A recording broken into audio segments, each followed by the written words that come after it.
Introductory. The following studies and notes, made during the earlier period of the present war and now collected together for publication, due notice will be evident to the reader pretend to any sort of completeness in their embrace of the subject, or finality in its presentation.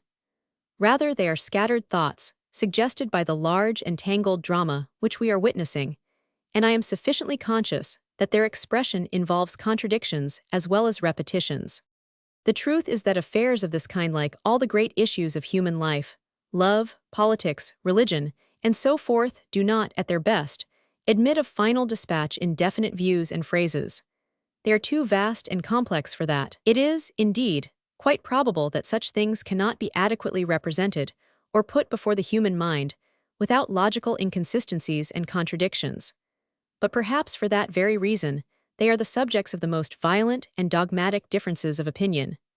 Nothing people quarrel about more bitterly than politics unless it be religion, both being subjects of which all that one can really say for certain is that nobody understands them.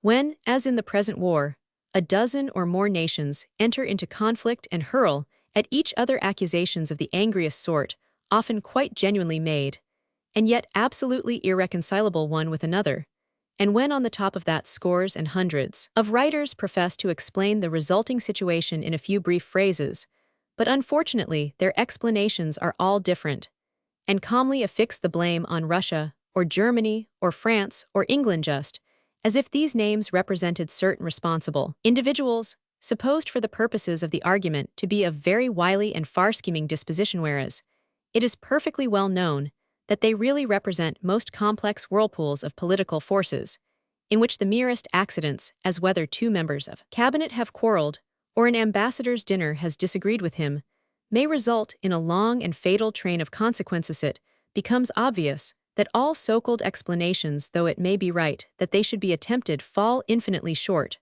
of the reality.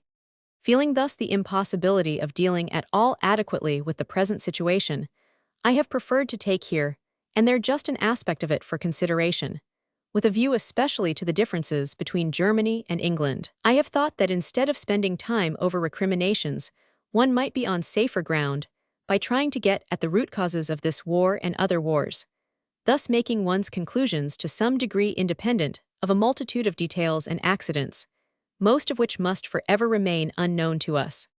There are in general four rather well-marked species of wars: religious wars, race wars, wars of ambition and conquest, and wars of acquisition and profit. Though in any particular case, the four species may be more or less mingled. The religious and the race motives often go together, but in modern times, on the whole and happily, the religious motive is not so very dominant.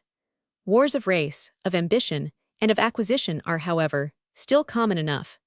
Yet it is noticeable, as I frequently have occasion to remark in the following papers, that it only very rarely happens that any of these wars are started or set in motion by the mass peoples themselves. The mass peoples, at any rate of the more modern nations, are quiescent, peaceable, and disinclined for strife. Why then do wars occur? It is because the urge to war comes, not from the masses of a nation but from certain classes within it. In every nation, since the dawn of history, there have been found, beside the toiling masses, three great main cliques or classes: the religious, the military, and the commercial. It was so in far-back ancient India, it is so now. Each of these classes endeavors in its turn, as one might expect, to become the ruling class and to run the government of the nation. The governments of the nations thus become class governments, and it is one or another of these classes that, for reasons of its own, alone or in combination with another class, foments war and sets it going. In saying this, I do not by any means wish to say anything against the mere existence of class, in itself. In a sense, that is a perfectly natural thing.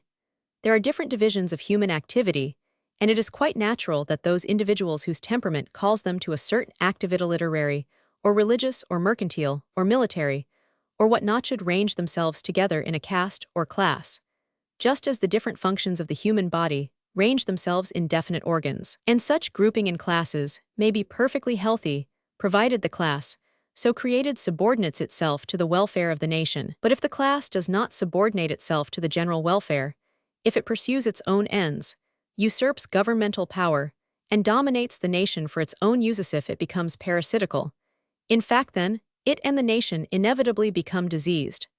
As inevitably as the human body becomes diseased when its organs, instead of supplying the body's needs, become the tyrants and parasites of the whole system. It is this class disease which in the main drags the nations into the horrors and follies of war.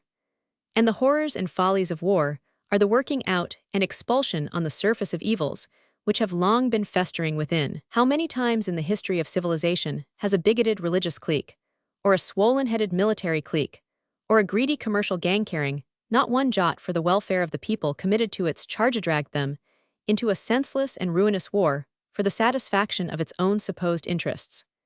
It is here, and in this direction, which searches deeper than the mere weighing and balancing of foreign policies and diplomacies, that we must look for the explanation of the wars of today. And even race wars which at first sight seem to have little to do with the class trouble illustrate the truth of my contention. For they almost always arise from the hatred generated in a nation by an alien class establishing itself in the midst of that nation establishing itself, maybe, as a governmental or dominant class, generally a military or landlord clique, or maybe, as a parasitical or competing class, as in the case of the Jews in Europe and the Japanese in America, and so forth. They arise, like all other wars, from the existence of a class within the nation which is not really in accord with the people of that nation, but is pursuing its own interests apart from theirs. In the second of the following papers, The Roots of the Great War, I have drawn attention to the influence of the military and commercial classes, especially in Germany, and the way in which their policy, coming into conflict with a similar policy in the other Western nations, has inevitably led to the present embroilment. In Eastern Europe, similar causes are at work, but there the race elements and even the religious constitute a more important factor in the problem. By a curious fatality, Germany has become the center of this great war and world movement, which is undoubtedly destined, as the Germans themselves think, though in a way quite other than they think, to be of vast importance, and the beginning of a new era in human evolution. And the more one considers Germany's part in the affair, the more one sees, I think, that from the combined influence of her historical antecedents and her national psychology this fatality was to be expected. In roughly putting together these antecedent elements and influences, I have entitled the chapter The Case for Germany, because on the principle of tout, comprender the fact of the evolution being inevitable constitutes her justification. The nations cannot fairly complain of her having moved along a line which for a century or more has been slowly and irresistibly prepared for her. On the other hand, the nations do complain of the manner and the methods with which at the last she has precipitated and conducted the wars indeed they have shown by so widely combining against her. However right, from the point of view of destiny and necessity, Germany may be, she has apparently from the point of view of the moment put herself in the wrong. And the chapter dealing with this phase of the question I have called The Case Against Germany.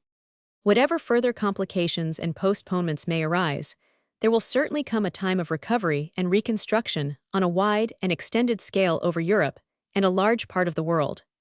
To even outline this period would be impossible at present, but in the sixth chapter and the last, as well as in the intermediate pieces, I have given some suggestions towards this future healing of the nations. The evil huge and monstrous as it is not senseless, one may feel sure. Even now here in England one perceives an extraordinary pulling together and bracing up of the people, a development of solidarity and mutual helpfulness, a greater seriousness, and a disregarding of artificialities, which are all to the good. These things are gains, even though the way of their manifestation be through much of enmity and ignorance, and one may fairly suppose that similar results are traceable in the other nations concerned. Wounds and death may seem senseless and needless, but those who suffer them do not suffer in vain. All these shattering experiences, whether in a nation's career or in the career of an individual, cause one to force one to look into the bases of life and to get nearer its realities. If in this case, the experiences of the war and the fire which the nations are passing through serve to destroy and burn up much of falsity in their respective habits and institutions, we shall have to admit that the attendant disasters have not been all loss even, though at the same time, we admit that if we had had a grain of sense, we might have mended our falsities in far more economical and sensible fashion. If in the following page skillfully concerned, as they are with Germany and England, I have seemed to find fault with either party, or to affix blame on one or the other, it is not necessary to suppose that one harbors ill feeling towards either, or that one fails to recognize the splendid devotion of both the combatants. Two nations so closely related as the Germans and the English cannot really be so hopelessly different in temperament and character, and a great deal of the supposed difference is obviously artificial and class-made for the occasion. Still, there are differences, and as we both think we are right, and as we are unable to argue the matter out in a rational way, there seems to be nothing for it but to fight. War has often been spoken of as a great game, and Mr. Jerome K. Jerome has lately written eloquently on that subject. It is a game in which the two parties agree, so to speak, to differ. They take sides, and in default of any more rational method, resort to the arbitrament of force. The stakes are high, and if on the one hand the game calls forth an immense amount of resource, skill, alertness, self-control, endurance, courage, and even tenderness, helpfulness, and fidelity, on the other hand, it is liable to let loose pretty bad passions of vindictiveness and cruelty, as well as to lead to an awful accumulation of mental and physical suffering and of actual material loss. To call war the great game may have been all very well in the more rudimentary wars of the past. But today, when every horrible invention of science is conjured up and utilized for the express purpose of blowing human bodies to bits and strewing battlefields with human remains, and the human spirit itself can hardly hold up against such a process of mechanical slaughter, the term has ceased to be applicable. The affections and the conscience of mankind are too violently outraged by the spectacle, and a great mass of feeling is forming which one may fairly hope will ere long make this form of strife impossible among the more modern peoples. Still, even now, as Mr. Jerome himself contends, the term is partly justified by a certain fine feeling of which it is descriptive, and which is indeed very noticeable in all ranks. Whether in the army or navy, among bluejackets or private soldiers or officers, the feeling is certainly very much that of a big game with its own rules of honor and decency which must be adhered to, and carried on with extraordinary fortitude, patience, and good humor. Whether it arises from the mechanical nature of the slaughter, or from any other cause, the fact remains that among our fighting people today at any rate in the West there is very little feeling of hatred towards the enemy. It is difficult, indeed, to hate a foe whom you do not even see. Chivalry is not dead, and at the least cessation of the stress of conflict, the tendency to honor opponents, to fraternize with them, to succor the wounded, and so forth, asserts itself again. And chivalry demands that what feelings of this kind we credit to ourselves, we should also credit to the other parties in the game. We do cordially credit them to our French and Belgian allies, and if we do not credit them quite so cordially to the Germans, that is partly at least because every lapse from chivalrous conduct on the part of our opponents is immediately fastened upon and made the most of by our press. Chivalry is by no means dead in the Teutonic breast, though the sentiment has certainly been obscured by some modern German teachings. While these present war-producing conditions last, we have to face them candidly, and with as much good sense as we can command, which is for the most part only little. We have to face them, and make the best of them, though by no means to encourage them. Perhaps after all even a war like the present one monstrous, as it is, does not denote so great a deviation of the old Earth from its appointed orbit, as we are at first inclined to think. Under normal conditions, the deaths on our planet, and many of them exceedingly lingering and painful, continue, at the rate of rather more than one, every second, say 90,000 a day. The worst battles cannot touch such a wholesale slaughter as this. Life at its normal best is full of agonizings and endless toil and sufferings. What matters, what it is really there for, is that we should learn to conduct it with dignity, courage, goodwill, to transmute its dross into gold. If war has to continue yet for a time, there's still plenty of evidence to show that we can rest even from its horrors and insanate some things that are worthwhile, and among others the priceless jewel of human love and helpfulness. Roman 2. War Madness. September 1914. How mad, how hopelessly mad. It all seems with 15 to 20 million soldiers already mobilized, and more than half that number in the fighting lines, with engines of appalling destruction by land and sea, and over the land and under the sea, with northern France, Belgium, and parts of Germany, Poland, Russia, Serbia, and Austria drenched in blood, the nations exhausting their human and material resources in savage conflict. This war, marking the climax, and let us hope the finale of our commercial civilization, is the most monstrous the old Earth has ever seen. And yet, as in 100 earlier and lesser wars, we hardly know the why and wherefore of it. It is like the sorriest squabbles of children and schoolboys utterly senseless and unreasoning. But broken bodies and limbs and broken hearts and an endless river of blood and suffering are the outcome. Roman 3. The Roots of the Great War. October 1914. In the present chapter 1, wish especially to dwell on the danger to society, mentioned in the introduction, of class ascendancy and class rule, and the hope for the future in the international solidarity of the workers. Through all the mist of lies and slander created on such an occasion be which each nation after a time succeeds in proving that its own cause is holy, while that of its opponent is wicked and devilish. Through the appeals to God and justice, common to both sides, through the shufflings and windings of diplomats and the calculated attitudes of politicians, adopted for public approval, through the very real rage and curses of soldiers, the desperate tears and agony of women, the murder of babes, and the smoke of burning towns and villages, it is difficult indeed to arrive at clear and just conclusions. When the war first broke out, no one could give an adequate reason for it. It all seemed absurd, monstrous, impossible. Then arose a babel of explanations. It was that Germany desired to crush France finally. It was that she was determined to break Great Britain's naval and commercial supremacy. It was that she must have an outlet on the sea through Belgium and Holland, that she must force a way to the Mediterranean through Servia, that she must carry out her financial schemes in Asia Minor and the Baghdad region. It was her hatred of the Slav and her growing dread of Russia. It was her desire for a colonial empire. It was fear of a revolution at home. It was the outcome of long years of pan-Germanist philosophy. It was the result of pure military ambition and the class domination of the Junkers. Each and all of these reasons, and many others, were in turn cited and magnified into the mainspring of the war.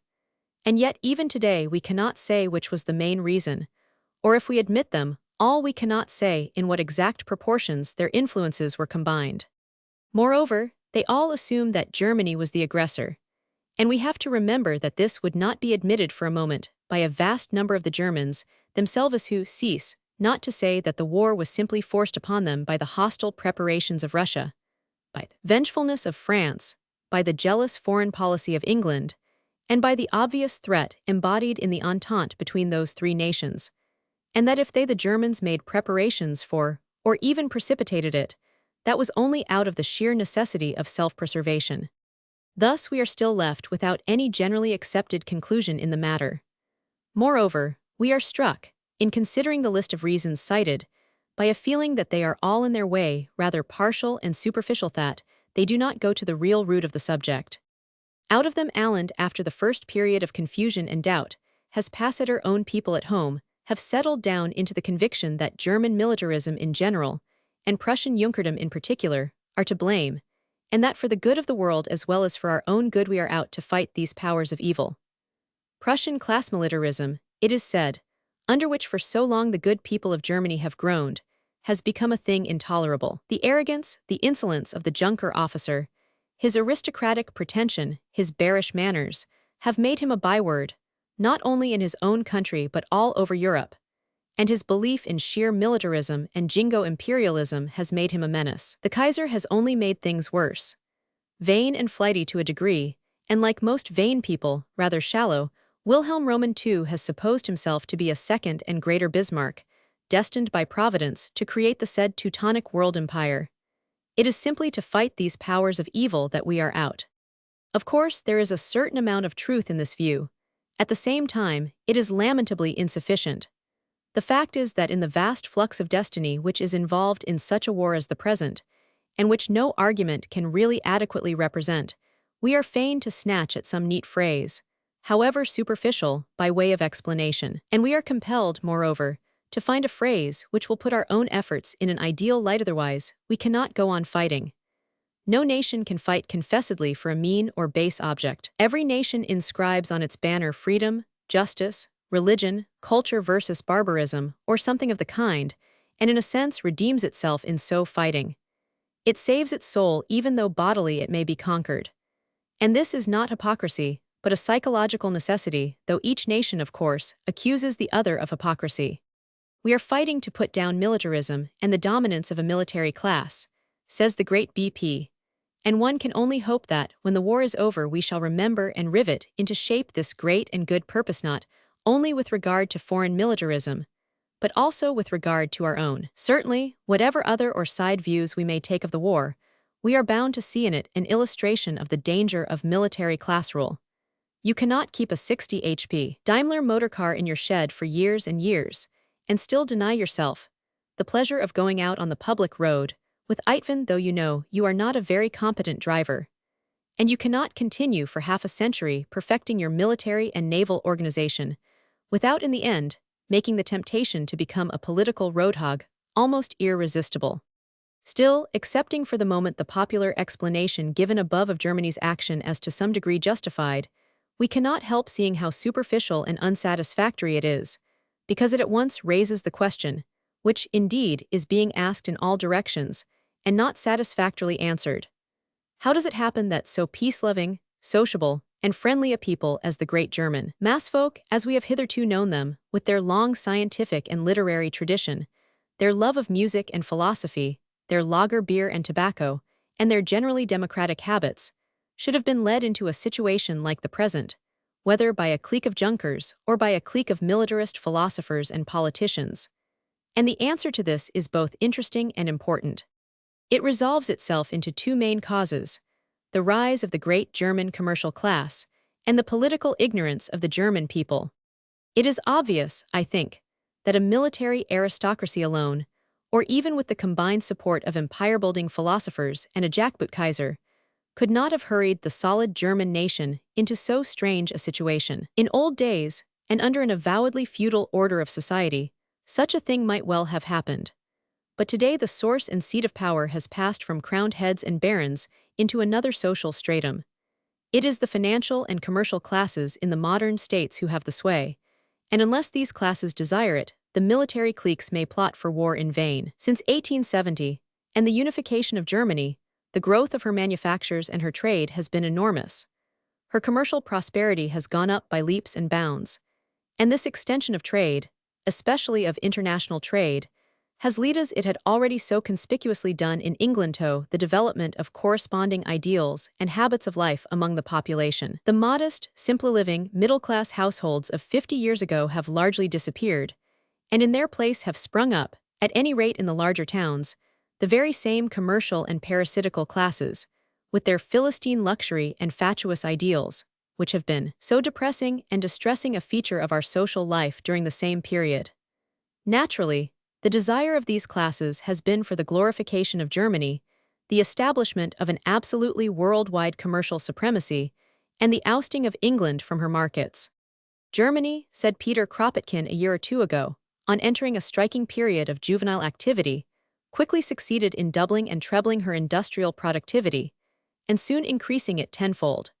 And now the German middle classes covet new sources of enrichment in the plains of Poland, in the prairies of Hungary, on the plateaus of Africa, and especially around the railway line to Baghdad in the rich valleys of Asia Minor, which can provide German capitalists with a laboring population ready to be exploited under one of the most beautiful skies in the world. It may be so with Egypt some day. Therefore it is ports for exports, and especially military ports, in the Adriatic, the Persian Gulf, on the African coast in Beira, and also in the Pacific, that these schemers of German colonial trade wish to conquer. Their faithful servant, the German Empire with its armies and ironclads, is at their service for this purpose. It is this class, then, which by backing both financially and morally, the military class has been chiefly responsible for bringing about the war. Not that I mean, in saying so, that the commercial folk of Germany have directly instigated its outbreak at the present moment, and in the present circumstances for many, or most of them, must have seen how dangerous it was likely to prove to their trade.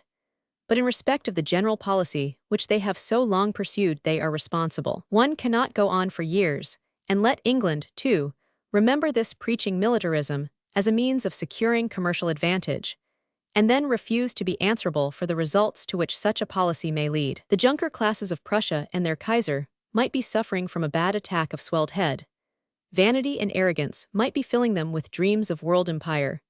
But there would have been no immediate European war had not the vast Tradintorists of Germany come into conflict, or seemed to come into conflict, with the Tradintorists of the surrounding nationshad, not the financial greed of the nation been stirred, as well as its military vanity.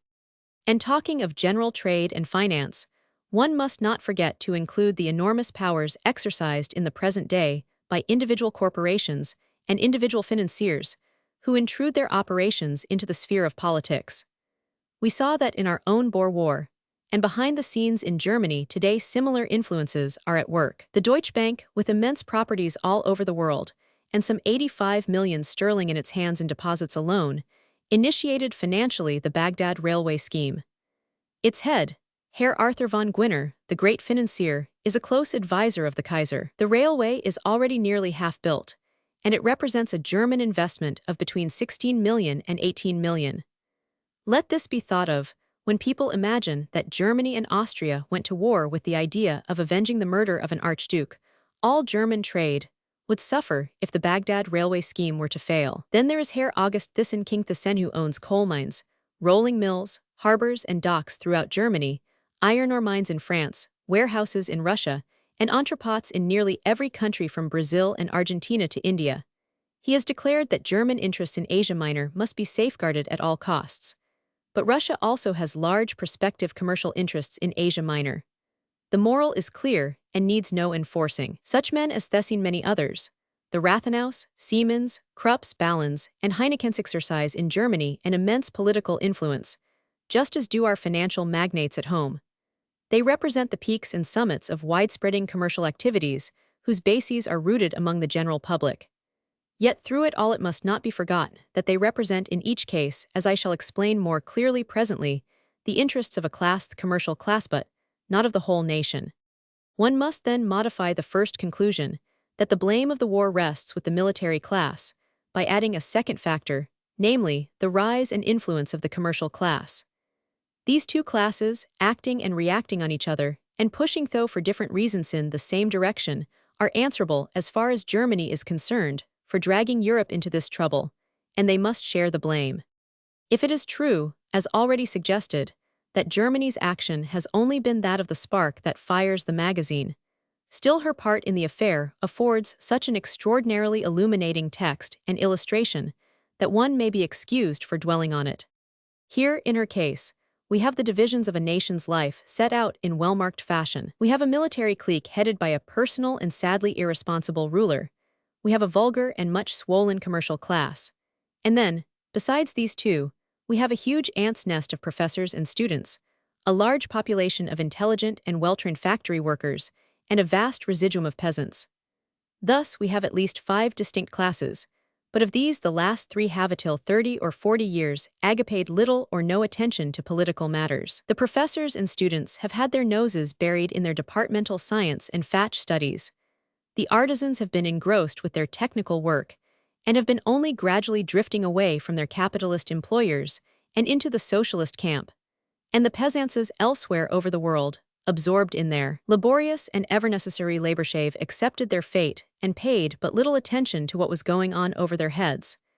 Yet these 3 last-mentioned classes, forming the great bulk of the nation, have been swept away, and suddenly at the last, into a huge embroilment in which to begin with they had no interest or profit. This may seem strange, but the process after all is quite simple, and to study it in the case of Germany may throw helpful light on our own affairs. However the blame may be apportioned between the Junker and commercial classes, it is clear that, fired by the Bismarckian program, and greatly overstretching it, they played into each other's hands. The former relied for the financing of its schemes on the support of the commercials. The latter saw in the militarists a power which might increase Germany's trade supremacy. Vanity and greed are met together, patriotism and profits have kissed each other. A Navy League and an Army League and an Air League arose. Professors and teachers were subsidized in the universities. The children were taught pan-Germanism in the schools. A new map of Europe was put before them. An enormous literature grew up on the lines of Treitschke, Houston Chamberlain, and Bernhardi, with novels and romances to illustrate side issues, and the press playing martial music. The students and intellectuals began to be infected. The small traders and shopkeepers were moved, and the war fever gradually spread through the nation. As to the artisans, they may, as I have said, have largely belonged to the Socialist Party with its poll of 4 million votes in the last election, and, in the words of Herr Haas in the Reichstag just before the war, They may have wished to hold themselves apart from this cursed imperialist policy. But when the war actually arrived, and the fever, and the threat of Russia, and the fury of conscription, they perforce had to give way and join in. How on earth could they do otherwise? And the peasant seven, if they escaped the fever, could not escape the compulsion of authority, nor the old blind tradition of obedience. They do not know, even today, why they are fighting, and they hardly know whom they are fighting, but in their ancient resignation they accept the inevitable and shout Deutschland über alles with the rest. And so a whole nation is swept off its feet by a small section of it, and the insolence of a class becomes, as in Louvain and Reims, the scandal of the world. And the people bleed. Yes, it is always the people who bleed.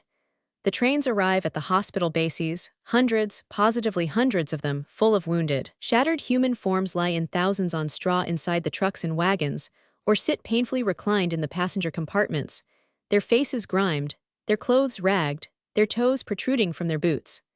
Some have been stretched on the battlefield for 48 hours, or even more, tormented by frost at night, covered with flies by day, without so much as a drink of water. And those that have not already become a mere lifeless heap of rags have been jolted in country carts to some railway station, and there, or at successive junctions, have been shunted on sidings for endless hours. And now, with their wounds still slowly bleeding or oozing, they are picked out by tender hands, and the most crying cases are roughly dressed before consigning to a hospital. And some faces are shattered, hardly recognizable, and some have limbs torn away. And there are internal wounds unspeakable, and countenances deadly pallid, and moanings which cannot be stifled, and silences worse than moans. Yes, the agony and bloody sweat of battlefields, endured for the domination, or the ambition of a class, is appalling. But in many cases, though more dramatic and appealing to the imagination, one may doubt if it is worse than the year-long and age-long agony of daily life, endured for the same reason. Maeterlinck, in his eloquent and fiery letter to the Daily Mail of September 14th, maintained that the whole German nation is equally to blame in this affair, that all classes are equally involved in it, with no degrees of guilt. We may excuse the warmth of personal feeling which makes him say this, but we cannot accept the view. We are bound to point out that it is only by some such analysis as the above, and estimation of the method by which the delusions of one class may be communicated to the others, that we can guard ourselves, too, from falling into similar delusions. I mentioned that, besides the growth of the commercial class, a second great cause of the war was the political ignorance of the German people. And this is important. 50 years ago, and before that, when Germany was divided up into scores of small states and duchies, the mass of its people had no practical interest in politics. Such politics as existed, as between one duchy and another, were mere teacup politics. Read Eckermann's Conversations, and see how small a part they played in Goethe's mind. That may have been an advantage in one way. The brains of the nation went into science, literature, music. And when, after 1870, the unification of Germany came, and the political leadership passed over to Prussia, the same state of affairs for a long time continued. The professors continued their investigations in the matters of the thyroid gland or the rock inscriptions in the Isle of Thera.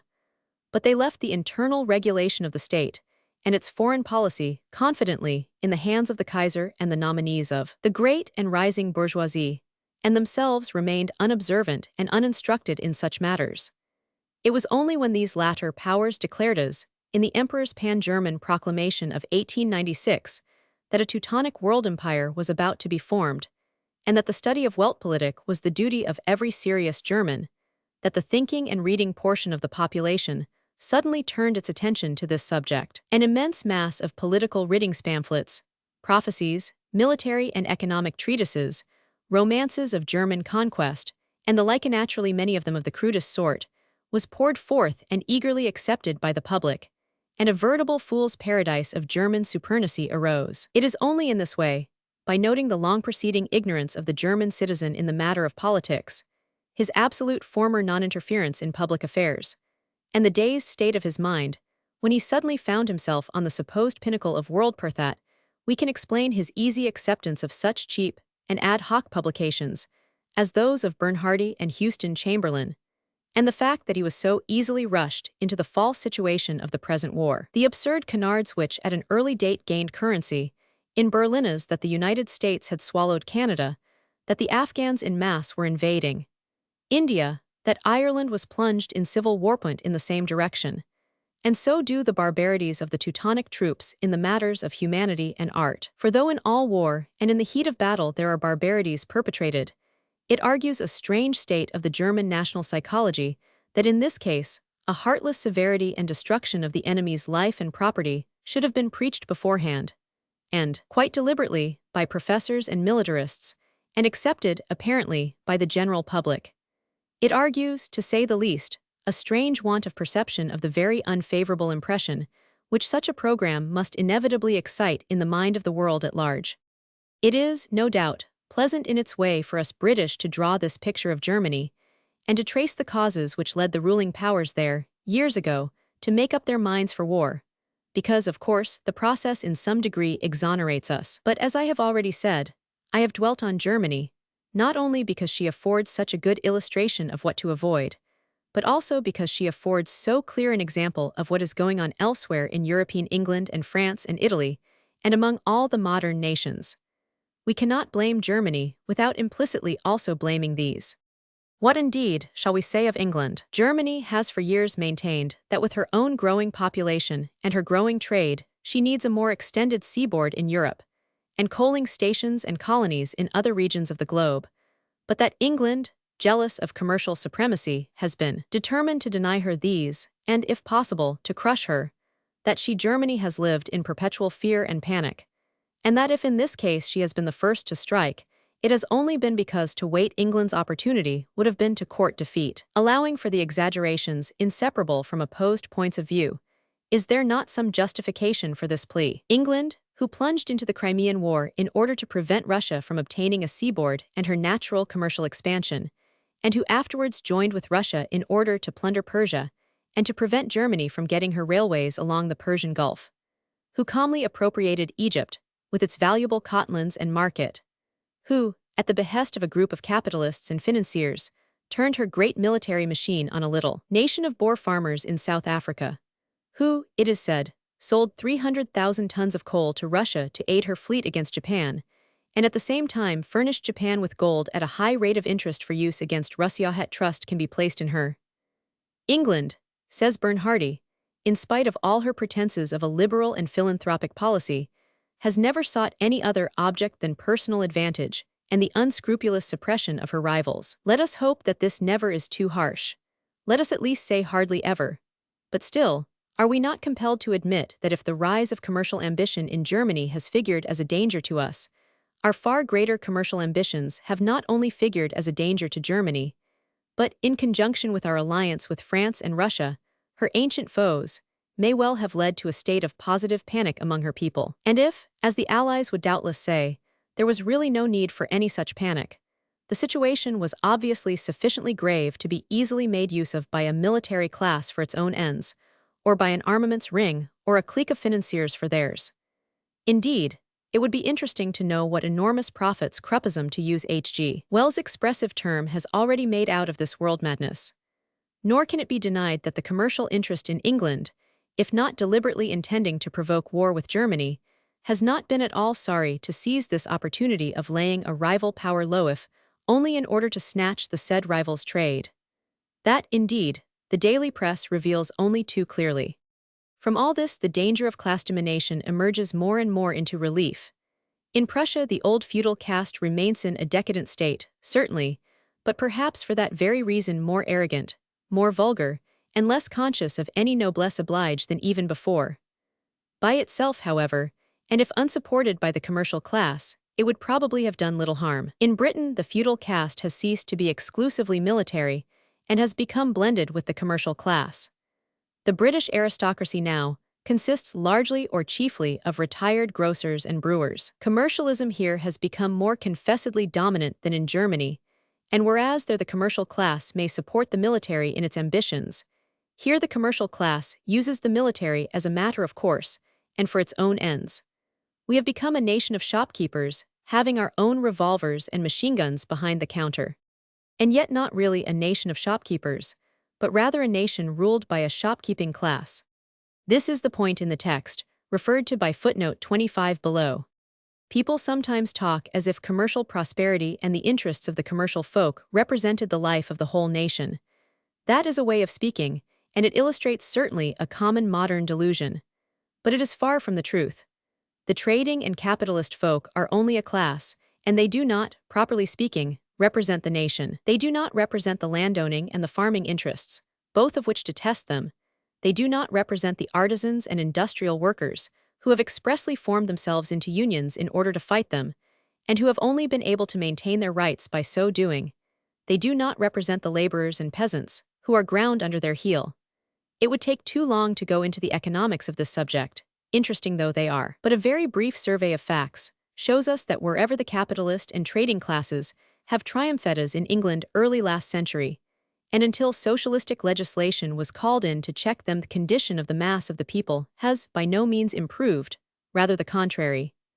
Japan has developed a world trade, and is on the lookout for more, yet never before has there been such distress among her mass populations. Russia has been lately moving in the same direction.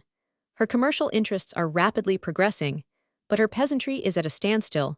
France and Italy have already grown a fat bourgeoisie, but their workers remain in a limbo of poverty and strikes. And in all these countries, including Germany, socialism has arisen as a protest against the commercial order, which fact certainly does not look as if commercialism were a generally acknowledged benefit. No, commercial prosperity means only the prosperity of a class. Yet such is the curious glamour that surrounds this subject and makes a fetish of statistics about imports and exports, that nothing is more common than for such prosperity to be taken to mean the prosperity of the nation as a whole. The commercial people, having command of the press, and of the avenues and highways of public influence, do not find it at all difficult to persuade the nation that they are its representatives, and that their advantage is the advantage of all. This illusion is only a part, I suppose, of a historical necessity, which as the feudal regime passes brings into prominence the commercial regime. But do not let us be deluded by it, nor forget that in submitting to the latter, we are being noceled by a class just as much as the Germans have been in submitting to the Prussian Junkers. Do not let us, at the behest of either class, be so foolish as to set out in vain pursuit of world empire. And above all, do not let us, in freeing ourselves from military class rule, fall under the domination of financiers and commercial diplomats. Let us remember that wars for world markets are made for the benefit of the merchant class, and not for the benefit of the mass people, and that in this respect, England has been as much to blame as Germany or any other nation, pretty obviously more so. What is clearly wanted and, indeed, is the next stage of human evolution in England, and in all Western lands, that the people should emancipate themselves from class domination, class glamour, and learn to act freely from their own initiative. I know it is difficult. It means a spirit of independence, courage, willingness to make sacrifice. It means education, alertness to guard against the insidious schemes of wire pullers and pressmen, as well as of militarists and commercials. It means the perception that only through eternal vigilance can freedom be maintained. Yet it is the only true democracy, and the logic of its arrival is assured to us by the historical necessity that progress in all countries must pass through the preliminary stages of feudalism and commercialism on its way to realize the true life of the mass peoples. Today, the uprising of socialist ideals, of the power of trade unions, and especially the formation of international unions, show us that we are on the verge of this third stage.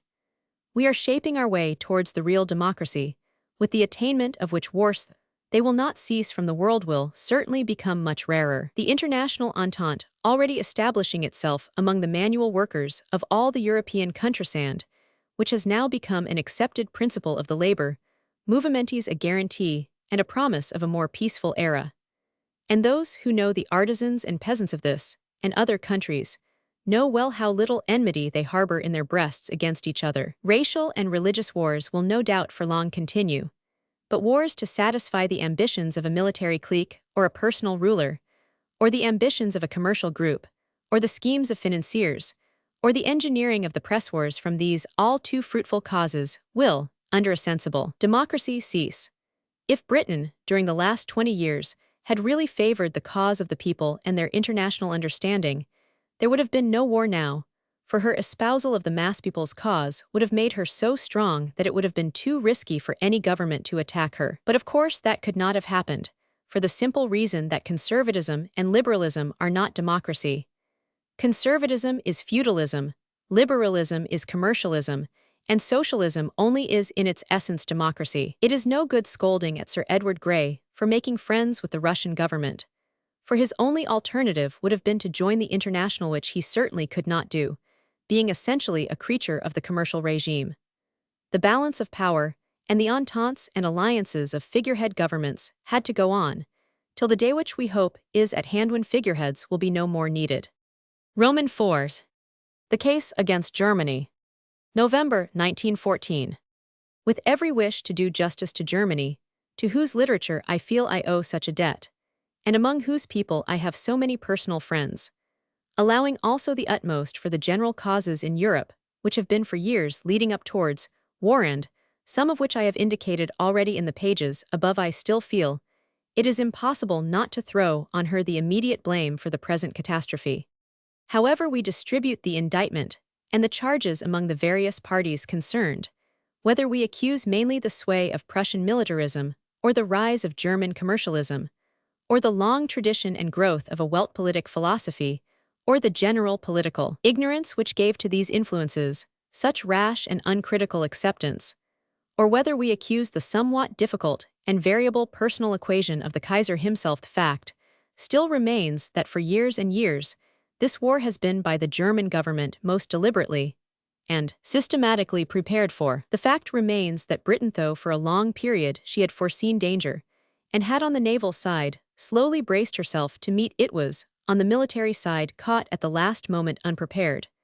That France was so little intending war that a large portion of the nation was actually still protesting against an increase in the size of the standing army, and that Russia-hateful plans she may have had, or not had, in mind was confessedly at the same period 2 years or so behind in the organization and completion of her military establishment. Whether right or wrong, it can hardly be denied that the moment of the precipitation of war was chosen and insisted on by Germany. After Austria's monstrous and insulting dictation to Serbia 23 July, and Serbia's incredibly humble apology 25th, Austria was still not allowed to accept the latter, and the conference proposed 26 July by Sir E. Grey, though accepted by France, Russia, and Italy, was refused by Germany 27th. On the 28th, Austria declared war on Serbia. It was perfectly clear to everyone that Russia, after what had happened before in 1989, with regard to Bosnia and Herzegovina, could not possibly allow this insult to Serbia to pass. Germany, therefore, by this move forced Russia's hand, and at a moment when Russia was known or supposed to be comparatively unprepared. France had been involved in some military scandals and was still debating as to the 2 years instead of 3 years period for her normal military service. The German ambassador at Vienna had openly said that France was not in a condition for facing a war. England was currently supposed in Germany to be seriously hampered by domestic troubles at home, chiefly of course among the Irish, but also amongst the suffragettes, and by widespread disaffection in India. It was thought, therefore, that England would certainly remain neutral, and I think we may fairly say that the extent to which Germany counted on this expected neutrality is evidenced by her disappointment and public rage when she found that she was mistaken. Germany's initiative in the matter is further evidenced by her instant readiness to attack. She was in Luxembourg within a few hours of the declaration of war with Russia, and it was clearly her intention to rush Paris and then turn back upon Russia. It may be said that from her own point of view Germany was quite right to take the initiative. If she sincerely believed that the Entente was plotting her downfall, she was justified in attacking instead of waiting to be attacked. That may be so. It is the line to which General Bernhardi again returns in his latest book, Britain as Germany's Vassal, translated by J. Ellis Barker. But it does not alter the fact that this was an immense responsibility to take, and that the immediate onus of the war rests with Germany. If she under all the above circumstances precipitated war, she can hardly be surprised if the judgment of Europe one may also say the world is against her. If she has played her cards so badly as to put herself entirely in the wrong, she must naturally dree her weird.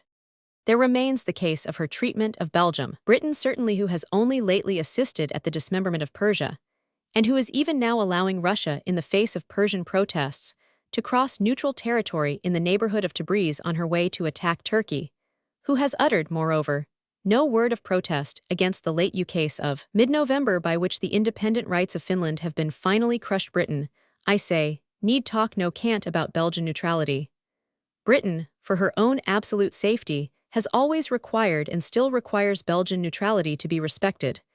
And that by itself is a sufficient, and the most honest, reason. But in the eyes of the world, at large Germany's deliberate and determined sacrifice of Belgium, simply because the latter stood in the way of the rapid accomplishment of her warlike designs against France and England, can never be condoned. Little Belgium, who had never harmed or offended Germany in any way. Add to this her harsh and brutish ill-treatment of the Belgian civilian people, her ravage of their ancient buildings and works of art, and her clearly expressed intention, both in word and deed, to annex their territory by force, should the fortunes of war favor all these facts, which we may say are proven beyond the shadow of a doubt, form a most serious indictment. They substantiate the charge that Germany, by acting throughout in this high-handed way, has deeply violated the natural laws of the comity of nations, which are the safeguards of civilization, and they confirm the rightful claim of Europe to sit in judgment on her. I say nothing at the moment about the charges of atrocities committed by German troops, partly because such charges are always in warfare made by each side against the other, and partly because their verification should be the subject of a world inquiry later on. It may be said, however, that the Belgian and French commissions of inquiry have certainly presented material and evidence, which ought to be investigated. Latter material, which would hardly be credible of so humane and cultured a people as the Germans, were it not for the fact, alluded to already, of such severities having been deliberately recommended beforehand by the philosophical writers, military and political, who have during the last half-century molded German public opinion. England, as I say, is in no position herself to sit in judgment on Germany and lecture her much, as she undoubtedly enjoys doing so. England's long-standing policy of commercial greed, leading to political grab in every part of the world, her infidelity in late years towards small peoples, like the Boers and the Persians, her neglect of treaty obligations and silence about them when they do not suit her, her most dubious alliance with a military despotism like Russia, all render it impossible for her to accuse Germany. The extraordinary thing is that in the face of such prevarications as these, which are patent to the whole world, Britain at any moment of serious crisis always comes forward with the air of utmost sincerity and in an almost saintly pose as the champion of political morality. How is it? The world laughs and talks of Huchleray and cant Britannique, but I almost think perhaps I stretch a point in order to save the credit of my country, that the real cause is not so much British hypocrisy as British stupidity, which keeps our minds in watertight compartments and prevents us perceiving how confused and inconsistent our own judgments are and how insincere they appear to our neighbors. At any rate, whether the cause is pure hypocrisy or pure stupidity, or whether a Scotch mixture of these, it cannot be denied that its result is most irritating to dissent-minded people. It is curious how a certain strain or vein of temperament, like that just mentioned, will run through a nation's whole life, and color its actions in all departments, recognized and commented on by the whole outside world, and yet remain unobserved by the nation itself. Everyone who has known the Germans at home even years back has been conscious of a certain strain in the Teutonic character which has had a like bearing in the German national life. How shall I describe it? It is a certain want of tact, unperceptiveness, a kind of overbearing simplicity of mind. Whether it be in the train or the hotel or the private house, the German does not always seem to see the personal situation. Whether you prefer to talk or remain silent, whether you wish the window open or shut, whether you desire to partake of such and such a dish or whether you don't, of such little matters he or she seems unaware. Perhaps it is that the Teutonic mind is so vigorous that it overrides you without being conscious of doing so, or that it is so convinced of its own tightness. Or perhaps it is that the scientific type of mind, depending always on formulae and statistics, necessarily loses a certain finer quality. Anyhow, the fact remains that sociable, kindly, gemethlic, and so forth as the Germans are, there is a lack of delicate touch and perception about them, of gentle manners, and a certain insensitiveness to the opinion of those with whom they have to deal. The strain may not be without its useful bearings in the direction of strength and veracity, but it runs curiously through the national life, and colors deeply, not only the domestic and social relations of the people but their foreign politics also, and even their war tactics and strategy. I have spoken before of the political ignorance of the German mass people, which, dating from years back, caused them to be easily led by their empire-building philosophers to a certain very dangerous pinnacle of ambition, and they're tempted. The same want of perception of how their actions would be viewed by the world in general caused the government to act in the most egregiously high-handed manner in the matter of the precipitation and declaration of the war itself, and subsequently likewise in the ruthless invasion of Belgium and treatment of her people and her cities. The want of discernment of what was going on outside the sphere of her own psychology led her into fatal delusions as to the attitude of England, of Ireland, of Belgium, Italy, India, and so forth. It caused her generals to miscalculate and seriously underestimate the strategic forces opposed to them, both in France and Russia, and in actual battles, it has caused them to adopt, with disastrous results, tactics which were foolishly inspired by contempt of the enemy. Without insisting too much on the stories of atrocities which are still to a certain extent sub judice, it does rather appear that even those excesses which the commissions of inquiry have reported and which occurred, be it said, chiefly in the early days of the campaign, were due to an intoxication, not merely of champagne, but of excited self-glorification and blindness to the human rights of peoples at least as brave as themselves. However that last point may be, it is certainly curious to think how whether it be in the case of the German, or the English, or any other people of vein of temperament or character, may decide a nation's fate, or color its history, quite as much as or even more than matters of wealth and armament. Personally, one feels sorry for the great and admirable German people, though I do not suppose it will matter to them whether one feels sorry or not. And I look forward to the day when there will come a better understanding between them and ourselves, better perhaps than has ever been before, when we shall forgive them their sins against us, and they will forgive us our sins against them, one of which certainly is our meanness and shopkeeperiness in rejoicing in the war as a means of collaring their trade. I feel sure that the German mass people will wake up one day to the knowledge that they have been grossly betrayed at home, not only by Prussian militarism, but by pan-German commercial philosophy and bunkum, as well as by their own inattention to, and consequent ignorance of, political affairs. And I hope they will wake up to the conviction that destiny and the gods in this matter are after all bringing them to a conclusion, and a consummation far finer than anything they have perhaps imagined for themselves. If, indeed, when the war is over, they are fortunate enough to be compelled by the terms of settlement to abandon their army and navy, or all but the merest residue of the said consequences, undoubtedly, will be that, freed from the frightful burdens which the upkeep of these entails, they will romp away over the world through an era of unexampled prosperity and influence. Their science, liberated, will give them the lead in many arts and industries. Their philosophy and literature, no longer crippled by national vanities, will rise to the splendid world-oval of former days. Their colonizing enterprise, unhindered by conscriptionist vetoes, will carry them far and wide over the globe. And even their trade will find that without fortified seaports and tariff walls it will, in these days of universal movement and intercommunication, do fully as well as, if not much better than, ever it did before. In that day, however, let us hope that the more communal conception of public life having prevailed and come to its own successive trade, among any nation or people, will no longer mean the successful manufacture of a dominant and vulgar class, but the real prosperity and welfare of the whole nation, including all classes. And in that day, possibly, the other nations, witnessing the extraordinary prosperity and success of that one which has abandoned armaments and cruppisms, will, if they have a grain of sense left in them, follow suit, and voluntarily divesting themselves too of their ancient armor, give up the foolishness of national enmities and jealousies, and adopt the attitude of humanity and peace, which alone can be the worthy and sensible attitude for us little mortals, when we shall have arrived at years of discretion upon the earth. Just after writing the above, I received the following remarks in a letter of a friend from South America, which may be worth reprinting. He says, "In spite of the events of 1815 and 1870, French culture is supreme today over all South America.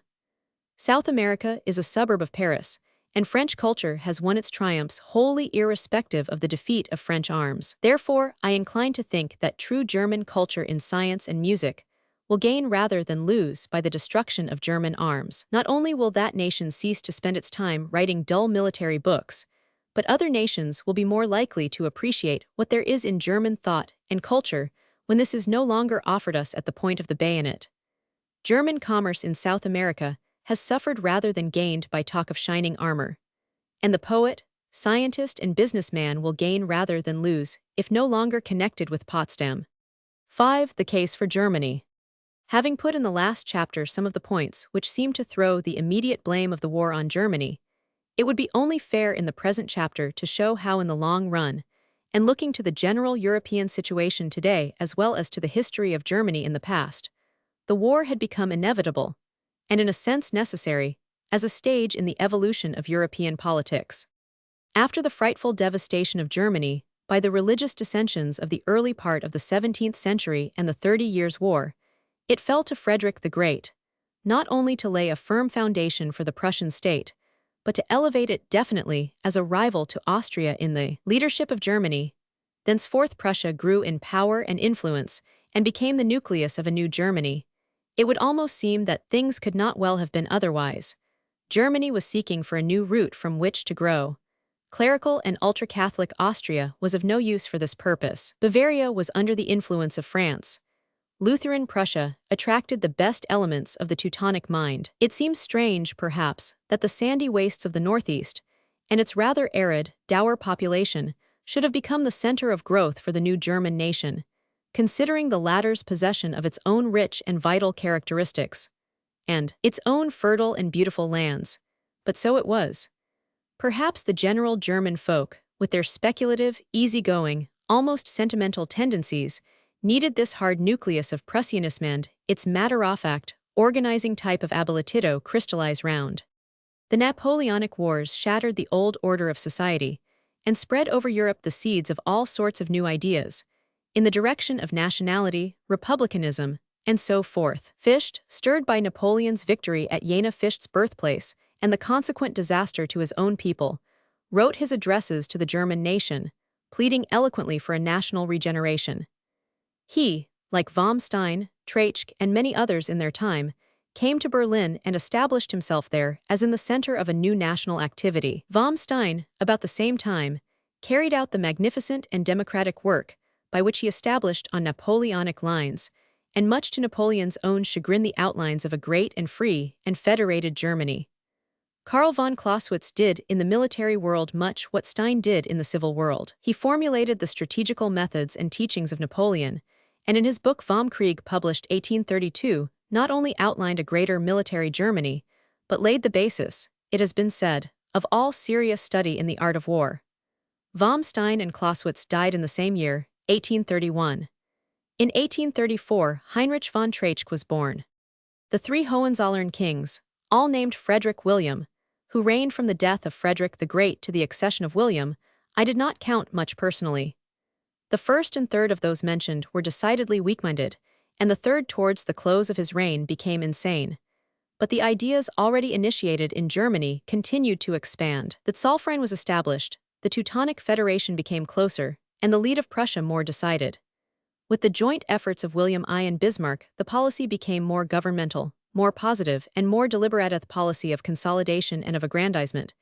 And with this definite program in view, Bismarck engineered the three wars of 1864, 1866, and 1870 against Denmark, Austria, and France. They all three had the effect of confirming the military power of Prussia. The first war gave her a much-desired increase of access to the North Sea. The second led to the treaty with Austria, and ultimately to the formation of the Triple Alliance. The third ended in the definite establishment of the Prussian hegemony, the crowning of William I as emperor, and the union and consolidation of all the German states under him. But alas, it left a seed of evil in the wresting of Alsace-Lorraine from France, for France never forgave this. Bismarck and Moltke knew she would not forgive, and were sorely tempted to engineer a second war which should utterly disable her, but this war never came off. The seed of revenge, however, remained with France, and the seed of fear with Germany, and these two things were destined to lead to a harvest of disaster. In 1866 Treitschke came to Berlin. Though Saxon by birth, he became ultra-Prussian in sympathy and temperament. Somewhat deaf, and by no means yielding or facile in temper, he was not cut out for a political career. But politics were his interest. His lectures on history were successful at Leipzig and had still more scope at Berlin. He became the strongest of German Unionists. and with a keen but somewhat narrow mind took an absolute pleasure in attacking every movement or body of people that seemed to him in any way to stand in the path of Germany's advancement, or not to assist in her consolidation.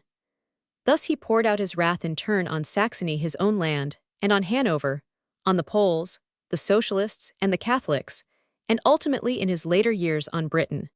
He conceived, following the lines of the Prussian tradition, that Germany had a great military mission to fulfill. Her immense energy and power, which had bulked so large in the early history of Europe, and which had been so sadly scattered during the religious wars, was now to come to its own again.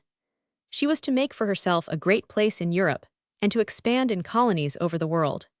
It was a pleasing and natural ambition, and the expression of it gave a great vogue and popularity to Treitschke's lectures. The idea was enormously reinforced by the cause which I have already mentioned, and dwelt upon the growth of the commercial interest in Germany. From 1870 onwards, this growth was huge and phenomenal. In a comparatively short time, a whole new social class sprang up in the land, and a whole new public opinion. If expansion from the point of view of Junker ambition had been desirable before, the same from the point of view of the financial and trading classes was doubly so now. If a military eruption into the politics of the world was favored before, it was clamored for now when a powerful class had arisen which not only called the tune but could pay the piper. Thus, by the combination of military and commercial interests and entanglements, the web of destiny was woven, and Germany was hurried along a path, which, though no definite war was yet in sight, was certain to lead to war. The general military program of Treitschke, the conviction that force and force alone could give his country her rightful place in the world, was more and more cordially adopted. In a sense, this was a perfectly natural and logical program, and amid the surrounding European conditions excusable as I shall point out presently. But before long it became a weird enthusiasm, almost an obsession. It was taken up over the land, and repeated in 1,000 books, and on as many platforms.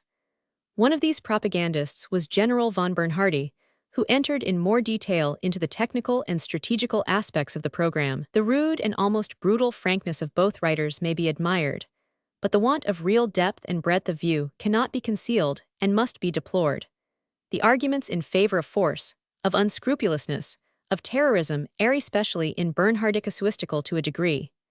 They are those of a man who is determined to press his country into war at all costs, and who will use any kind of logic as long as it will lead in his direction. The whole movement largely made possible by the political ignorance of the mass people, of which I have spoken in a former chapter, culminated in an extraordinary national fever of ambition, and in the announcement of schemes for the Germanization of the world, almost juvenile in the want of experience and the sense of proportion which they display. It would not be fair to take one writer as conclusive, but as a specimen of the kind of thing we may quote the following extract given by Mr. H.A.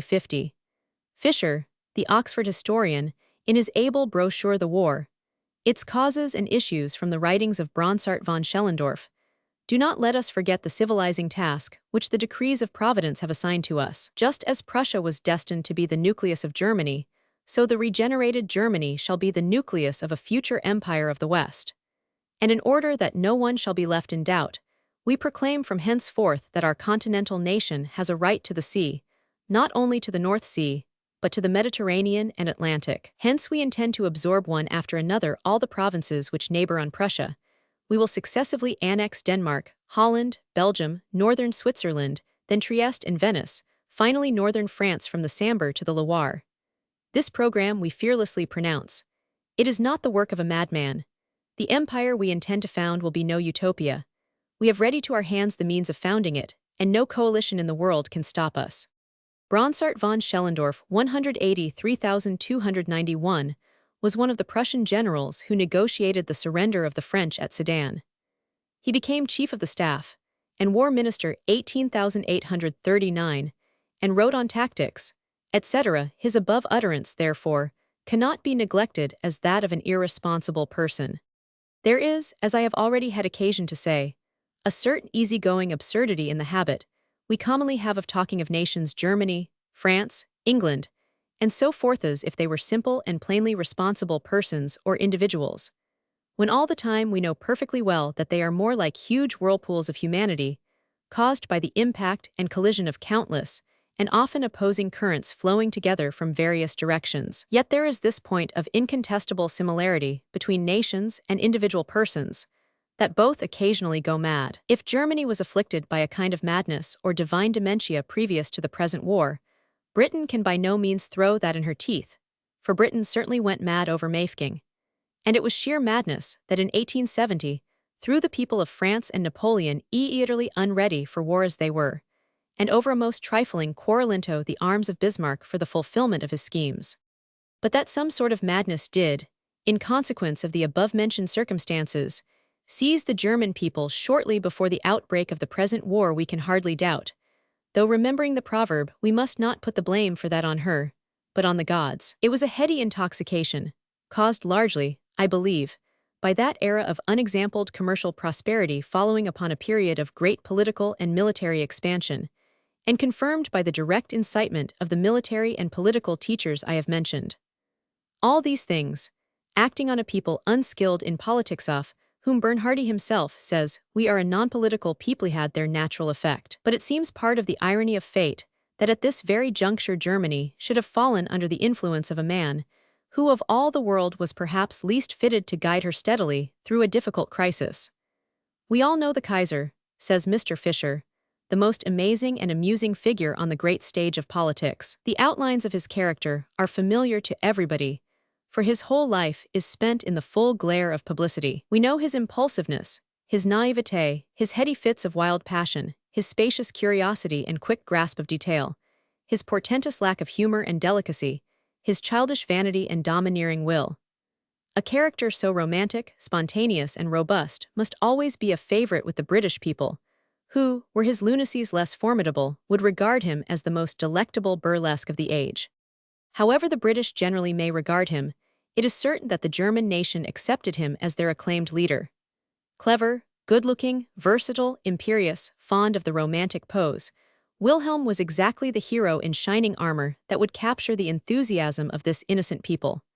They idolized him, and it is possible that their quick response confirmed him in his rather generous estimate of his own capabilities. He dismissed Bismarck and became his own foreign secretary, and entered upon a perilous career as imperial politician, under the aegis of God and the great tradition of the Hohenzollerns, a career made all the more perilous by his constant change of role and his real uncertainty as to his own mind. His 7,000 speeches and 300 uniforms were only the numerous and really emblematic disguises of a character unable to concentrate persistently and effectively on any one settled object. With a kind of theatrical sincerity, he made successive public appearances as warlord or William the Peaceful, as artist, poet, architect, biblical critic, preacher, commercial magnate, generalissimo of land forces and creator of a world navy.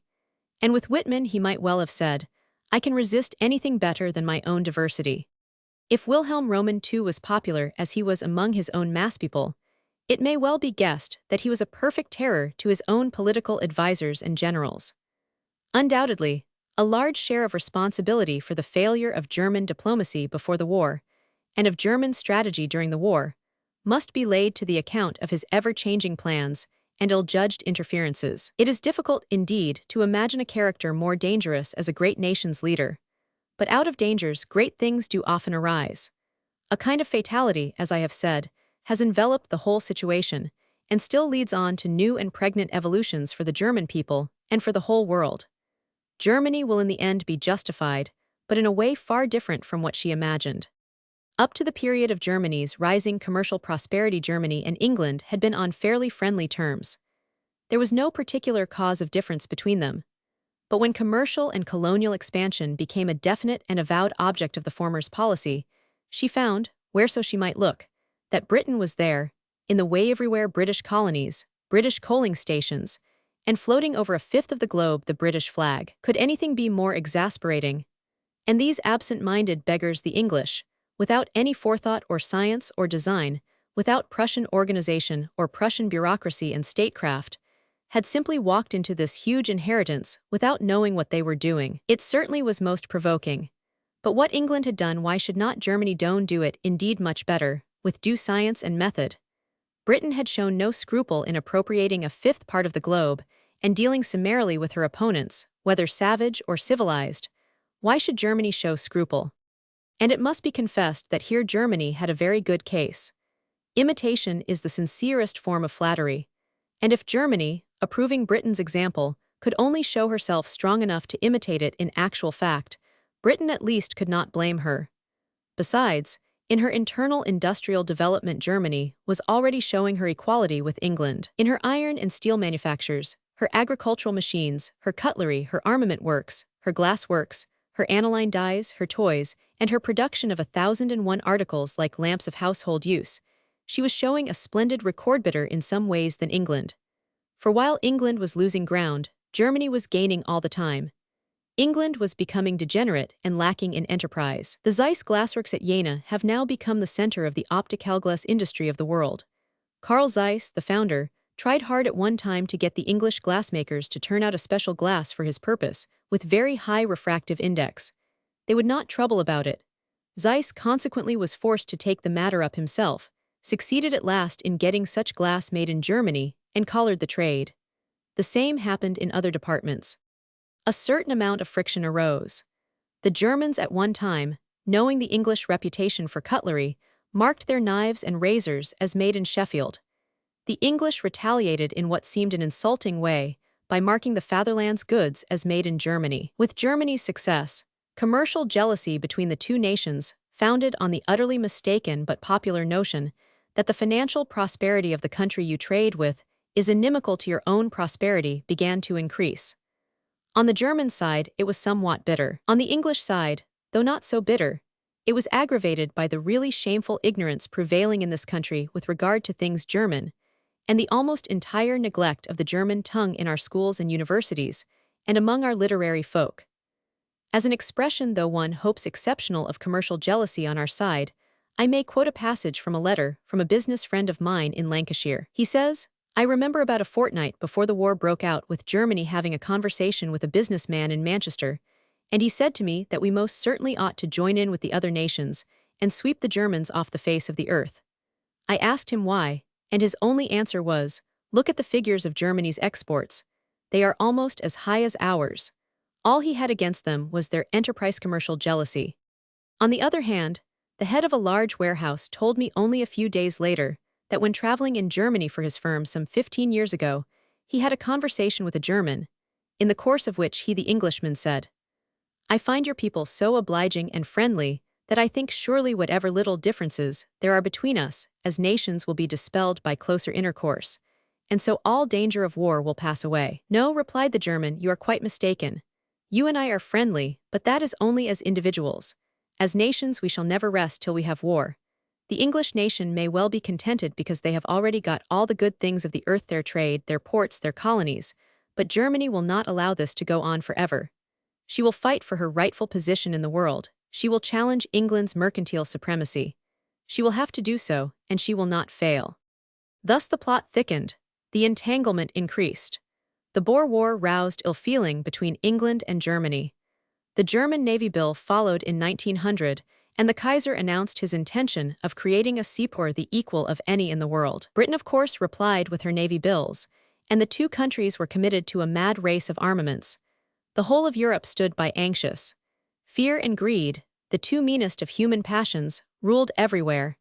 Fear of a militarist Germany began to loom large upon the more pacific states of Europe. On the other hand, the fatality of Alsace-Lorraine loomed in Germany, full of forebodings of revenge.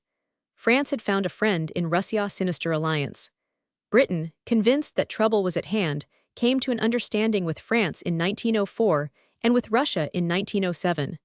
The Triple Entente was born as a set-off against the Triple Alliance. The Agadir incident in 1911 betrayed the purely commercial nature of the designs of the four powers concerned: France, Spain, England, and Germany, and a war over the corpse of Morocco was only narrowly avoided. Germany felt quite naturally that she was the victim of a plot, and thenceforth was alternately convulsed by mad ambition and haunted by a lurking terror. And now we come to the last act of the great drama. So far the relations of Germany with Russia had not been strained. If there was any fear of Russia, it was quite in the background. The Junkers themselves, half Slavshad, supplied a large number of the Russian officials, men like Plave and Klingenberg. The Russian bureaucracy was founded on and followed the methods of the German. The Japanese War called Russia's attention away to another part of the world, and at the same time exposed her weakness. But if Germany was not troubled about Russia, a different sentiment was growing up in Russia itself. The people there were beginning to hate the official German influence and its hard atmosphere of militarism, so foreign to the Russian mind. They were looking more and more to France.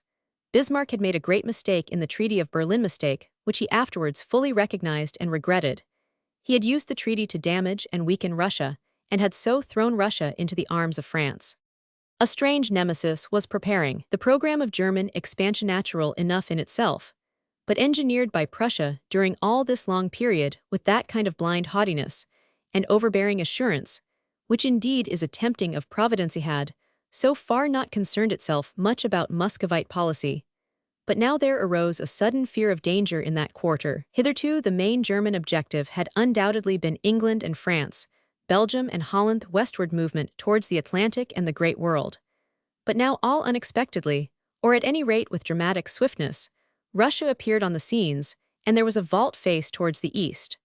The Balkan Wars of 1912 and 1913 broke out. Whatever simmerings of hostility there may have been between Germany and Russia before, the relations of the two now became seriously strained.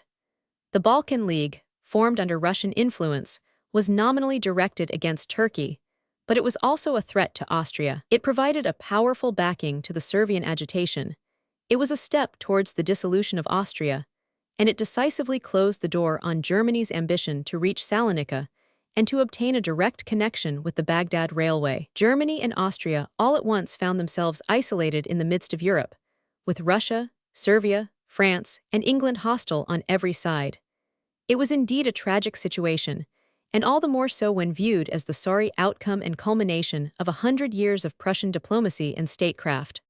Why, under these circumstances, Austria, with Germany of course behind her, should have dictated most insulting terms to Serbia, and then refused to accept Serbia's most humble apology, is difficult to understand. The only natural explanation is that the Germanic powers on the whole thought it best, even as matters stood, to precipitate war, that notwithstanding all the complications, they thought that the long-prepared-for hour had come. The German White Book puts the matter as a mere necessity of self-defense. Had the Servians been allowed, with the help of Russia and France, to endanger the integrity of the neighboring monarchy much longer, the consequence must have been the gradual disruption of Austria and the subjection of the whole Slav world to the Russian scepter, with the result that the position of the German race in Central Europe would have become untenable. But it is obvious that this plea is itself untenable, since it makes a quite distant and problematic danger the excuse for a sudden and insulting blow, for a blow, in fact, almost certain to precipitate the danger. How the matter was decided in Berlin, we cannot at present tell, or what the motives exactly were. It seems rather probable that the Kaiser threw his weight on the side of peace. The German executive, at any rate, saw that the great war they had so long contemplated, and so long prepared for, was close upon themanly in an unexpected form, hugely complicated and threatening. They must have realized the great danger of the situation, but they very likely may have thought that by another piece of bluff similar to that of 19,089, they might intimidate Russia a second time, and they believed that Russia was behindhand in her military preparations. They also, it appears, thought that England would not fight, being too much preoccupied with Ireland, India, and other troubles. And so it may have seemed that now was the psychological moment. Austria opened with war on Serbia 28th of July, and the next day Russia declared a considerable, though not complete, mobilization. From that moment, a general conflagration was practically inevitable. The news of Russia's warlike movement caused a perfect panic in Berlin. The tension of feeling swung round completely for the time being from enmity against England and France to fear of Russia. The final mobilization of the Russian troops 31st of July was followed by the telegrams between the Kaiser and the Tsar, and by the formal mobilization, really already complete, of the German army and navy on the 1st of August. War was declared at Berlin on the 1st of August, and the same or next day the German forces entered Luxembourg. On August 4th they entered Belgium, and war was declared by England against Germany. Looking back at the history of the whole affair, one seems to see, as I have said, a kind of fatality about it. The great power and vigor of the German peoples, shown by their early history in Europe, had been broken up by the religious and other dissensions of the 16th and 17th centuries. It fell to Prussia to become the center of organization for a new Germany. The rich human and social material of the German states, their literary, artistic, and scientific culture, their philosophy, their learning clustered curiously enough round the hard and military nucleus of the North. It was perhaps their instinct, and for the time, their salvation to do so. The new Germany, hemmed in on all sides by foreign powers, could only see her way to reasonable expansion and recognition, and a field for her latent activities, by the use of force, military force. A long succession of political philosophers drilled this into her. She embarked in small wars and always with success. She became a political unity and a great power in Europe. And then came her commercial triumph. Riches beyond all expectation flowed in, and a mercantile class arose in her midst, whose ideals of life were of a corresponding character with the ideals of the wealthy shopkeeper. What wonder that, feeling her power, feeling herself more than ever balked of her rights, she cast her eyes abroad and coveted the imperial and commercial supremacy of the world. In this she had the example of Britain before her. Britain had laid land to land and market to market over the globe, and showed no particular scruple in the matter. Why should not Germany do the same? It was true that Britain always carried the Bible with her, but this was mere British cant. Britain carried the Bible in her left hand, but in her right a sword, and when she used the latter she always let the former drop. Germany could do likewise, but without that odious pretense of morality, and those crocodile tears over the unfortunates whom she devoured. It was only a question of might and organization and armament. So far Germany seems to have had a perfectly good case, and though we in England might not like her ambitions, we could not reasonably find fault with motives so perfectly similar to our own. We might, indeed, make a grievance of the frank brutality displayed in her methods and the defense of them, but then, she might with equal right object to our everlasting pretense of morality, and our concealment of mercenary and imperial aims under the cloak of virtue and innocence. One really must confess that it is difficult to say which is the worse. But if the crystallization of Germany round the Prussian nucleus was for the time the source of Germany's success, it is a question whether it is not even now becoming something quite different, and the likely cause of a serious downfall. It would seem hardly probable that the amalgamation between elements, so utterly dissimilar, can permanently endure. The kindly, studious, sociable, rather naively innocent German masspeople dragged by the scruff of the neck into the arena of militarism and world politics may for a time have had their heads turned by the exalted position in which they found themselves. But it is not likely that they will continue for long to enjoy the situation. With no great instinct for politics, nor any marked gift of tact and discernment, unsuccessful as a rule as colonists, and with no understanding of how to govern except on the Prussian lines, which are every day becoming more obsolete and less adapted to the modern world role which their empire-building philosophers set out for them, is one which they are eminently unfitted to fulfill. It is sad, but we cannot blame them for the defect. They blame the world in general for siding against them in this affair, but do not see that in most cases it has been their own want of perception which has left them on the wrong side of the hedge. Bismarck, with his blood and iron policy, made a huge blunder in not perceiving that in the modern world spiritual forces are arising which must forever discredit the same. He emphasized the blunder by wresting Alsace-Lorraine from France, and again by crippling Russia in the Treaty of 1878, thus making enemies where generosity might have brought him friends. The German executive in July of last year showed extraordinary want of tact in not seeing that Russia, rebuffed in 1908 over Bosnia and Herzegovina, would never put up with a second insult of the same kind over Serbia. The same government was strangely unable to perceive that whatever it might tactically gain by the invasion and devastation of Belgium would be more than lost by the moral effect of such action on the whole world. And notwithstanding its army of spies, it had not the sense to see that England, whether morally bound to or not, was certain, at all costs, to fight in defense of Belgium's neutrality. So true it is that without the understanding which comes from the heart, all the paraphernalia of science and learning and the material results of organization and discipline are of little good. But however we choose to apportion the blame, or at least the responsibility for the situation among the various governments concerned, the main point, and the main lesson of it all, is to see that any such apportionment does not much matter. As long as our governments are constructed as they erith is, on the principle of representing not the real masses of their respective peoples, but the interests of certain classes, especially the commercial, financial, and military classes. Long will such wars be inevitable. The real blame rests, not with the particular foreign policy of this or that country, but with the fact that Europe, already rising through her mass peoples into a far finer and more human and spiritual life than of old, still lies bound in the chains of an almost feudal social order. When the great German mass peoples find this out, when they discover the little rift in the lute, which now separates their real quality from the false standards of their own dominant military and commercial folk, then their true role in the world will begin, and a glorious role it will be. Romans 6. The healing of nations. It is quite possible that the little rift within the lute, alluded to in the concluding paragraph of last chapter, may widen so far as to cause before long great internal changes and reconstructions in Germany herself. But short of that happening, it would seem that there is no alternative for the Allies but to continue the war until her militarism can be put out of court, and that for long years to come. There is no alternative, because she has revealed her hand too clearly as a menace if she should prevail off barbarous force to the whole world. It is this menace which has roused practically the whole world against her, and there is this amount of good in the situation, namely, that while with the victory of Germany a German terror might be established through the world, with the victory of the Allies neither England, nor France, nor Russia, nor little Belgium, nor any other country, could claim a final credit and supremacy. With the latter victory, we shall be freed from the nightmare claim of any one nation's world empire. But in order to substantiate this result, England must also abdicate her claim.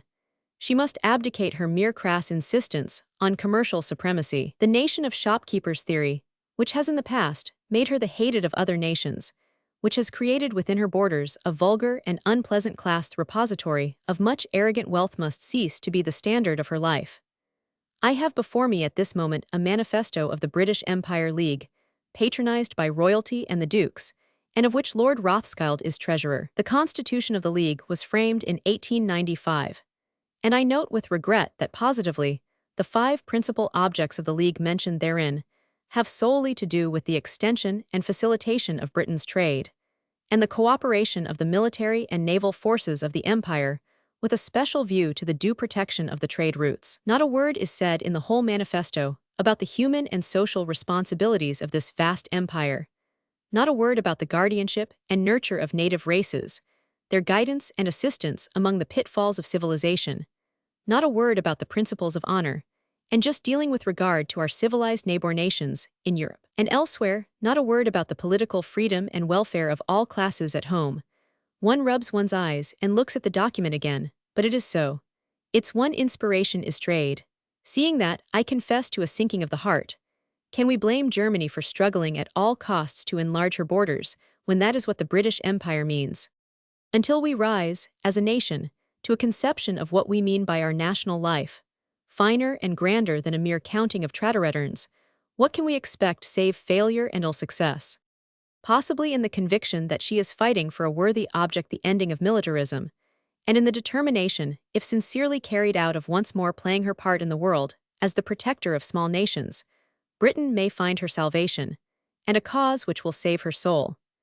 It is certainly encouraging to find that there is a growing feeling in favor of the recognition and rehabilitation of the small peoples of the world. If it is true that Britain, by her grasping imperial commercialism in the past, and let us hope that period is past, has roused jealousy and hatred among the other nations, equally is it true that Germany today, by her dreams of world conquest, has been rousing hatred and fear. But the day has gone by of world empires founded on the lust of conquest, whether that conquest be military or commercial. The modern peoples surely are growing out of dreams so childish as that. The world empire of Goethe and Beethoven is even now far more extensive, far more powerful, than that which Wilhelm Roman II and his Junkers are seeking to encompass. There is something common, unworthy, in the effort of domination, and while the great powers have thus vulgarized themselves, it is the little countries who have gone forward in the path of progress. In modern Europe, what do we not owe to little Switzerland, lighting the torch of freedom 600 years ago, and keeping it alight through all the centuries when despotic monarchies held the rest of the European continent? And what to free Holland, with her great men of learning and her painters surpassing those of all other countries save Italy. So the small Scandinavian nations have given to the world famous men of science, from Linnaeus downwards, poets like Tegner and Bjornson, scholars like Madvig, dauntless explorers like Fridtjof Nansen. England had, in the age of Shakespeare, Bacon, and Milton, a population little larger than that of Bulgaria today. The United States, in the days of Washington and Franklin and Jefferson and Hamilton and Marshall, counted fewer inhabitants than Denmark or Greece. In all their internal politics and social advancement, Switzerland, Holland, Denmark, Norway, and Sweden, Finland, until the paw of the bear was on her, and Belgium, till the claw of the spread eagle have been well to the fore. It is they who have carried on the banner of idealism, which Germany herself uplifted when she was a small people or a group of small peoples. It is they who have really had prosperous, healthy, independent, and alert populations. How much more interesting, we may say, would Europe be under the variety of such a regime than under the monotonous bureaucracy and officialism of any great power? And to some such scheme we must adhere. It would mean, of course, the alliance of all the states of Western Europe, large and small, and including both a remodeled Germany and a largely remodeled Austria in one great federation whose purpose would be partly to unite and preserve Europe against any common foe, from the East or elsewhere, and partly to regulate any overweening ambition of a member of the Federation, such as might easily become a menace to the other members. A secondary but most important result of the formation of such a United States of Europe would be that while each state would probably preserve a small military establishment of its own, the enormous and fatal incubus of the present armament system would be rendered unnecessary. And so at last the threat of national bankruptcy and ruin, which has of late pursued the nations like an evil dream, might pass away. But in that matter of finance, it cannot be disguised that a terrible period still awaits the European peoples. Already the moneylenders sitting on their chests form a veritable nightmare. But with fresh debts by the 1,000 million sterling being contracted, there is great danger that the mass peoples beneath will be worse paralyzed and broken even than they are knownless. Indeed, with a great effort they rouse themselves and throw off the evil burden. That the world is waking up to a recognition of racial rights, that is, the right of each race to have as far as possible its own government, instead of being lorded over by an alien race, is a good sign. And a European settlement along that line must be pressed for. At last, after centuries of discomfort, we at home are finding our solution of the Irish question in this very obvious way. And it may be that Europe, tired of war, may finally have the sense to adopt the same principle. Of course, there are cases where populations are so mixed, as, for instance, the Czechs and Slovaks and Germans in Bohemia and Moravia, or where small colonies of one race are so embedded in the midst of another race, as are the Germans among the Romanians of Transylvania, that this solution may be difficult. That is no reason, however, why the general principle should not be applied. It must, indeed, be applied if Europe is not to return to barbarism. And it interests us, having regard to what I have said about class rule being so fruitful a cause of war, to remember that the rule of one race by another always does mean class rule.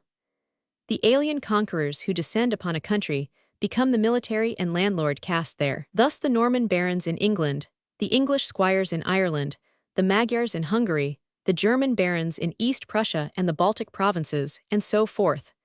They make their profit and maintain themselves out of the labor and the taxation of the subject peoples. In the earlier forms of social life, when men lived in tribes, a rude equality and democracy prevailed. There was nothing that could well be called class government.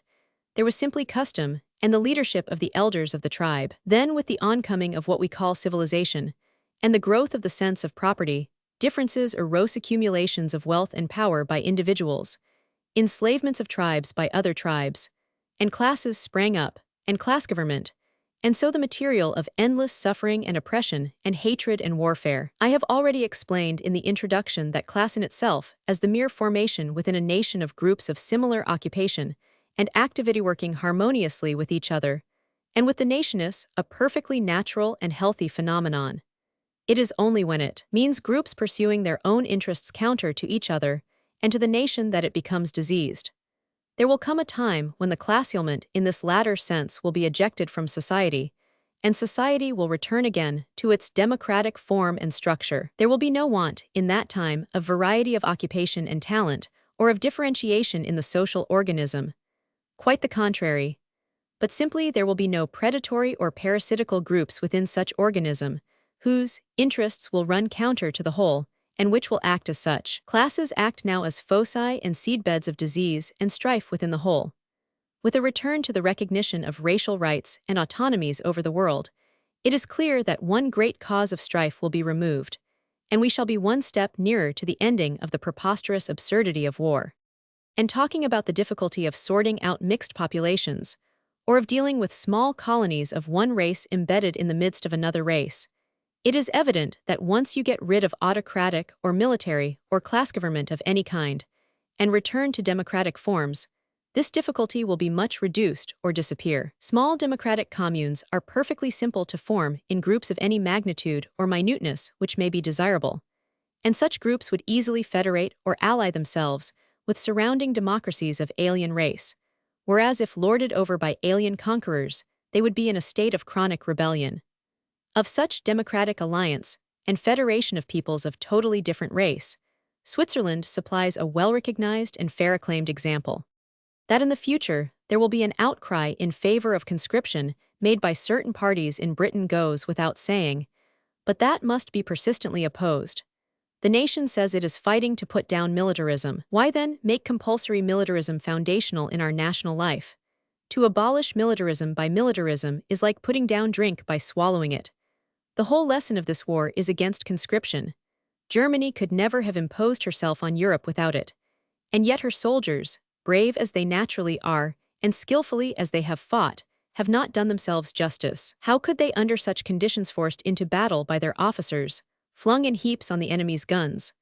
The voluntary response in Britain to the call to arms has been inspiriting, and if voluntarism means momentary delay in a crisis, still it means success in the end. No troops have fought more finely than the British, said Surgeon General Avat. Speaking in London in October, General Avat's word in such a matter ought to carry weight.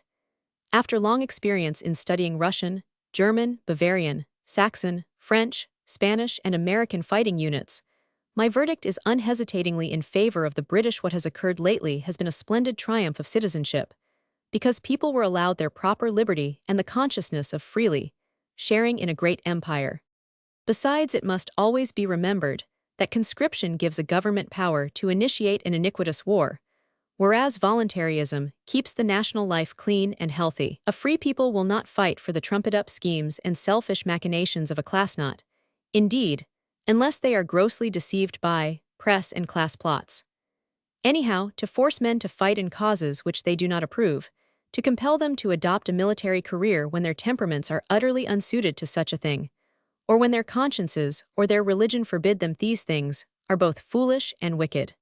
If the nation wants soldiers, it must pay for them. England, for example, is rolling in wealth, and it is simply a scandal that the wealthy classes should sit at home in comfort and security and pay to the man in the trenches who is risking his life at every moment, and often living in such exhaustion and misery as actually to wish for the bullet which will end his life no more than the minimum wage of an ordinary day laborer, and that they should begrudge every penny paid to his dependents whether he be living or dead, or to himself when he returns, a lifelong cripple, to his home. To starve and stint your own soldiers, to discourage recruiting, and then to make the consequent failure of men to come forward into an excuse for conscription is the meanest of policies. As a matter of fact, the circumstances of the present war show that with anything like decent reward for their services, there is an abundant, an almost overabundant, supply of men ready to flock to the standard of their country in a time of necessity. Nor must it be forgotten, in this matter of pay, that the general type and average of our forces today,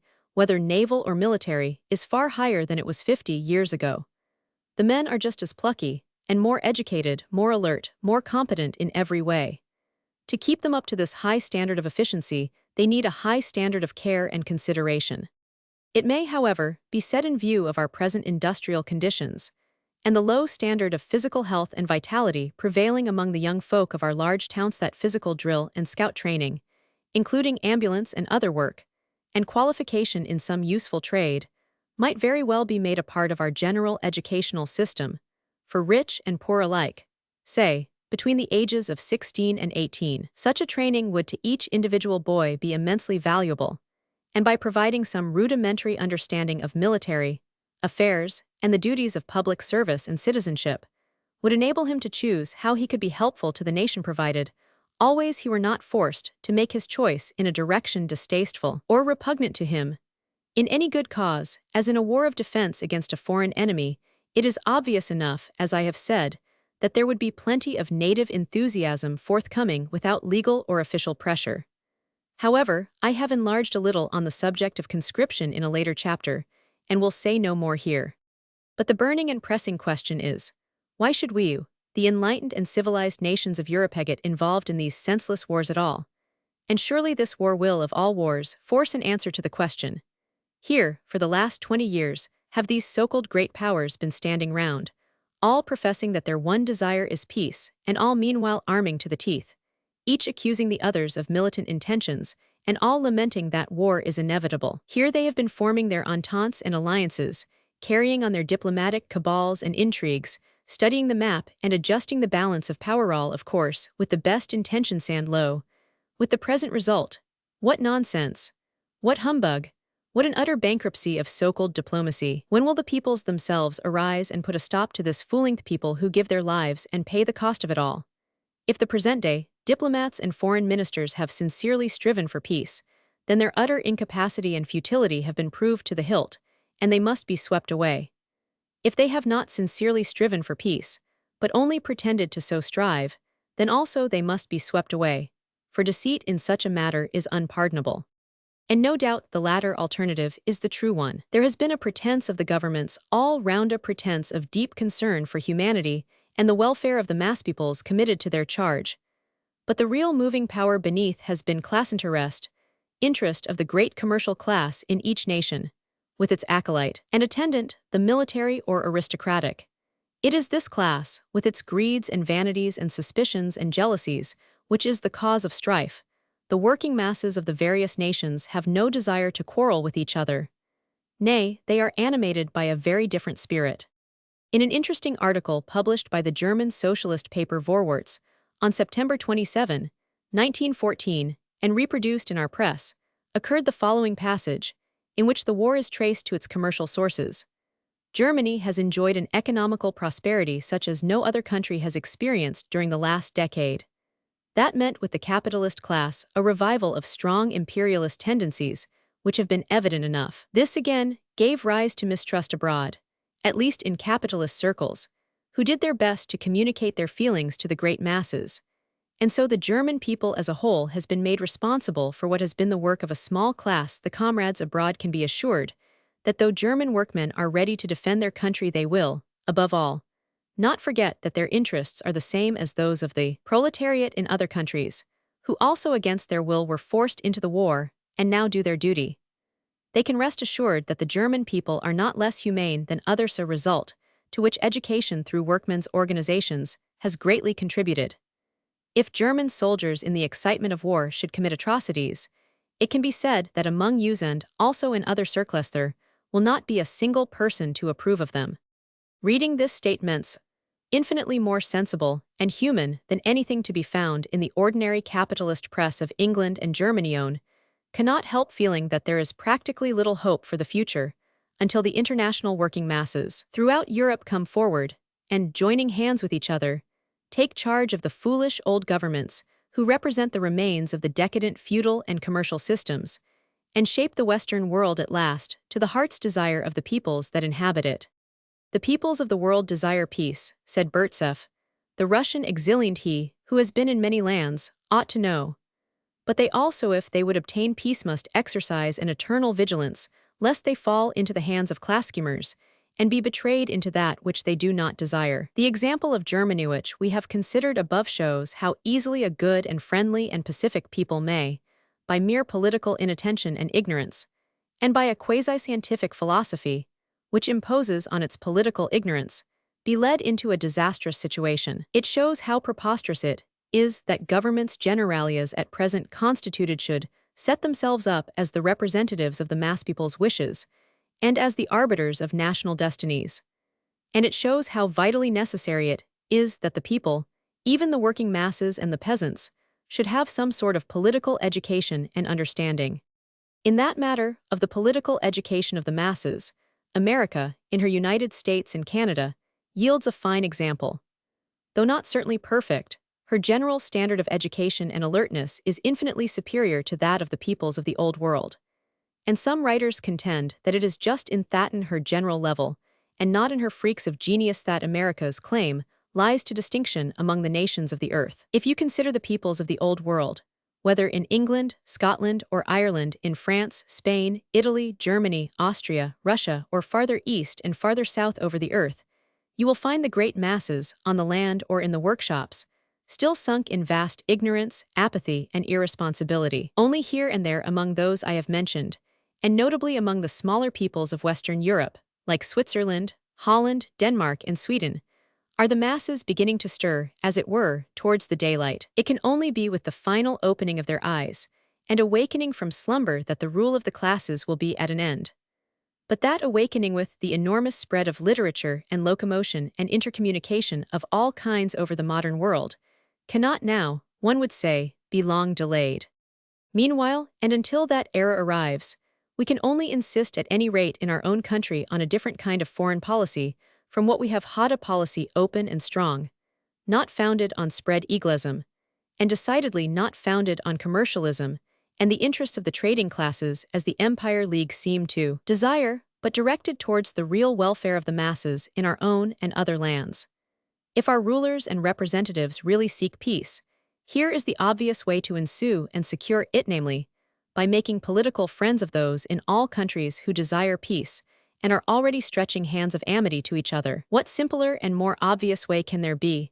We hail our working-class comrades of every land, says the manifesto of the Independent Labour Party. Across the roar of guns, we send greeting to the German socialists. They have labored unceasingly to promote good relations with Britain, as we with Germany. They are no enemies of ours, but faithful friends. In forcing this appalling crime upon the nations, it is the rulers, the diplomats, the militarists who have sealed their doom.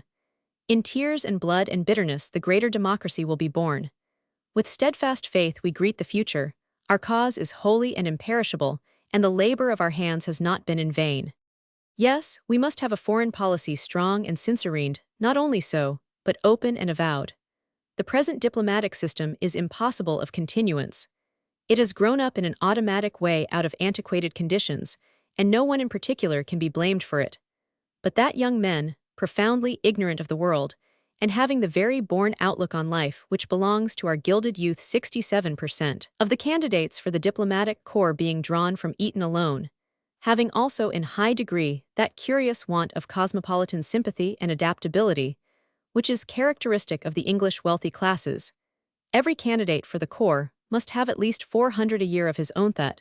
Such a type should be charged with the representation of the United Kingdom in foreign affairs, is today a hopeless anomaly, and indeed a very great danger. The recommendations just published of the Royal Commission are in the right direction, but they need urgent reinforcement and extension by the pressure of public opinion. And if in the present-day situation of affairs we cannot refer every question which arises directly to the nation, we must at least do away with the one-man secretary system, and have in his place a large and responsible committee, representative, not of any one party or class but as far as possible of the whole people. At this moment, for instance, as far as we know, the terms of settlement of the present war may actually be being arranged over our heads, and yet that may be taking place quite apart from the approval and the wishes of the most weighty portion of the nation. Another thing that we must look to with some hope for the future is the influence of women. Profoundly shocked as they are by the senseless folly and monstrous bloodshed of the present conflict, it is certain that, when this phase is over, they will insist on having a voice in the politics of the future. The time has gone by when the mothers and wives and daughters of the race will consent to sit by meek and silent, while the men in their madness are blowing each other's brains out and making mountains out of corpses. It is hardly to be expected that war will cease from the earth this side of the millennium, but women will surely only condone it when urged by some tremendous need or enthusiasm. They will not rejoice as men sometimes do in the mere lust of domination and violence. With their keen perception of the little things of life and the way in which the big things are related to these, they will see too clearly the cost of war in broken hearts and ruined homes to allow their men to embark in it short of the direst necessity. And through the women, I come back to the elementary causes and roots of the present war, little fibers in our social life which have fed, and are still feeding, the fatal tree whose fruits are, not the healing but the strife of nations. In the present day, though, there may be other influences. It is evident enough that rampant and unmeasured commercial greed, concentrating itself in a special class, is the main cause, the taproot, of the whole business. And this, equally evidently, springs out of the innumerable greed of individuals, countless fibers that combine to one result: the desire of private persons to get rich quick at all costs, to make their gains out of others' losses, to take advantage of each other, to triumph in success regardless of others' failures. And these unworthy motives and inhuman characteristics again spring obviously out of the mean and materialistic ideals of life, which still have sway among us, the ideals of wealth and luxury and display off, which the horrors of war are the sure and certain obverse. As long as we foster these things in our private life, so long will they lead in our public life to the embitterment of nation against nation. What is the ruling principle of the interior and domestic conduct of each nation, taught even within its own borders, but an indecent scramble of class against class, of individual against individual, to rise to noisy power and influence, and to ill-bred wealth and riches, by trampling others down and profiting by their poverty? Mrs. Ruskin long ago told us the real and prevailing motive of our peoples, whatever their professions of Christianity may be. Small wonder, then, if out of such interior conditions there rise to dominance in the great world those very classes who exhibit the same vulgarities in their most perfect form, and that their conflict with each other, as between nation and nation, exhibit to us, in the magnified and hideous form of war, the same sore which is all the time corrupting our internal economy. The brutality and atrocity of modern war is but the reflection of the brutality and inhumanity of our commercial regime and ideals. The slaughter of the battlefields may be more obvious, but it is less deliberate, and it is doubtful whether it be really worse than the daily and yearly slaughter of the railways, the mines, and the workshops. That being so, it is no good protesting against, and being shocked at, an evil which is our very own creation, and to cry out against warlords is useless, when it is our desires and ambitions which set the warlords in motion. Let all those who indulge and luxuriate in ill-gotten wealth today, and indeed, their name is legion, as well as all those who meanly and idly groan because their wealth is taken from them, think long and deeply on these things. Truth and simplicity of life are not mere fads. They are something more than abstractions and private affairs, something more than social ornaments. They are vital matters which lie at the root of national well-being. They are things which in their adoption or in their denial search right through the tissue of public life. To live straightforwardly, by your own labor, is to be at peace with the world. To live on the labor of others is not only to render your life false at home, but it is to encroach on those around you, to invite resistance and hostility. And when such a principle of life is favored by a whole people, that people will not only be in a state of internal strife, but will assuredly raise up external enemies on its borders who will seek its destruction. The working masses and the peasants, whose lives are in the great whole honest, who support themselves, and a good many others besides, by their own labor, have no quarrel. And they are the folk who today, notwithstanding lies and slanders galore, and much of race prejudice and ignorance, stretch hands of amity and peace to each other wellnigh all over the world. It is of the modern moneyed classes that we may say that their life principle, that of taking advantage of others and living on their labor, is essentially false. And these are the classes which are distinctively the cause of enmities in the modern world, and which, as I have explained above, are able to make use of the military class in order to carry out their designs. It can only be with the ending of the commercial and military classes, as classes, that peace can come to the world. China, founded on the anti-commercial principles of Confucius, disbanded her armies 1,000 years ago, and only quite lately, under the frantic menace of Western civilization, felt compelled to reorganize them. She was 1,000 years before her time. It can only be with the emergence of a new structure of society, based on the principle of solidarity and mutual aid among the individuals of a nation, and so extending to solidarity and mutual aid among nations, that peace can come to the Western world. It is the best hope of the present war that, like some frightful illness, it marks the working out of deep-seated evils and their expulsion from the social organism, and that with its ending the old false civilization, built on private gain, will perish, crushed by its own destructive forces, and in its place the new, the real culture will arise, founded on the essential unity of mankind. Romans 7. Patriotism and internationalism. Many socialists and sympathizers with the labor movement over the world belittle patriotism and seem to think that by decrying and discouraging the love of one's country, one will bring nearer the day of internationalism. I do not agree. Of course, we all know there is a lot of sham and false patriotism, such as, for instance, pressmongers magnify and make use of in order to sell their papers, or such as comfortable, while Toto folk with big dividends do so heartily encourage among the poorer classes, who can thus be persuaded to fight for them. We know indeed that there is a good deal of very mean and unworthy patriotism, the flag-waving variety, for instance, which we saw in the Boer Werksultant over a small nation of farmers, defending their homes, and whipped up deliberately by a commercial gang for their own purposes, or the narrow-minded, lying, canting variety which blinds a people to its own faults, and credits itself with all the moral virtues, while at the same time it gloats over every defamation of the enemy. There is a good deal of that variety in the present war, and it is easy to understand that many people, sick of that sort of patriotism, would go straight for a ready-made denial of all frontiers and boundaries.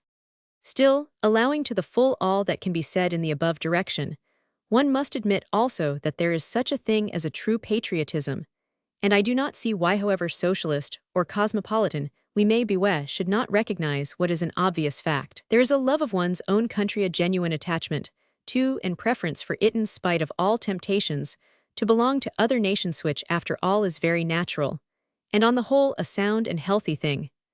There may be some people whose minds are so lofty that to them all peoples and races are alike and without preference. But one knows that the vast multitudes of our mortal earth are not made like that. If a man love not his brother whom he hath seen, how shall he love God whom he hath not seen? It is certainly easier and more natural to make an effort and a sacrifice for the sake of your own countrymen whom you know so well, and with whom you are linked by 1,000 ties, than for the sake of foreigners, who are little more than a name, however worthy you may honestly believe the latter to be. It is more obvious and instinctive for a man to work for his own family than to give his services to his municipality or his county council. Charity begins at home, and the wider spirit of human love and helpfulness, which passes beyond the narrow bounds of the family hearth, has perhaps to find an intermediate sphere before it can unfold itself and expand in the great field of humanity among all colors and races. Personally, I am probably more international by temperament than patriotic. I feel a strange kinship and intimacy with all sorts of queer and outlandish races, Chinese, Egyptian, Mexican, or Polynesian, and always a slight but persistent sense of estrangement and misapprehension among my own people.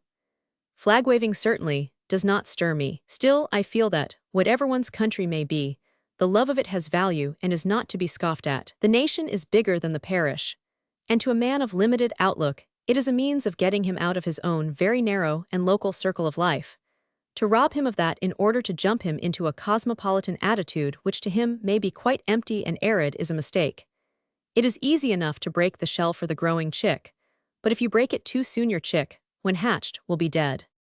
If you look at the great majority of those who are enthusing just now about our country and patriotically detesting the Germans, you will see that notwithstanding lies and slanders and cant galore, and much of conceit and vanity, their patriotism is pulling them together from one end of Britain to another, causing them to help each other in 1,000 ways, urging them to make sacrifices for the common good, helping them to grow the sinews and limbs of the body politic, and even the wings which will one day transport that body into a bigger world. Really, I think we ought to be very grateful to the Germans for doing all this for us, and the Germans ought to be grateful to us for an exactly similar reason. You will see plainly enough that the great majority of those who are at this moment giving their thoughts and lives for their countrymen and neighbors either in Germany or in England, could not by any manner of possibility be expected to act with similar self-surrender and enthusiasm in an international cause. They are not grown to that point of development yet, and it is better that they should learn helpfulness and brotherhood within somewhat narrow bounds than perhaps not learn these things at all in the open and indiscriminate field of universal equality. After all, to stimulate love and friendship, there is nothing like a common enemy. It is an old story and an old difficulty. There comes a time when every institution of social life becomes rotten and diseased and has to be removed to make way for the new life which is expanding behind it. Broadly speaking, we may say that the institution of patriotism is approaching this period at any rate over Western Europe. The outlines of an international life are becoming clearly visible behind it. What we have to do is to help on that international life and spirit to our best, and certainly clear out a lot of sham patriotism that stands in its way. But this has to be done with discrimination and a certain tact. People must be made to see that my country, right or wrong, is not the genuine article. They must be made to understand how easily this sort of slapdash sentiment throws them into the hands of scheming politicians and wire-pullers for sinister purpose so readily it can be made use of directly. It has become a mere unreasoning instinct and habit. If a war is wanted, or conscription, or a customs tariff, it may be merely to suit the coward fears of autocratic rulers, or the selfish interests of some group of contractors or concession hunters. All that the parties concerned have to do is to play the patriotic stop, and they stand a good chance of getting what they want. Just now there is a good bit of fleecing going on in this fashion, both of the public and the wage-workers. Even in its more healthy forms, when delayed and too long, patriotism easily becomes morbid and delays also the birth of the larger spirit which is waiting behind it. The continental socialists complain that their cause has hitherto made little progress in Alsace-Lorraine and Poland for the simple reason that political circumstances have over-accentuated the patriotic devotion in both these regions. Thus we have to push on with discrimination. Always we have to remember that the wide, free sense of equality and kinship which lies at the root of internationalism is the real goal, and that the other thing is but a step on the way, albeit a necessary step. Always we have to press on towards that great and final liberation, the realization of our common humanity, the recognition of the same great soul of man, slumbering under all forms in the heart of all race, one guarantee and assurance of the advent of world peace. That we are verging rapidly towards some altered perspective I quite believe, and the day is coming when, in the social and political spheres, international activity will make excessive patriotism seem somewhat ridiculous. In fact, it has already done in the spheres of science and industry and art. Still, I also do not see any reason why the two tendencies should not work side by side. The health of local organs and members in the human body is by no means incompatible with the health of the whole organism, and we may understand the great map of humanity all the better for its being differently colored in different parts. Roman 8. The Psychology of War and Recruiting. November 1914. I sometimes think the countryfolk round about where I live the most sensible people I know. They say with regard to the war said at its outset, what are they fighting about? I cannot make out, and nobody seems to know. What I have seen o' the Germans, they are a decent enough folk much like ourselves. If there's got to be fightin', why do not them as makes the quarrel go and fight why each other? But killing all them folk that's got no quarrel, and burnin' their houses and farms, and tramplin' down all that good corn and all them brave men dead, what can never live agin it's scandalous, I say. This at the outset. But afterwards, when the papers had duly explained that the Germans were mere barbarians and savages, bent on reducing the whole world to military slavery, they began to take sides and feel there was good cause for fighting. Meanwhile, almost exactly the same thing was happening in Germany, where England was being represented as a greedy and deceitful power, trying to boss and crush all the other nations.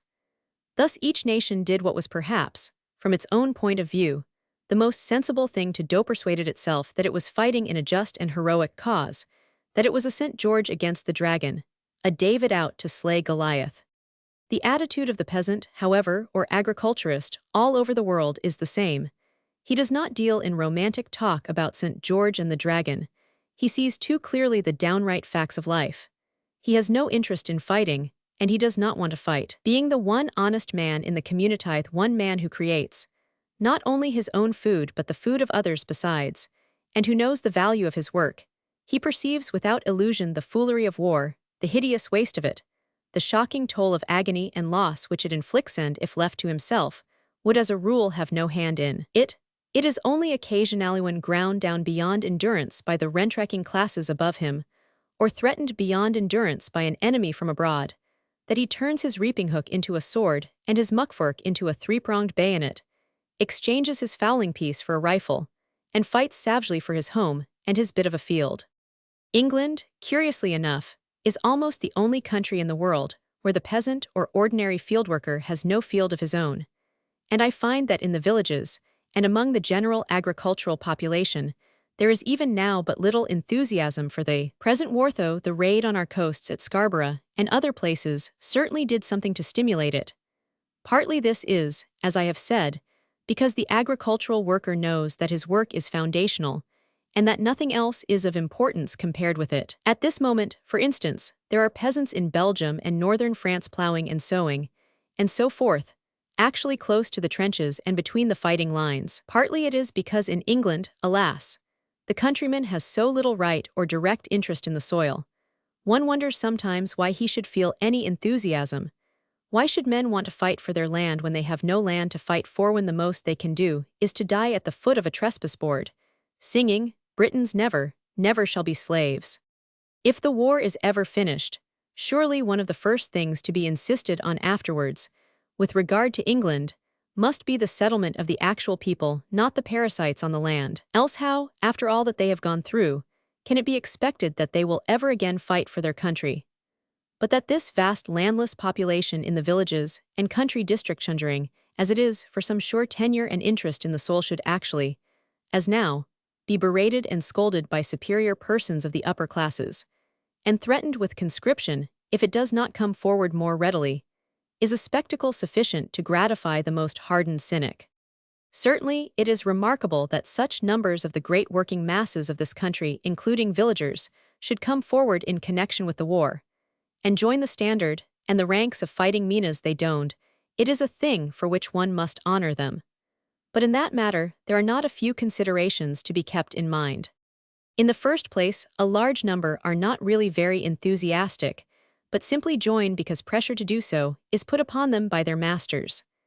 The press gangs of old exist no longer, but substitutes for them revive in subtler form. Many large landlords, for instance, have given notice to a percentage of their gamekeepers, gardeners, park employees, and the like, to the effect that their services are no longer required, but that if they enlist in the ranks now, they will be reinstated in their master's service again when the war is over, if still alive is, we presume, understood. Large numbers of manufacturing and other firms have notified their workmen and clerks in similar terms. This means pretty serious economic pressure. A man in the prime of life, suddenly ousted from his job, and with no prospect either of finding a similar job elsewhere or of learning any new one, is in a pretty fix. His only certain refuge lies in the fact that he can be taught to use a rifle in a few weeks, and in a few weeks perhaps it becomes clear to him that to accept that offer and the pay that goes with it were, as at ISIS, his only chance. There are others, again perhaps a very large number, who do not care much about the war in itself, and probably have only the vaguest notion of what it is all about. But for them to join the ranks means adventure, comradeship, the open air, all fascinating things, and they hail the prospect with joy as an escape from intolerable dullness, from the monotony of the desk and the stuffy office, from the dreary round and mechanical routine of the factory bench, from the depressing environment of home and domestic squalor. I must confess, though I have no general prejudice in favor of war, that I have been much struck, since the outbreak of the present one, by the altered look of crowds of young men, whom I personally know, who are now drilling or otherwise preparing for it. The gay look on their faces, the blood in their cheeks, the upright carriage and quick, elate step, when compared with the hangdog, sallow, dull creatures I knew before, will testify to the working of some magic influence. As I say, I do not think that this influence in most cases has much to do with enthusiasm for the cause or any mere lust of battle. Happily, indeed, for the most part, they do not for a moment realize what modern battle means. It is simply escape from the hateful conditions of present-day commercialism and its hideous wage slavery into something like the normal life of young manhood, a life in the open under the wide sky, blood-stirring enterprise, risk if you will, cooperation and camaraderie. These are the inviting, beckoning things, the things which swing the balance down, even though hardships, low pay, and high chances of injury and death are thrown in the opposite scale. Nevertheless, and despite these other considerations, there does certainly remain, in this as in other wars, a fair number of men among those who enlist who are bona fide inspired by some ideal which they feel to be worth fighting for. It may be patriotism or love of their country, it may be to put down militarism, it may be religion or honor or what not. And it is fine that it should be so. They may in cases be deluded or mistaken about facts. The ideal they fight for may be childish, as in the medieval crusades. Still, Even so, it is fine that people should be willing to give their lives for an ideathot. They should be capable of being inspired by a vision. Humanity has at least advanced as far as that. I suppose patriotism, or love of country when it comes to its full realization, as in the case of invasion by an enemy, is the most powerful and tremendous of such ideals, sweeping everything before it. It represents something ingrained in the blood. In that case, all the other motives for fight and economic, or what not, disappear, and are swallowed up. Material life and social conditions under a German government might externally be as comfortable and prosperous as under our own, but for most of us, something in the soul would wither and sicken at the thought. Anyhow, whatever the motives may be which urge individuals into war, whether sheer necessity or patriotism, or the prospect of wages or distinction, or the love of adventure, a nation or a people in order to fight, must have a cause to fight for, something which its public opinion, its leaders, and its press can appropriate, some phrase which it can inscribe on its shield, be it country or God or freedom from tyranny or culture versus barbarism. It must have some such cry, else obviously it could not fight with any wholeheartedness or any force. The thing is a psychological necessity. Everyone, when he gets into a quarrel, justifies himself and accuses the other party. He puts his own conduct in an ideal light, and the conduct of his opponent in the reverse. Doubtless, if we were all angels and could impartially enter into all the origins of the quarrel, we should not fight, because to understand would be to forgive. But as we have not reached that stage, and as we cannot even explain why we are quarreling, the matter being so complex, we are fain to adopt a phrase and fight on the strength of that. It is useless to call this hypocrisy. It is a psychological necessity. It is the same necessity which makes a mistress dismiss her maid on the score of a broken teapot, though really she has no end of secret grievances against her, or which makes the man of science condense the endless complexity of certain physical phenomena into a neat, but lying formula which he calls a law of nature. He could not possibly give all the real facts, and so he uses a phrase. In war, therefore, each nation adopts a motto as its reason for fighting. Sometimes the two opposing nations both adopt the same motto. England and Germany both inscribe on their banners, culture versus barbarism. Each believes in its own good faith, and each accuses the other of hypocrisy. In a sense, this is all right, and could not be better. It does not so much matter which is really the most cultured nation, England or Germany, as that each should really believe that it is fighting in the cause of culture. Then, so fighting for what it knows to be a good cause, the wounds and death endured, and the national losses and depletion are not such sad and dreadful things as they at first appear. They liberate the soul of the individual, they liberate the soul of the nation. They are sacrifices made for an ideal, and provided they are truly such, the God within is well pleased, and comes one step nearer to his incarnation. Whatever inner thing you make sacrifices for, the same will in time appear visibly in your life, blessing or cursing you. Therefore, beware and take good care as to what that inner thing really is. Such is the meaning of the use of a phrase or battle cry, but we have, indeed, to be on our guard against how we use it. It can so easily become a piece of cant or hypocrisy. It can so easily be engineered by ruling cliques and classes for their own purpose to persuade and compel the people to fight their battles. The politicians get us for reasons which they do not explain into a nice little entanglement, perhaps with some tribe of savages, perhaps with a great European power. And before the nation knows where it is, it finds itself committed to a campaign which may develop and become a serious war. Then there is no alternative but for ministers to repair to a certain cabinet where the well-drilled formulae they need are kept hanging, and select one for their use. It may be women and children, or it may be immoral savages, or it may be empire, or it may be our word of honor. Having selected the right one, and duly displayed and advertised it, they have little difficulty in making the nation rise to the bait, and fight whatever battles they desire. Since the early beginnings of the human race, we can perceive the same processes in operation. We can almost guess the grade of advancement reached among primitive tribes by simply taking note of their totems. These were emblems of the things which held the mind of the tribe, as admirable or terrible, with which it was proud to identify itself: the fox, for instance, or the bear, the kangaroo, or the eagle. To be worthy of such ideals, men fought. Later, every little people, every knightly family, every group of adventurers, adopted a device for its shield, a motto for its flag, a figure of some kind, human, or more often animal. Even the modern nations have not got much farther, and we can judge of their stage of advancement by the beasts of prey they flaunt on their banners or the deep-throat curses which resound in their national anthems. But surely the time has now come even with this world war when the great heart of the peoples will wake up to the savagery and the folly perpetrated in their names. The people who, although they enjoy a scrap now and then, are essentially peaceful, essentially friendly, all the world over, who in the intervals of slaughter offer cigarettes to their foes and tenderly dress their enemies' wounds, whose worst and age-long sin it is that they allow themselves so easily to be dominated and led by ambitious and greedy schemers. Surely it is time that they should wake up and throw off these sham governments, these governments that are 3/4 class scheming and fraud, and only 1/4 genuine expressions of public spirit and declare the heart of solidarity that is within them. The leaders and high priests of the world have used the name of Christianity to bless their own nefarious works with, till the soul is sick at the very sound of the word. But surely the time has come when the peoples themselves out of their own heart will proclaim the advent of the Son of Man, conscious of it, indeed, as a great light of brotherhood shining within them, even amid the clouds of resentment and ignorance, and will deny once for all the gospel of world empire and conquest, which has so long been foisted on them for insidiously selfish ends.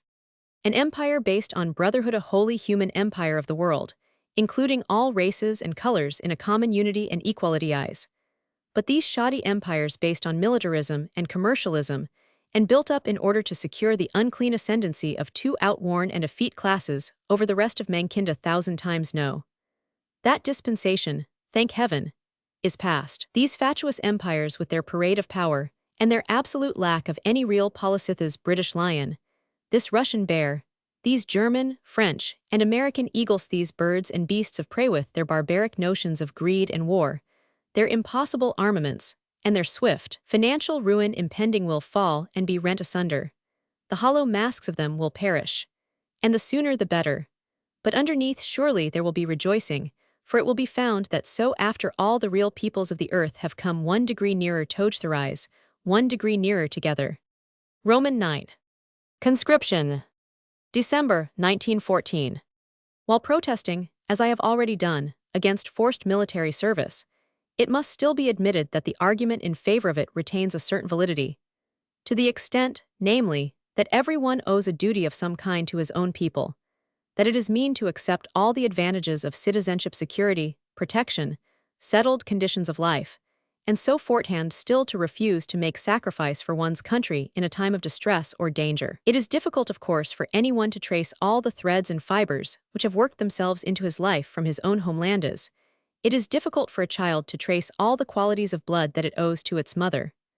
But there they are, and though some of these native inheritances and conditions may not really be to a man's liking, yet he can hardly refuse to acknowledge them, or to confess the debt of gratitude that he owes to the land of his birth.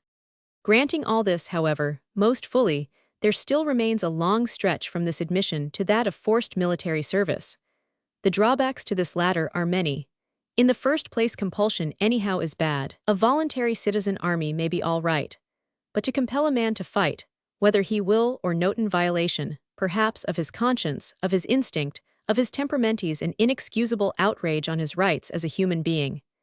In the second place, it is gross folly, for a man who fights devoid of free will and against his conscience, against his temperament, cannot possibly make a good fighter. An army of such recusants, however large, would be useless, and even a few mixed with the others do, as a matter of fact, greatly lower the efficiency of the whole force associated with them.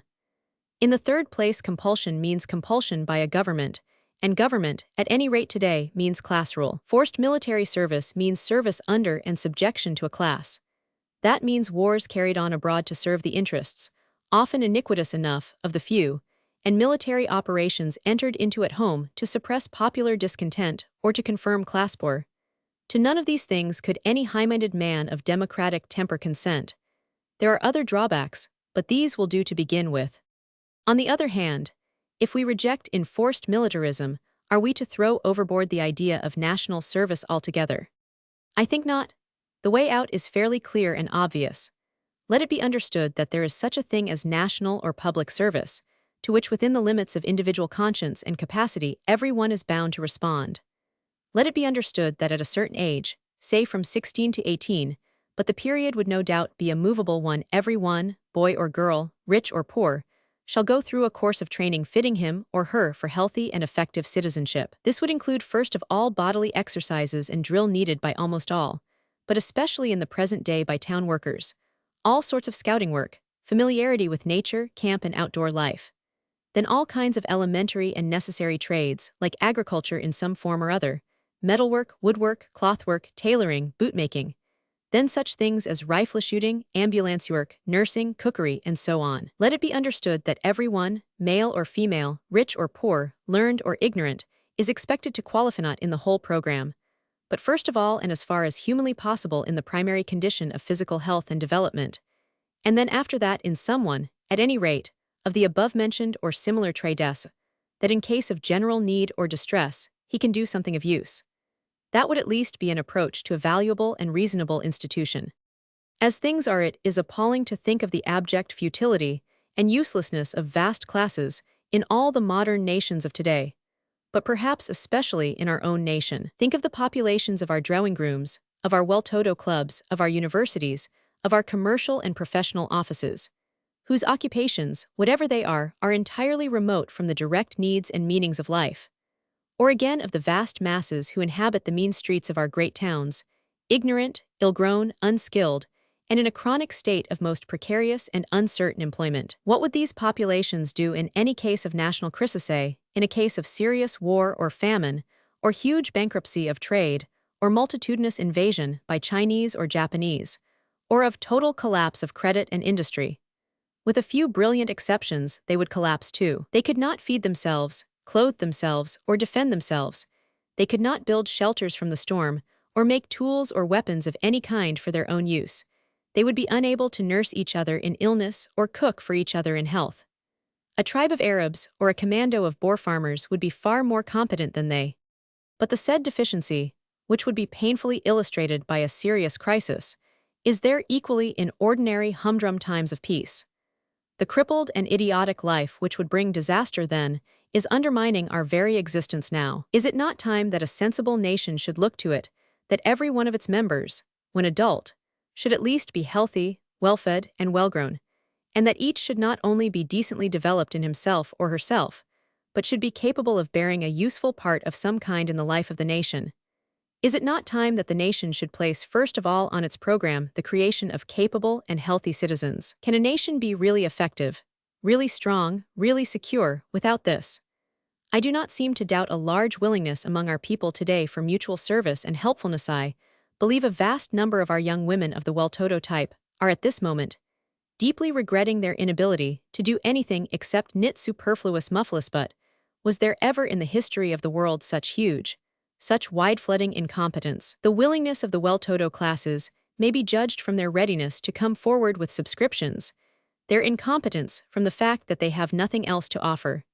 That is, that all they can offer is to set someone else by means of their money to do useful work in their place. They cannot themselves nurse wounded soldiers, or make boots for them, or build huts or weave blankets.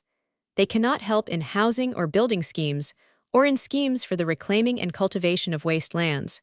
They cannot grow corn or bake bread or cook simple meals for the assistance of the indigent or the aged or the feeble, because they understand none of these things.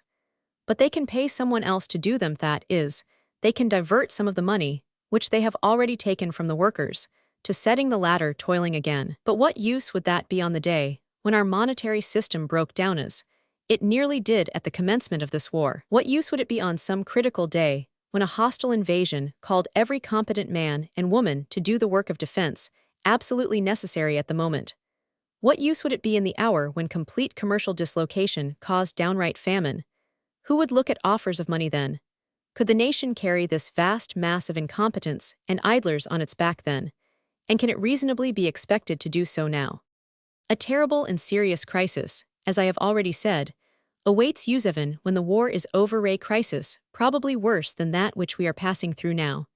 We have to remember the debts that are being piled up. If the nations are staggering along now, under the enormous load of idlers and parasites living on interest, how will it be then? Unless we can reorganize our Western societies on a real foundation of actual life, of practical capacity, of honest and square living, and of mutual help instead of mutual robbery, they will infallibly collapse or pass into strange and alien hands. Now is the critical moment when, with the enormous powers of production which we wield, it may be possible to make a new start and base the social life of the future on a generous recognition of the fellowship of all. How many times have the civilizations of the past, ignoring this salvation, gone down into the gulf? Can we find a better hope for our civilization today? It is clear, I think, that any nation that wants to stand the shock of events in the future and to hold its own in the vast flux of racial and political changes which is coming on the world will have to found its life, not on theories and views or on the shifting sands of literature and fashion, but on the solid rock of the real material capability of its citizens, and on their willingness, their readiness to help each other, their ingrained instinct of mutual service.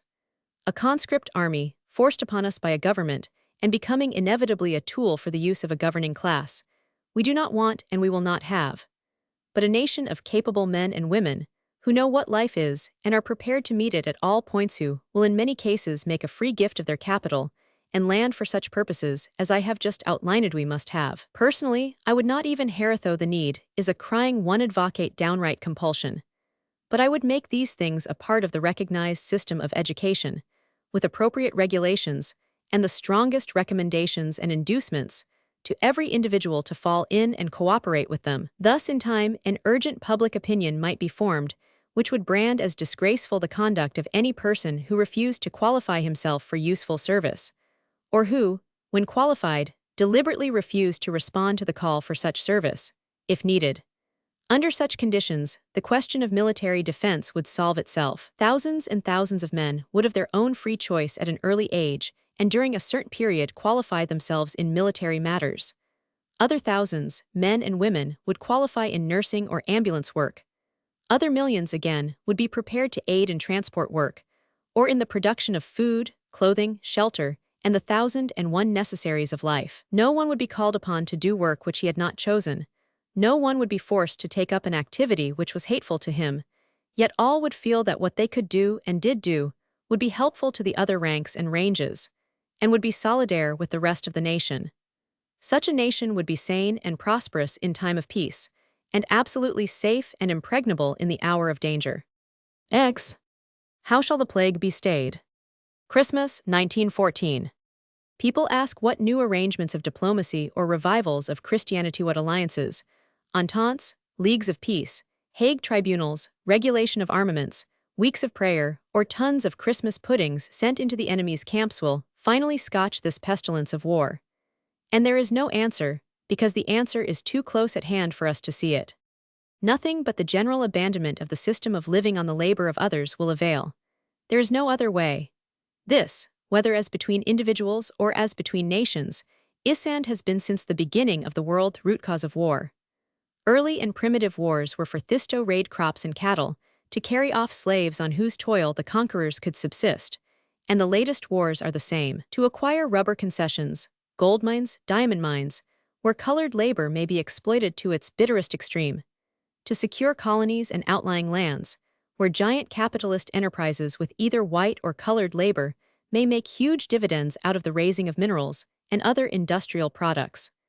To crush any other power which stands in the way of these greedy and inhuman ambitions, such are the objects of wars today. And we do not see the cause of the sore because it is so near to us, because it is in our blood. The whole private life of the commercial and capitalist classes, who stand as the representatives of the nations today, is founded on the same principle.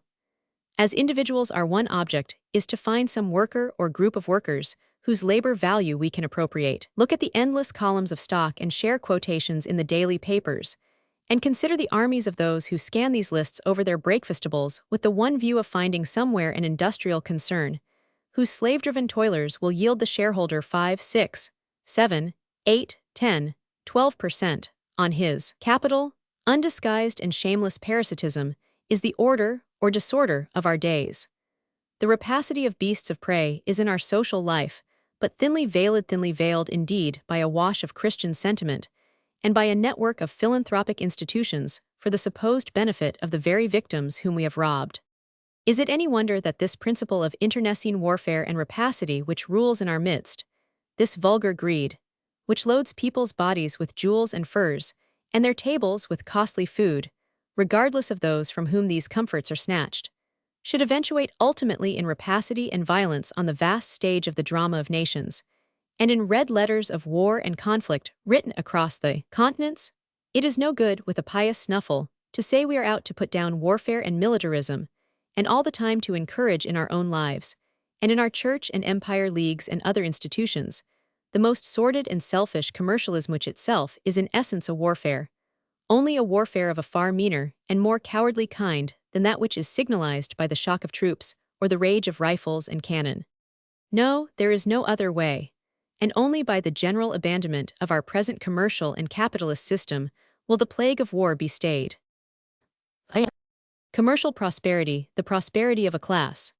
The economics of the statement that commercial prosperity means little more than the prosperity of a class may be roughly indicated by the following considerations. International trade means division of labor among the nations. There is certainly a gain in such division, a margin of advantage in production, and that gain, that margin, is secured by the trading class. That is all. Let us take an example, and to simplify the problem, let us leave out of account those exotic products like tea or rubber or raw cotton which can only be produced in one of the exchanging countries. Let us take the case of Germany and England, both producing cutlery and both producing cloth. There is no reason why each country should not produce both articles exclusively for its own use, and as a matter of fact for a long time they did so. But presently it was found that the cost of production of certain kinds of cutlery was less in Germany, and the cost of production of certain kinds of cloth less in England. Merchants and dealers came in and effected the exchange, and so an intertrade has sprung up. The effect of this on the workers in England is simply to transfer a certain amount of employment from the cutlery trade to the cloth trade, and on the workers in Germany to transfer an equal amount from the cloth trade to the cutlery trade. This may mean dislocation of industry, but the actual number of persons employed, or of wages received in both countries, may in such a case remain just the same as before. There is nothing in the mere fact of exchange to alter those figures. There is, however, a gain, there is a marginal advantage in the exchange, and that is collared by the merchants and dealers. It is, in fact, in order to secure this margin that the merchant class arises. This is, of course, a very simple and elementary statement of the problem, and the exceptions to it or modifications of it may be supplied by the reader. But in the main, it embodies the very obvious truth that trade is created for the advantage of the trader, who often also in modern times is the manufacturer himself. What advantages may here and there leak through to the public or to the employee are small, and so to speak, accidental. The mere fact of exchange in itself forms no index of general prosperity, yet it is often assumed that it does. If, for instance, it should happen that the whole production of cutlery, as between Germany and England, were secured by Germany, and the whole production of cloth were secured by England, so that the whole of these products on each side had to be exchanged, then doubtless there would be great jubilation talk of the immense growth of overseas trade in both countries, the wonderful increase of exports and imports, the great prosperity, and so forth. But really and obviously, it would only mean the jubilation and the prosperity of the merchants, the brokers, the railway and shipping companies of both lands. There would be an increase in their riches and an increase in the number of their employees. It would mean more merchant palaces in Park Lane, bigger dividends on the shares of transport companies. But after that, the general position of the manual workers in both trades, the numbers employed, and their rates of wages would be much as before. Prices also, as regards the general public, would be but little altered. It is only because this great trading, manufacturing, and commercial class has amassed such enormous wealth and influence, and is able to command the press and social position, and votes and representation on public bodies and in both houses of parliament, that it succeeds in impressing the nation, generally with the idea that its welfare is the welfare of the whole people, and its prosperity the advantage of every citizen. And it is in this very fact that its great moral and social danger to the community lies.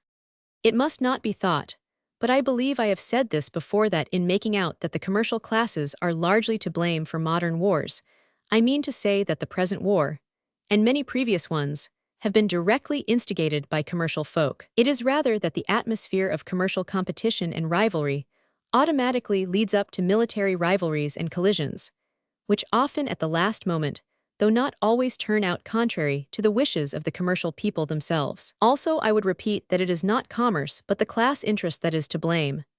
Commerce and exchange, as we know in 1,000 ways, have the effect of drawing peoples together, giving them common interests, acquaintance, and understanding of each other, and so making for peace. The Great Jubilation during the latter half of the 19th century from 1851 onwards over worldwide trade and industrial exhibitions, as the heralds of the world's peace and amity. A jubilation, voiced in Tennyson's earlier Locksley Hall, was, to a certain extent, justified. There is no doubt that the nations have been drawn together by intertrading and learned to know each other. Bonds, commercial and personal, have grown up between them, and are growing up, which must inevitably make wars more difficult in the future and less desirable. And if it had been possible to carry on this intertrade in a spirit of real friendliness, and without grasping or greed, the result today would be incalculably great. But unfortunately, this latter element came in to an extent quite unforeseen and blighted the prophetic hopes. The Second Locksley Hall was a wail of disillusionment. The growth of large mercantile classes, intoxicated with wealth and pursuing their own interests apart from, and indeed largely in opposition to, those of the mass peoples, derailed the forward movement, and led in some of the ways which I have indicated above to more of conflict between the nations and less of peace. Doubtless the growth of these mercantile classes has to a certain extent been inevitable, and we must do them the justice to acknowledge that their enterprise and ingenuity, even set in action for their own private advantage, have been of considerable benefit to the world, and that their growth may represent a necessary stage in affairs. Still, we cannot help looking forward to a time when, this stage having been completed, and commerce between nation and nation having ceased to be handled for mere private profit and advantage, the parasitical power in our midst which preys upon the commonweal will disappear, the mercantile classes will become organic with the community, and one great and sinister source of wars will also cease. Roman 12. Colonies and seaports. There is another point of economics on which there seems to be some confusion of mind.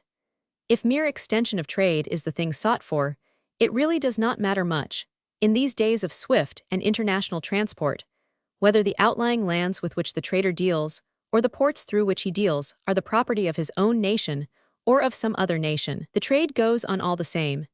England certainly has colonies all over the world, but with her free trade and open ports, it often happens that one of her colonies takes more German or French goods of a certain class than English goods of the same class, or that it exports more to Germany and France than it does to England.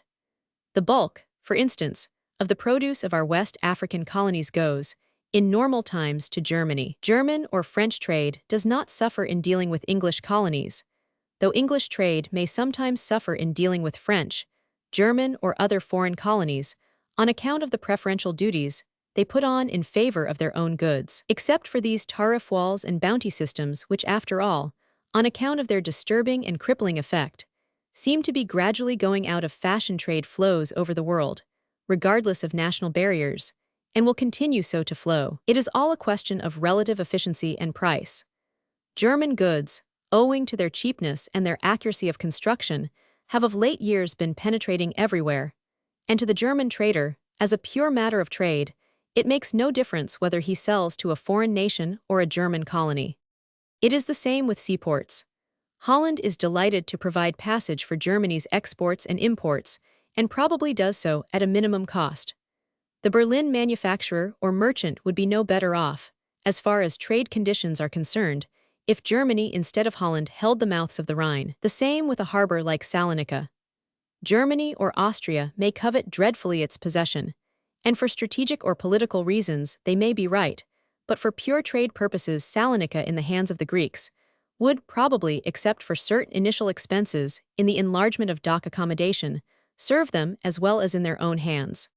Of course there are other reasons which make nations desire colonies and ports. Such things may be useful for offensive or defensive purposes against other nations.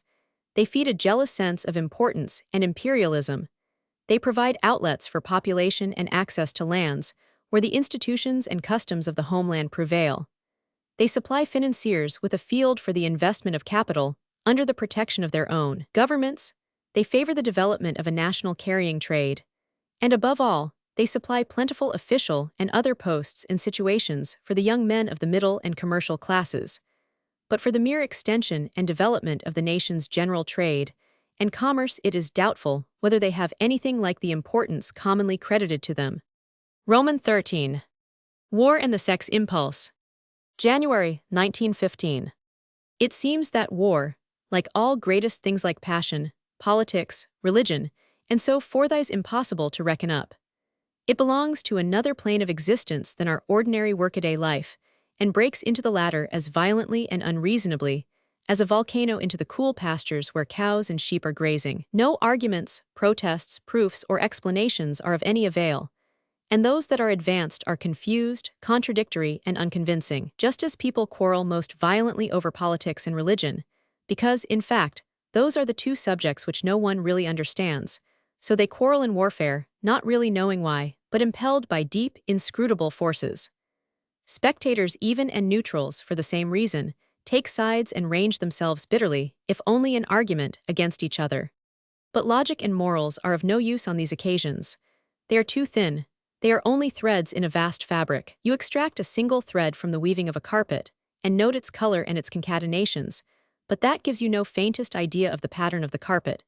And then you extract another, and another, but you are no nearer the design. Logic and morals are similar threads in the great web of life. You may follow them in various directions, but without effective result. Life is so much greater than either, and war is a volcanic manifestation of life which gives them little or no heed. There is a madness of nations, as well as of individual people. Everyone who has paid attention to the fluctuations of popular sentiment knows how strange, how unaccountable, these are. They seem to suggest the coming to the surface, from time to time, of hidden wave-groundswells of some deep ocean. The temper, the temperament, the character, the policy of a whole nation will change, and it is difficult to see why. Sometimes a passion, a fury, a veritable mania, quite unlike its ordinary self, will seize it. There is a madness of peoples, which causes them for a while to hate each other with bitter hatred, to fight furiously and wound and injure each other, and then lo! A little while more and they are shaking hands and embracing and swearing eternal friendship. What does it all mean? It is all as mad and unreasonable as love is, and that is saying a good deal. In love, too, people desire to hurt each other. They do not hesitate to wound one another, wounding hearts, wounding bodies even, and hating themselves even while they act so. What does it all mean? Are they trying the one to reach the other at all costs, if not by embraces, at least by injurious, each longing to make his or her personality felt, to impress himself or herself upon the other in such wise as never again to be forgotten? Sometimes a man will stab the girl he loves, if he cannot get at her any other way. Sex itself is a positive battle. Lust connects itself only too frequently with violence and the spilling of blood. Is it possible that something the same happens with whole nations and peoples in actual lust and passion of conflict, a mad intercourse and ravishment, a kind of generation in each other, and exchange of lificences, leaving the two peoples thereafter never more the same, but each strangely fertilized towards the future? Is it this that explains the extraordinary ecstasy which men experience on the battlefield, even amid all the horrors, and ecstasy so great that it calls them again and again to return? Have you noticed, says one of our war correspondents, how many of our colonels fall? Do you know why? It is for 5 minutes of life. It is for the joy of riding when the charge sounds at the crest of a wave of men.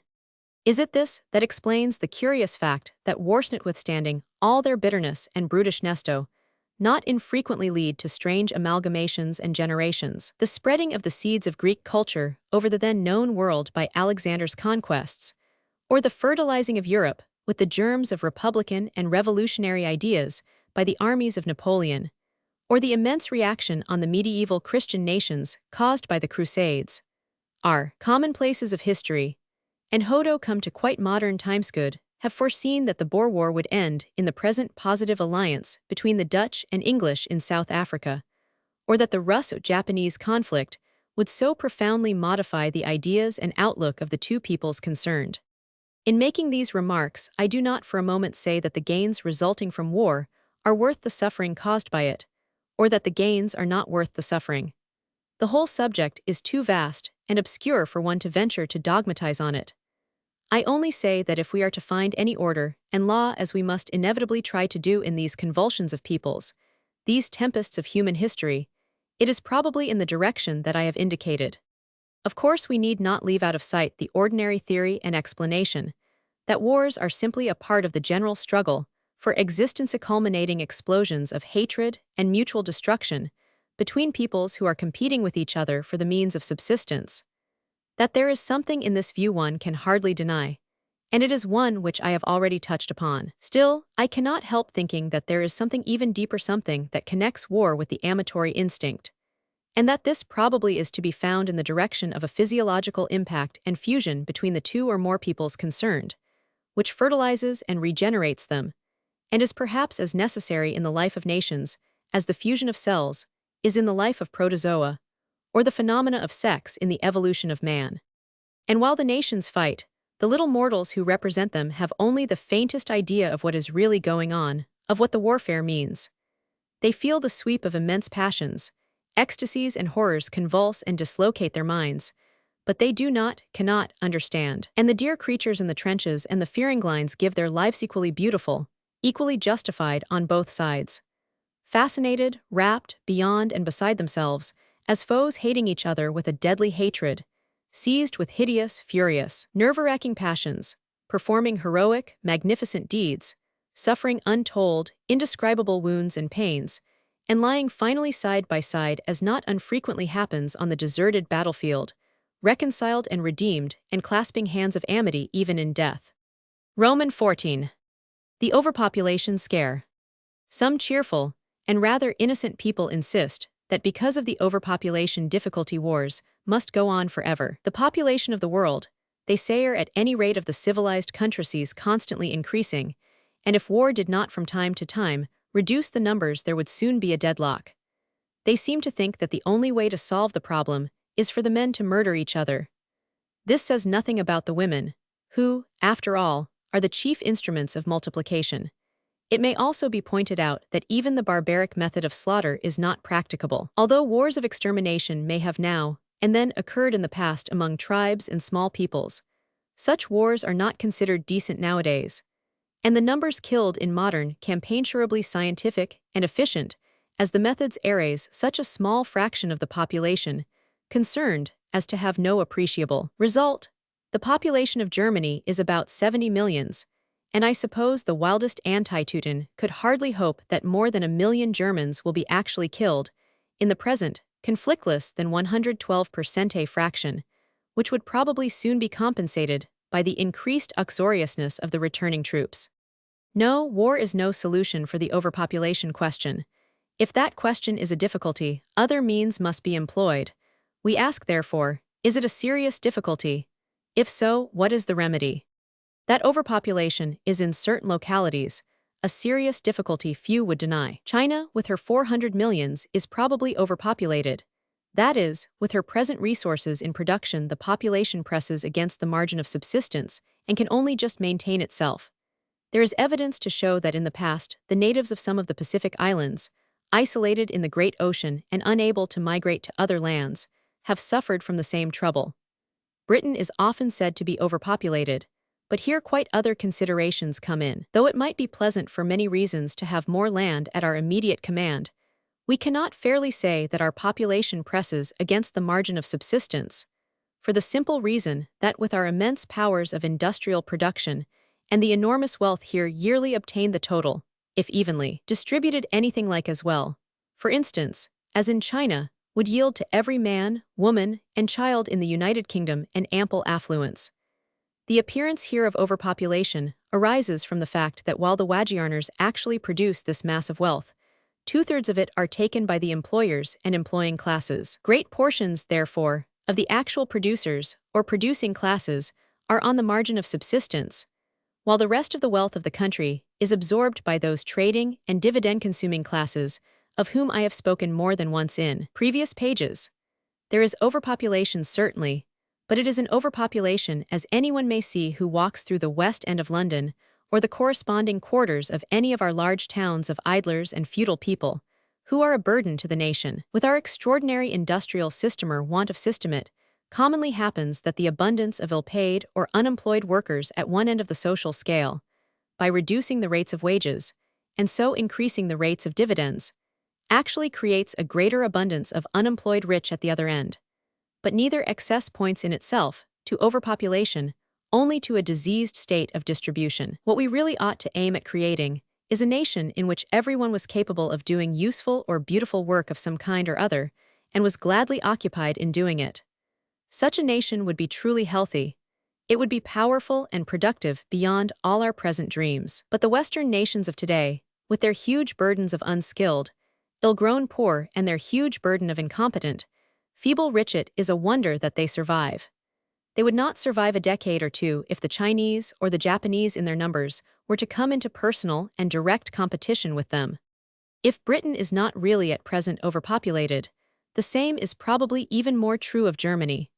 For Germany, with a larger and more fertile area in proportion to her population, is safer than we are in the matter of self-support. But again, in Germany, the outcry of overpopulation has arisen, and has arisen from the same cause as here, namely, the rise of the commercial system, the division of the nation into extremes of poverty and riches, and the consequent appearance of excess population in both directions. And this diseased state of the nation has led to a fever of expansion, and has been, as already said, one of the chief causes of the present war. As long as the modern nations are such fools as to conduct their industrial affairs in the existing way, they will not only be full of strife, disease, and discord in themselves, but they will inevitably quarrel with their neighbors. All this, however, does not prove that a genuine overpopulation difficulty may not occur even now in localities, and possibly in some far future time over the whole earth. And it may be just as well to consider these possibilities. Dismissing war and disease as solutions belonging to barbarous and ignorant ages of human evolution, there remain, perhaps, three rational methods of dealing with the question: the organization and improvement of industrial production on existing lands, so far as to allow the support of a larger population; the transport of excess populations to new and undeveloped lands; colonization; the limitation of families. The first method hardly needs discussion here. Its importance is too obvious. It needs, however, more public discussion in England than it has hitherto received. The second method, operating at present only in a very casual and unsystematic way, ought, one would say, to be very systematically considered and dealt with by the modern states. For a nation to plant out large bodies of colonists on comparatively unoccupied lands, as in Africa or Australia or Canada, in a deliberate and organized fashion, with every facility towards cooperation and success, and yet on the principle of leaving each colonial unit plenty of freedom and autonomy, would not be a very difficult task, nor a very expensive one, considering the end in view. And in such a case, there would really be no adequate reason for jealousy between states having colonies in the neighborhood of each other. If Germany or any other country wishes to have a colony in East Africa or West Africa, it is really ridiculous to go to war about such a matter. Any peaceful arrangement would be less expensive, and, as a matter of fact, a flourishing German or other colony in the neighborhood of a British settlement would help to bring prosperity to the latter. The two colonies would benefit each other. It is only unreasoning jealousy which prevents people understanding this. Finally, there is the third method, of the intentional limitation of families. Surely the time has come when blind and unlimited propagation among civilized and self-respecting peoples must come to an end. The old text, "Blessed is he that hath his quiver full of them," has ceased to have any use or application. Eugenic and healthy conditions of childrearing and nurture demand small families. The well-to-do and educated do already limit their families, and for the poorer classes to breed and propagate indefinitely is only to play into the hands of the dividend-hunting rich by increasing the supply of cheap labor, while at the same time the general standard of the population becomes more and more degraded. It is indeed a curious question why, in the press and among the official classes, every effort to spread abroad the knowledge of how, in a healthy, humane, and eugenic way to limit the size of the family is discountenanced. Sometimes one thinks that this is done partly in order to encourage that said pullulation of workers which is so favorable to the keeping down of wages. But of course, ancient reasons of ignorance and religious bias weigh also. In the United States, the persecutions of comstockery are worse than here. The Aborigines of Australia are so ignorant that they do not even know that conception arises from the meeting of the male and female elements. They think that certain bushes and trees are haunted by the spirits of babies, which leap unawares into the bodies of passing women. It can be imagined what evils and delusions spring from such a theory. We do not want to return to such a period. And yet it would seem that many folk do not want to go forward from our present condition, with all its evils and delusions, to something better and more intelligent. If the nations have not the sense to be able, if they wish to limit their families short of resorting to such methods as war, cannibalism, the spread of disease, the exposure of infants, and the like, can only conclude that they must go on fighting and preying upon each other industrially and militarily till they gain the sense. Mere unbridled and irrational lust may have led to wars of extermination in the past. Love and the sacrament of a true and intimate union may come some day with the era of peace. Roman 15. The friendly and the fighting instincts. January 1915. Fighting is certainly a deeply ingrained instinct in the human race, the masculine portion. In the long history of human development, it has undoubtedly played an important part. It is even such is the cussedness and contrariety of nature, helped greatly in the evolution of love and social solidarity. There is no greater bond in early stages between the members of a group or tribe than the consciousness that they have a common enemy. It is also obviously still a great pleasure to a very large proportion of our male populations. Indeed, the fact of its being the fulfillment of a deep instinct would lead us to expect. It does not follow, however, from these remarks that we expect war in its crudest form to continue forever. There will come a term to this phase of evolution. Probably the impact and collision between nations required for their impregnation and fecundity will come about in some other way. If fighting is an ingrained instinct, the sociable or friendly instinct is equally ingrained. We may indeed suppose it roots deeper.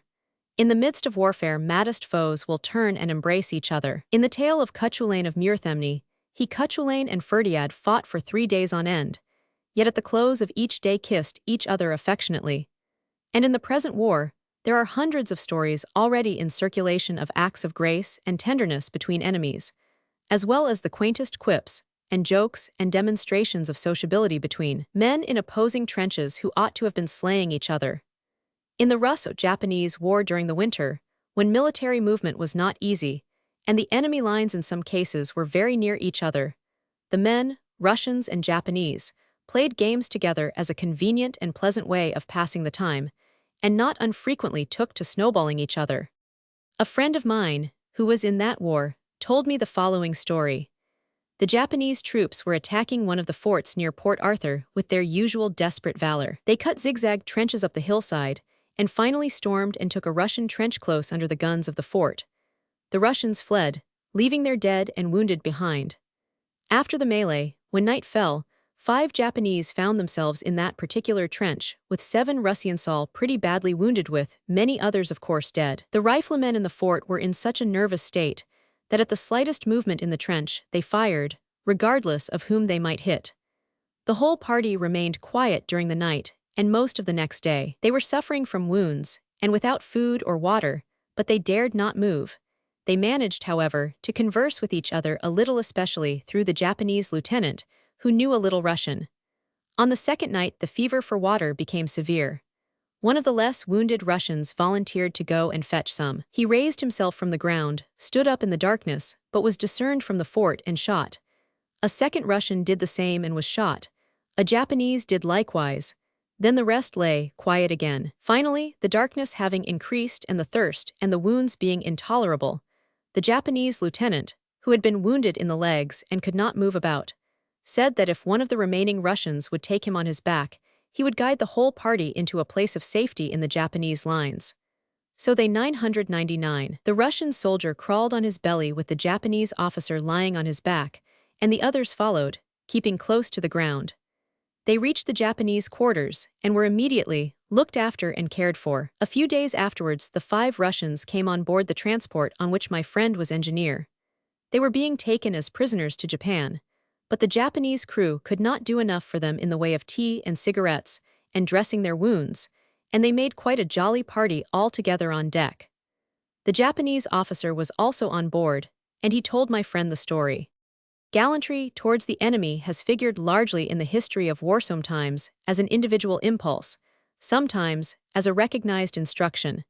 European records afford us plenty of examples. The Chinese, always great sticklers for politeness, used to insist in early times that a warrior should not take advantage of his enemy when the latter had emptied his quiver, but wait for him to pick up his arrows before going on with the fight. And in one tale of old Japan, when one daimyo was besieging another, the besieged party, having run short of ammunition, requested a truce in order to fetch some more, which the besiegers courteously granted. The British officer who the other day picked up a wounded German soldier and carried him across into the German lines acted in quite the same spirit. He saw that the man had been left accidentally when the Germans were clearing away their wounded, and quite simply, he walked forward with the object of restoring him. But it cost him his life, for the Germans, not at first perceiving his intention, fired and hit him in 2 or 3 places. Nevertheless, he lifted the man and succeeded in bearing him to the German trench. The firing of course ceased, and the German colonel saluted and thanked the officer, and pinned a ribbon to his coat. He returned to the British lines, but died shortly after of the wounds received. Ils sont superbes, ces braves, said a French soldier in hospital to Mrs. Haddon Guest, indicating the German wounded also there. And a dying German whispered to her, "I would never have fought against the French and English had I known how kind they were. I was told that I was only going on maneuvers." The French are generous in the recognition of bravery. A small company rushed a Prussian battery in the neighborhood of the Aisne and put all the gunners out of action, except one who fought gamely to the last and would not give in till he was fairly surrounded and made prisoner. Tu est chic, tu est bien chic, shouted the Peupius with one accord, and shook him cordially by the hand as they led him away. How preposterous do such stories as these make warfare appear, and others, such as the 2 opposing forces tacitly agreeing to fetch water at the evening hour from an intervening stream without molestation on either side, or the 2 parties using an old mill as a post office, by means of which letters could pass between France and Germany in defiance of all decent war regulations. How they illustrate the absolutely instinctive and necessary tendency of the natural man, notwithstanding occasional bouts of fury, to aid his fellow, and fall into some sort of understanding with him. Finally, the fraternizations last Christmas between the opposing lines in northern France almost threatened, at one time, to dissolve all the proprieties of official warfare. If they had spread a little farther and lasted a little longer, who knows what might have happened?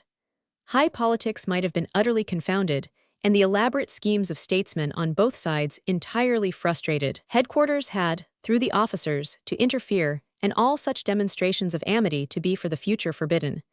Could anything more clearly show the beating of the great heart of man beneath the thickly overlying husks of class and class government? When indeed, will the real human creature emerge from its age-long chrysalis? Romans 16. Never again. Like a great cry, these words today rise from the lips of the nations. Never again. Never before certainly have such enormous masses of human beings been locked in deadly grip with each other over the earth, and never before, equally certainly, has their warfare been so horrible in its deliberate preparation, so hideous, so ghastly in its aftereffects, as today. The nations stand round paralyzed with disgust and despair, almost unable to articulate, and when they do find voice, it is with the words above written. How are we to give effect to the cry? Must we not call upon the workers of all countries, those who are the least responsible for the inception of wars, and yet who suffer most by them, who bear the brunt of the wounds, the slaughter, the disease, and the misery which are a necessary part of them, to rise up and forbid them forever from the earth? Let us do so. For though few may follow and join with us today, yet tomorrow and every day in the future, and every year as the mass peoples come into their own, and to the knowledge of what they are and what they desire to be, those numbers will increase, till the cry itself is no longer a mere cry but an accomplished fact.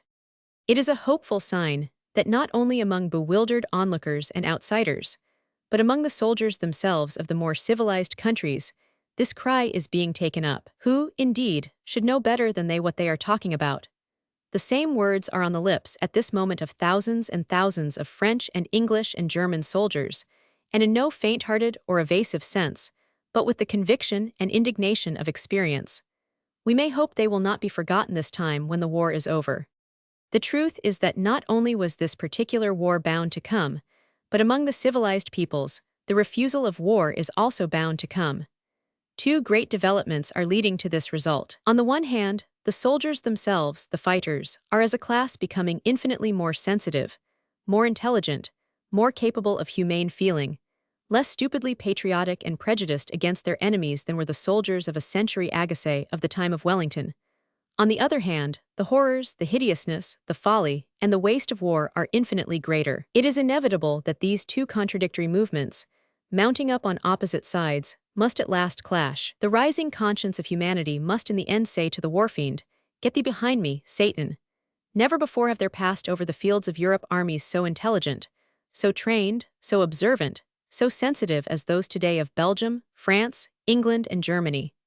Some day or other they will return to their homes, but when they do it will be with a tale that will give to the Western world an understanding of what war means, such as it never had before. All the same, if the word is to be never again, it must come through the masses themselves from whom the fighters are mainly drawn. It must be through them that this consummation must be realized. It must be through the banding together and determined and combined effort of the unions, local, national, and international, and through the weight of the workers' influence in all their associations and in all countries. To put much reliance in this matter upon the classes is rash. For though just now the latter are sentimentalizing freely over the subject, they've got into nearer touch with it than ever before it when all is settled down, and the day arrives once more that their interests point to war. It is only too likely that they or the majority of them will not hesitate to sacrifice the masses unless, indeed, the power to do so has already departed from them. And it is no good for us to sentimentalize on the subject. We must not blink facts. And the fact is that it's a long way to never again. The causes of war must be destroyed first. And as I have more than once tried to make clear, the causes ramify through our midst. They are like the roots, pervading the body politic, of some fell disease whose outbreak on the surface shocks and affrights us. To dislodge and extirpate these roots is a long business. But there is this consolation about it that it is a business which we can all of us begin at once, in our own lives. Probably wars will still for many a century continue, though less frequent we hope. And if the people themselves want to fight, and must fight, who is to say them nay? In such case we need not be overmuch troubled. There are many things worse than fighting, and there are many wounds and injuries which people inflict on each other worse than bodily wounds, and injuriously they are not so plain to see. But I certainly would say, as indeed the peasant says, in every land let those who begin the quarrel do the fighting, and let those who have to do the fighting, and bear the brunt of it, including the women, decide whether there shall be fighting or not. To leave the dread arbitrament of war in the hands of private groups and cliques, who, for their own ends and interests, are willing to see the widespread slaughter of their fellow countrymen and the ruin of innumerable homes, is hateful beyond words. Romans 17. The Tree of Life. February 1915. Finally, and looking back on all we have said, and especially on the Christmas scenes and celebrations between the trenches in this war, and the many similar fraternizations of the rank and file of opposing armies in former wars, one realizes the monstrosity and absurdity of the present conflict's anachronism and out-of-dateness in the existing age of human thought and feeling. The whole European situation resembles a game of marbles played by schoolboys. It is not much more dignified than that. Each boy tries on the quiet to appropriate some of the marbles out of another boy's bag. From time to time, in consequence, furious scrimmages arise generally between two boys, the others looking on and laughing, knowing well that they themselves are guilty of the same tricks. Presently, in the fortunes of the game, one boy a little more blundering or a little less disguised than the other slays himself open to the accusations of the whole crew. They all fall upon him and give him a good drubbing, and even some of them say they are punishing him for his good. When shall we make an end, once for all, of this murderous nonsense? However, our Tommy Atkinses have been worked up to fighting point by fears for the safety of Old England, or by indignation at atrocities actually observed or distantly reported. However, the German soldiers have been affected by similar fears and indignations, or the French the same. However, the political coil has been engineered as engineered in such cases it always is, and whatever inducements of pay or patriotism have been put in operation and sentiments circulated by the press, one thing remains perfectly certain: that left to themselves, these men would never have quarreled, never have attacked each other. One thing is perfectly certain: that such a war as the present is the result of the activity of governing cliques and classes in the various nations, acting through what are called diplomatic channels, for the most part in secret and unbeknown to their respective mass peoples, and for motives best known to themselves. One would not venture to say that all wars are so engineered, for there certainly are occasionally wars which are the spontaneous expression of two nations' natural hostility and hatred. But these are rare, very rare, and the war in which we are concerned at present is certainly not one of them. Also, one would not venture to say that though in the present affair the actuating motives have been of class origin, and have been worked through secret channels, the motives so put in action have all been base and mean. That would be going too far.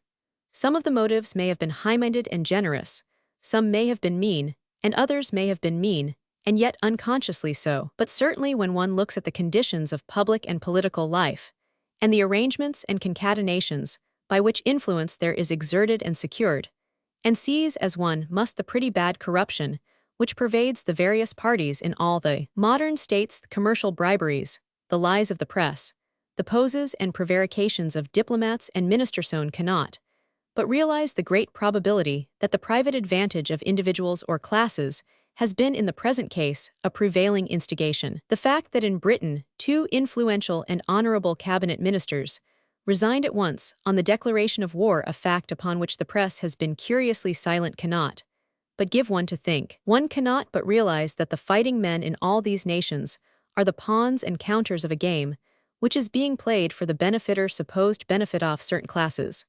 That public opinion is a huge millstream which has to be engineered, that the press is a channel for its direction, and money the secret power which commands the situation. The fact is sad, but it must be faced, and the facing of it leads inevitably to the question, how then can healing ever come? If it will be said the origin of wars is in the diseased condition of the nations, what prospect is there of their ever ceasing? And one sees at once that the prospect is not immediate. One sees at once that peace societies and Nobel Prizes, and Hague tribunals and reforms of the diplomatic service, and democratic control of foreign secretaries and Quaker and Tolstoyan preachments, though all these things may be good in their way, will never bring us swiftly to the realization of peace. The roots of the tree of life lie deeper. We have seen it a dozen times in the foregoing pages. Only when the nations cease to be diseased in themselves will they cease fighting with each other. And the disease of the modern nations is the disease of disunity, not, as I have already said, the mere existence of variety of occupation and habit, for that is perfectly natural and healthy, but the disease by which one class preys upon another, and upon the nation, disease of parasitism and selfish domination. The health of a people consists in that people's real unity, the organic life by which each section contributes freely and generously to the welfare of the whole, identifies itself with that welfare, and holds it a dishonor to snatch for itself the life which should belong to all. A nation which realized that kind of life would be powerful and healthy beyond words. It would not only be splendidly glad and prosperous and unassailable in itself, but it would inevitably infect all other nations with whom it had dealings with the same principle. Having the tree of life well rooted within its own garden, its leaves and fruit, and all its acts and expressions would be for the healing of the peoples around. But a nation divided against itself by parasitic and self-exalting cliques and sections could never stand. It could never be healthy. No armaments nor ingenuity of science and organization could save it, and even though the form of its institutions were democratic, if the reality of democracy were not there, its peace crusades and prizes and sentimental conferences and Christianities would be of little avail. At this juncture, then, all over Europe, when the classes are failing us, and by their underhand machinations continually embroiling one nation with another, it is above all necessary that the mass peoples should move and insist upon the representation of their great unitary and communal life and interests. It is high time that they should open their eyes and see with clear vision what is going on over their heads, and more than high time that they should refuse to take part in the quarrels of those who professionally live upon their labor. It is indeed astonishing that the awakening has been so long in coming, but surely it cannot be greatly delayed now. Underneath all the ambitions of certain individuals and groups, underneath all the greed and chicanery of others, underneath the widespread ignorance, mother of prejudice, which sunders folk of different race or color, deep down the human heart beats practically the same in all lands, drawing us little mortals together. Strangely enough, and yet not strangely, it beats strongest and clearest often in the simplest, the least sophisticated. Those who live nearest the truth of their own hearts are nearest to the hearts of others. Those who have known the realities of the world, and what life is close to the earthy, are the same in all lands have at least the key to the understanding of each other. The old needs of life, its destinies and fatalities, its sorrows and joys, its exaltations and depressions, these are the same everywhere. And to the manual workers, the peasant, the laborer, the sailor, the mechanic, the world-old trades, pursuits, crafts, and callings with which they are so familiar supply a kind of freemasonry, which ensures them, even among strangers, a kindly welcome and an easy admittance. If you want to travel in foreign lands, you will find that to be skilled in one or two manual trades is better than a high official passport. Among such people, there is no natural hatred of each other. Despite all the foam and fury of the press over the present war, I doubt whether there is any really violent feeling of the working masses on either side between England and Germany. There certainly is no great amount in England, either among the countryfolk or the town artisans and mechanics. And if there be much in Germany, which is quite doubtful, it is fairly obviously due to the animus which has been aroused, and the virus which has been propagated by political and social schemers. We have had enough of hatred and jealousy. For a century, now commercial rivalry and competition, the perfectionment of the engines of war, and the science of destruction have sufficiently occupied the nations with results only of disaster and distress and ruin to all concerned. Today surely another epoch opens before use, an epoch of intelligent helpfulness and fraternity, an epoch even of the simplest common sense. We have rejoiced to tread and trample the other peoples underfoot, to malign and traduce them, to single out and magnify their defects, to boast ourselves over them. And acting thus, we have but made the more enemies. Now surely comes an era of recognition and understanding, and with it the glad assurance that we have friends in all the ends of the earth. Weend I speak of the European nations, generally have talked loudly of our own glory. But have we welcomed and acclaimed the glory and beauty of the other peoples and races around us among whom it is our privilege to dwell? We have boasted to love each our own country, but have we cared at all for the other countries too? Verily, I suspect that it is because we have not truly loved our own countries, but have betrayed them for private profit, that we have thought fit to hate our neighbors and to loose them for our profit too. What a wonderful old globe this is, with its jeweled constellations of humanity. Alfred Russel Wallace, in his Travels on the Amazon 1853, ch. Roman 17, says, "I do not remember a single circumstance in my travels so striking and so new, or that so well fulfilled all previous expectation, as my first view of the real uncivilized inhabitants of the river Uops. I felt that I was as much in the midst of something new and startling, as if I had been instantaneously transported to a distant and unknown country." He then speaks of the quiet, good-natured, inoffensive character of these copper-colored natives, and of their quickness of hand and skill, and continues, "Their figures are generally superb, and I have never felt so much pleasure in gazing at the finest statue as at these living illustrations of the beauty of the human form." Elsewhere he says, "Their whole aspect and manner were different from the semi-civilized Indians. They walked with the free step of the independent forest dweller, original and self-sustaining, as the wild animals of the forest, living their own lives in their own way, as they had done for countless generations before America was discovered. The true denizen of the Amazonian forests, like the forest itself, is unique and not to be forgotten. Not long ago, I was talking to a shrewd, vigorous old English lady who had spent some 40 years of her life among the Kaffirs in South Africa and knew them intimately. She said, not knowing anything about my feelings, "Ah, you British think a great deal about yourselves. You think you are the finest race on earth, but I tell you the Kaffirs are finer. They are splendid. Whether for their physical attributes, or their mental, or for their qualities of soul, I sometimes think they are the finest people in the world." Whether the old lady was right, and one has heard others say much the same, or whether she was carried away by her enthusiasm, the fact remains that here is a people capable of exciting such enthusiasm, and certainly capable of exciting much admiration among all who know them well. Read the accounts of the Polynesian peoples at an early period before commerce, and the missionaries had come among themas given in the pages of Captain Cook, of Herman Melville, or even as adumbrated in their past life in the writings of R50. Stevenson, what a picture of health and gaiety and beauty! Surely never was there a more charming and happy folkheaven if Longpig did occasionally in their feasts alternate with Wildpig. And yet how strange that the white man, with all his science and all his so-called Christianity, has only come among these three peoples mentioned, and how many more? To destroy and defile them, to flog the mild, an innocent native of the Amazons to death for greed of his rubber, to rob the Kafir of his free wild lands, and blast his life with drink and slavery in the diamond mines, to degrade and exterminate the Pacific Islanders with all the vices and diseases of civilization. Think of the Chinesathat extraordinary people coming down from the remotest ages of history, with their habits and institutions apparently but little changed, so kindly, so all there, so bent on making the best of this world. At the first sight of these ugly, cheery, vigorous people, I loved them. Their gaiety, as of children, their friendliness, their profound humanity, struck me from the first and remained with me to the last. And the verdict of all who know the people well in the interior of the country of course is the same. Think of the Japanese with their slight and simple, but exceedingly artistic and exceedingly heroic type of civilization.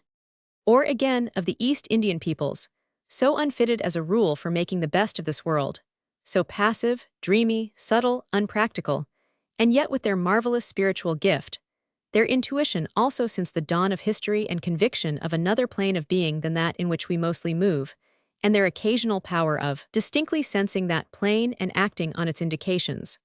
Think of their ancient religious philosophy, their doctrine of world unity absolutely foundational and inexpugnable, the cornerstone of all metaphysics, science, and politics, and of the latest most modern democracy, and still realized and believed in India as nowhere else in the world.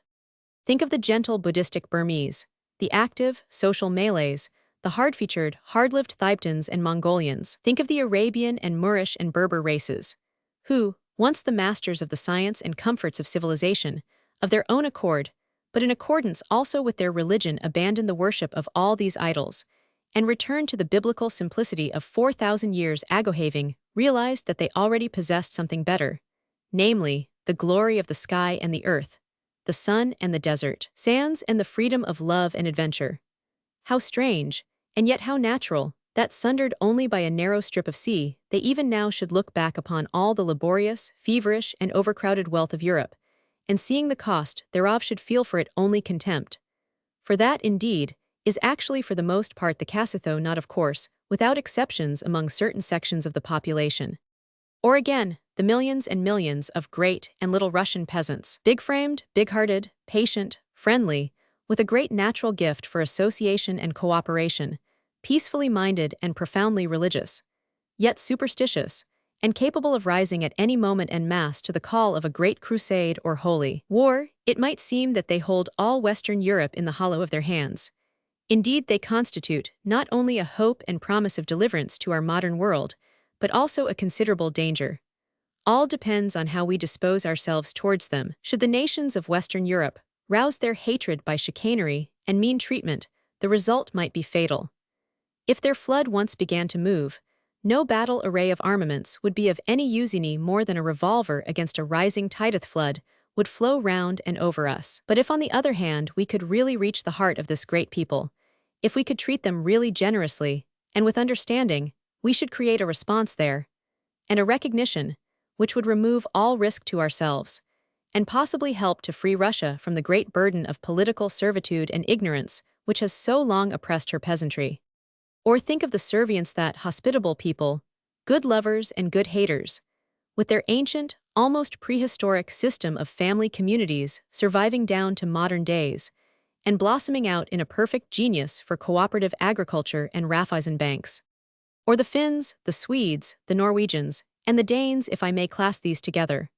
What a clear, clean-minded, healthy people are these, so direct in their touch on nature and the human instincts, so democratic, bold, and progressive in their social organizations. What a privilege to have them as our near neighbors and relatives. Or the Germans, in many ways resembling the last-mentioned group, only richer and more varied in their culture and racial characteristics. Or the Dutch, so well-based and broad-seated both in body and mind, with their ample bowels of compassion and their well-equipped brains, so full of tenderness and of sturdy common sense.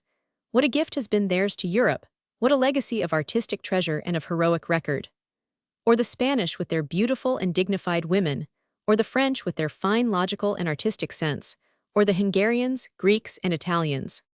Have we nothing to do but to prepare engines of death and of slaughter against all these peoples?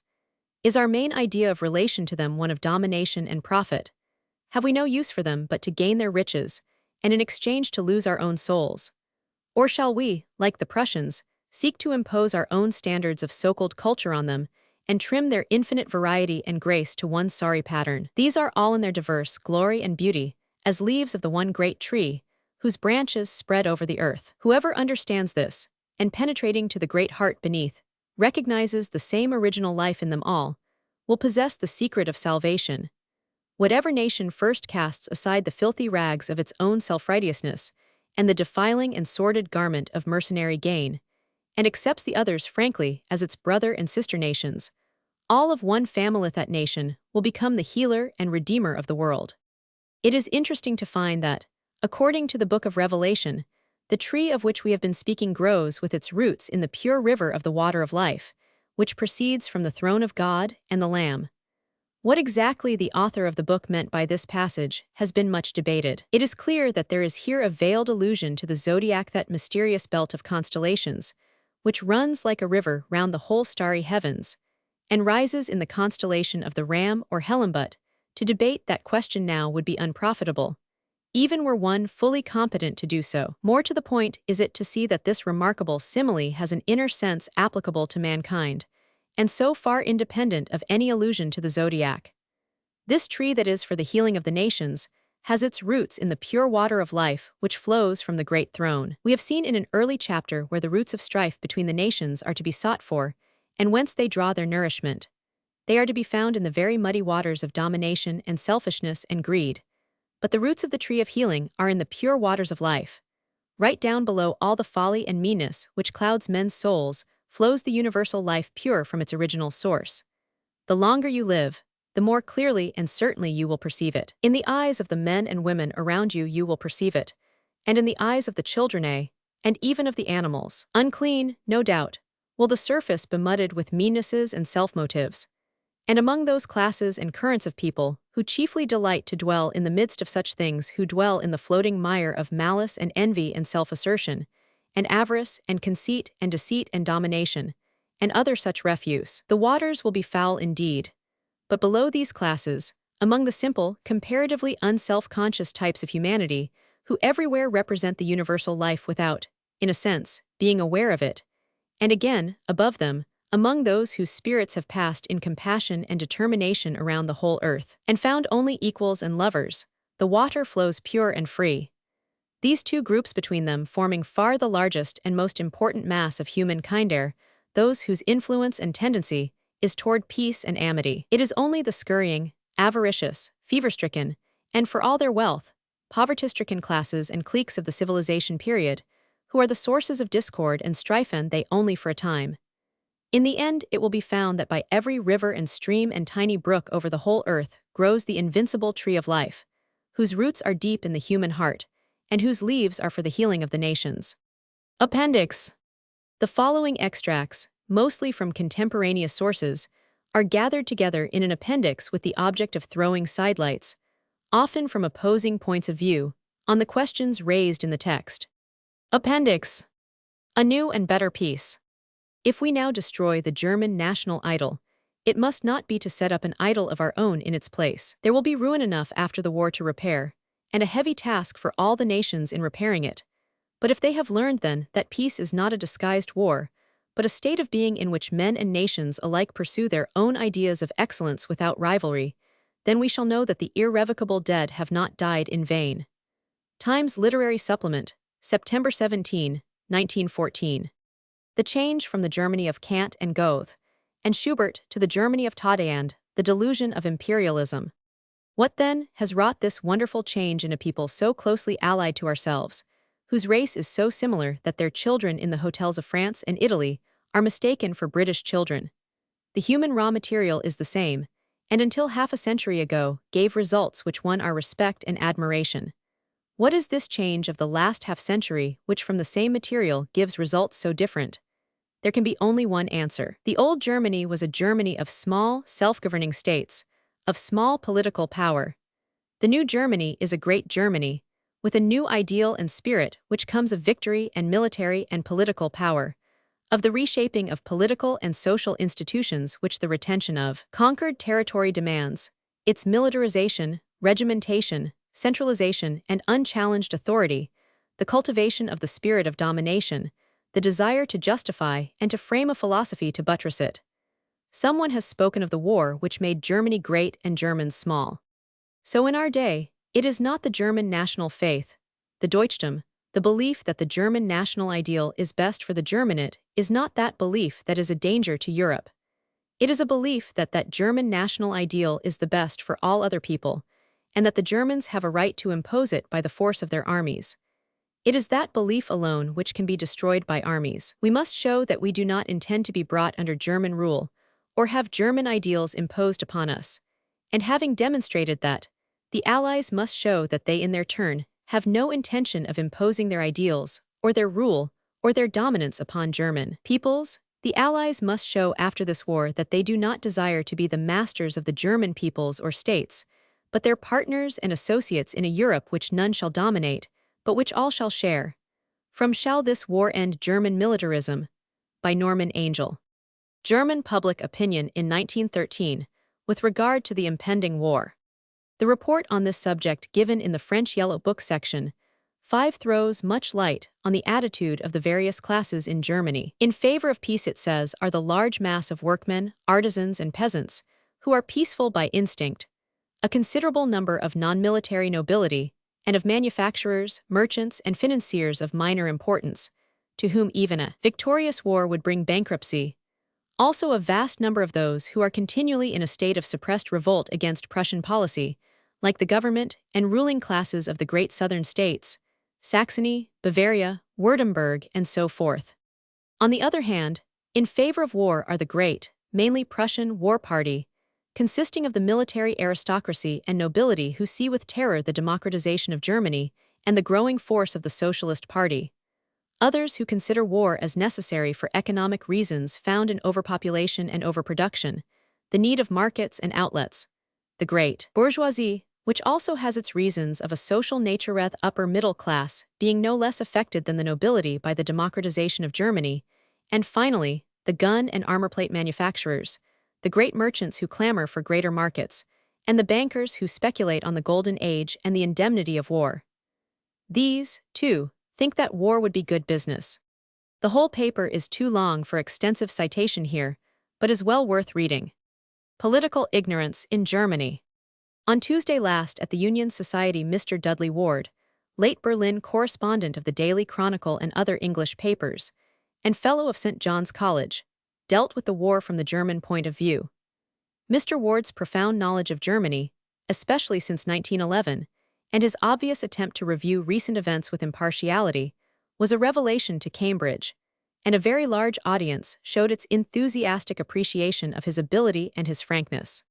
Mr. Ward emphasized particularly the astonishing political ignorance of the German people as a whole, an ignorance quite unintelligible to anyone unacquainted with their press and their political institutions. Public opinion, as he said, counts for little in Germany, and the government can generally guide it into any direction it may please, and this fact is essential to the understanding of the diplomatic events which led to the declaration of war.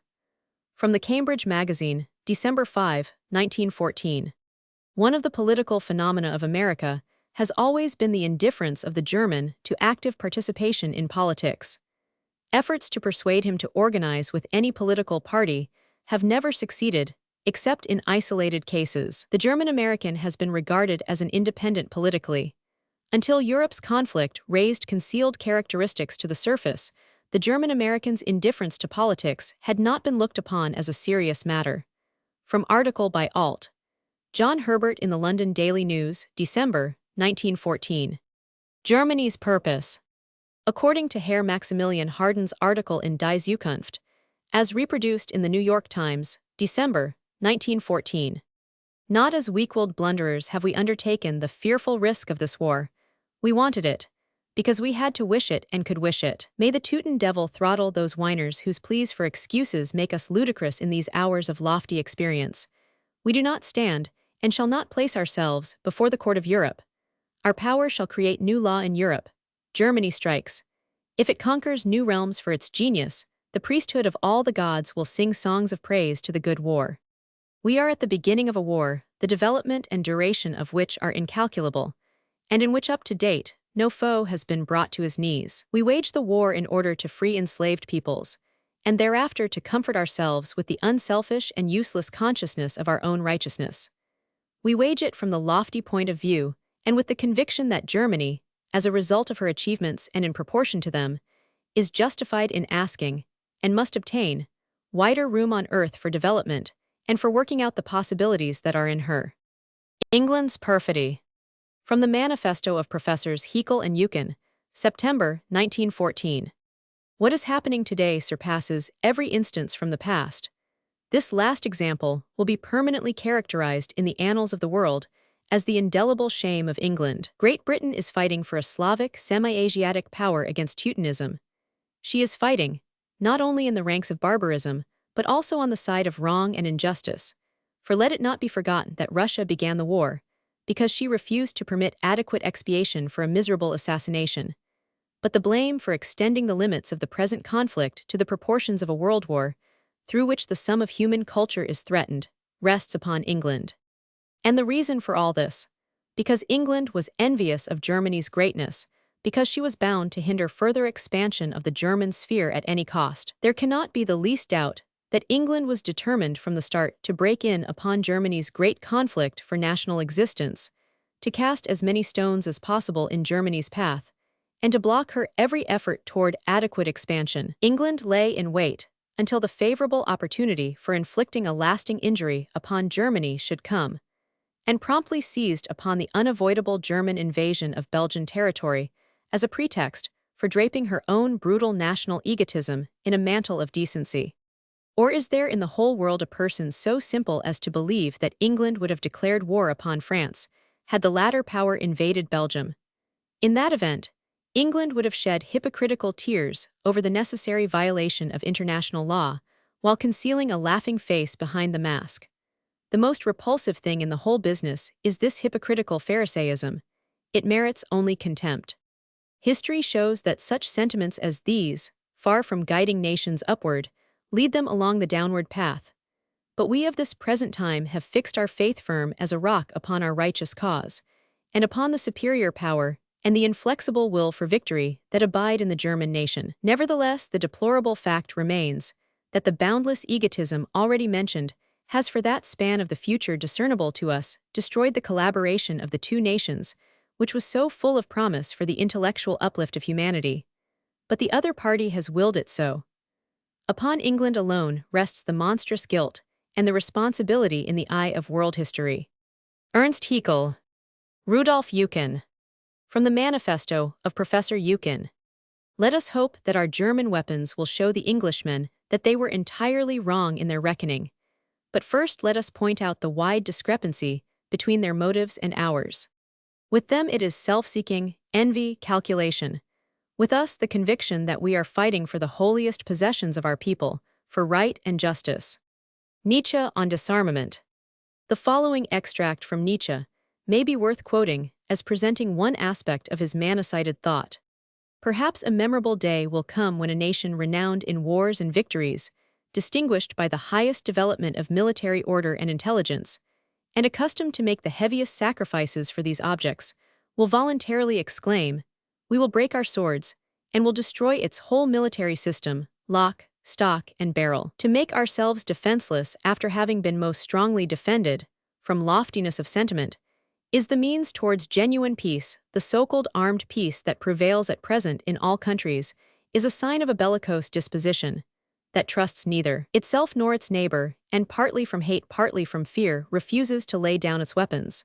Better to perish than to hate and fear, and twice better to perish than to make oneself hated and feared." From Human All Too Human, Vol. 2 translated by P. 5. Combe, 1911. The effect of disarmament.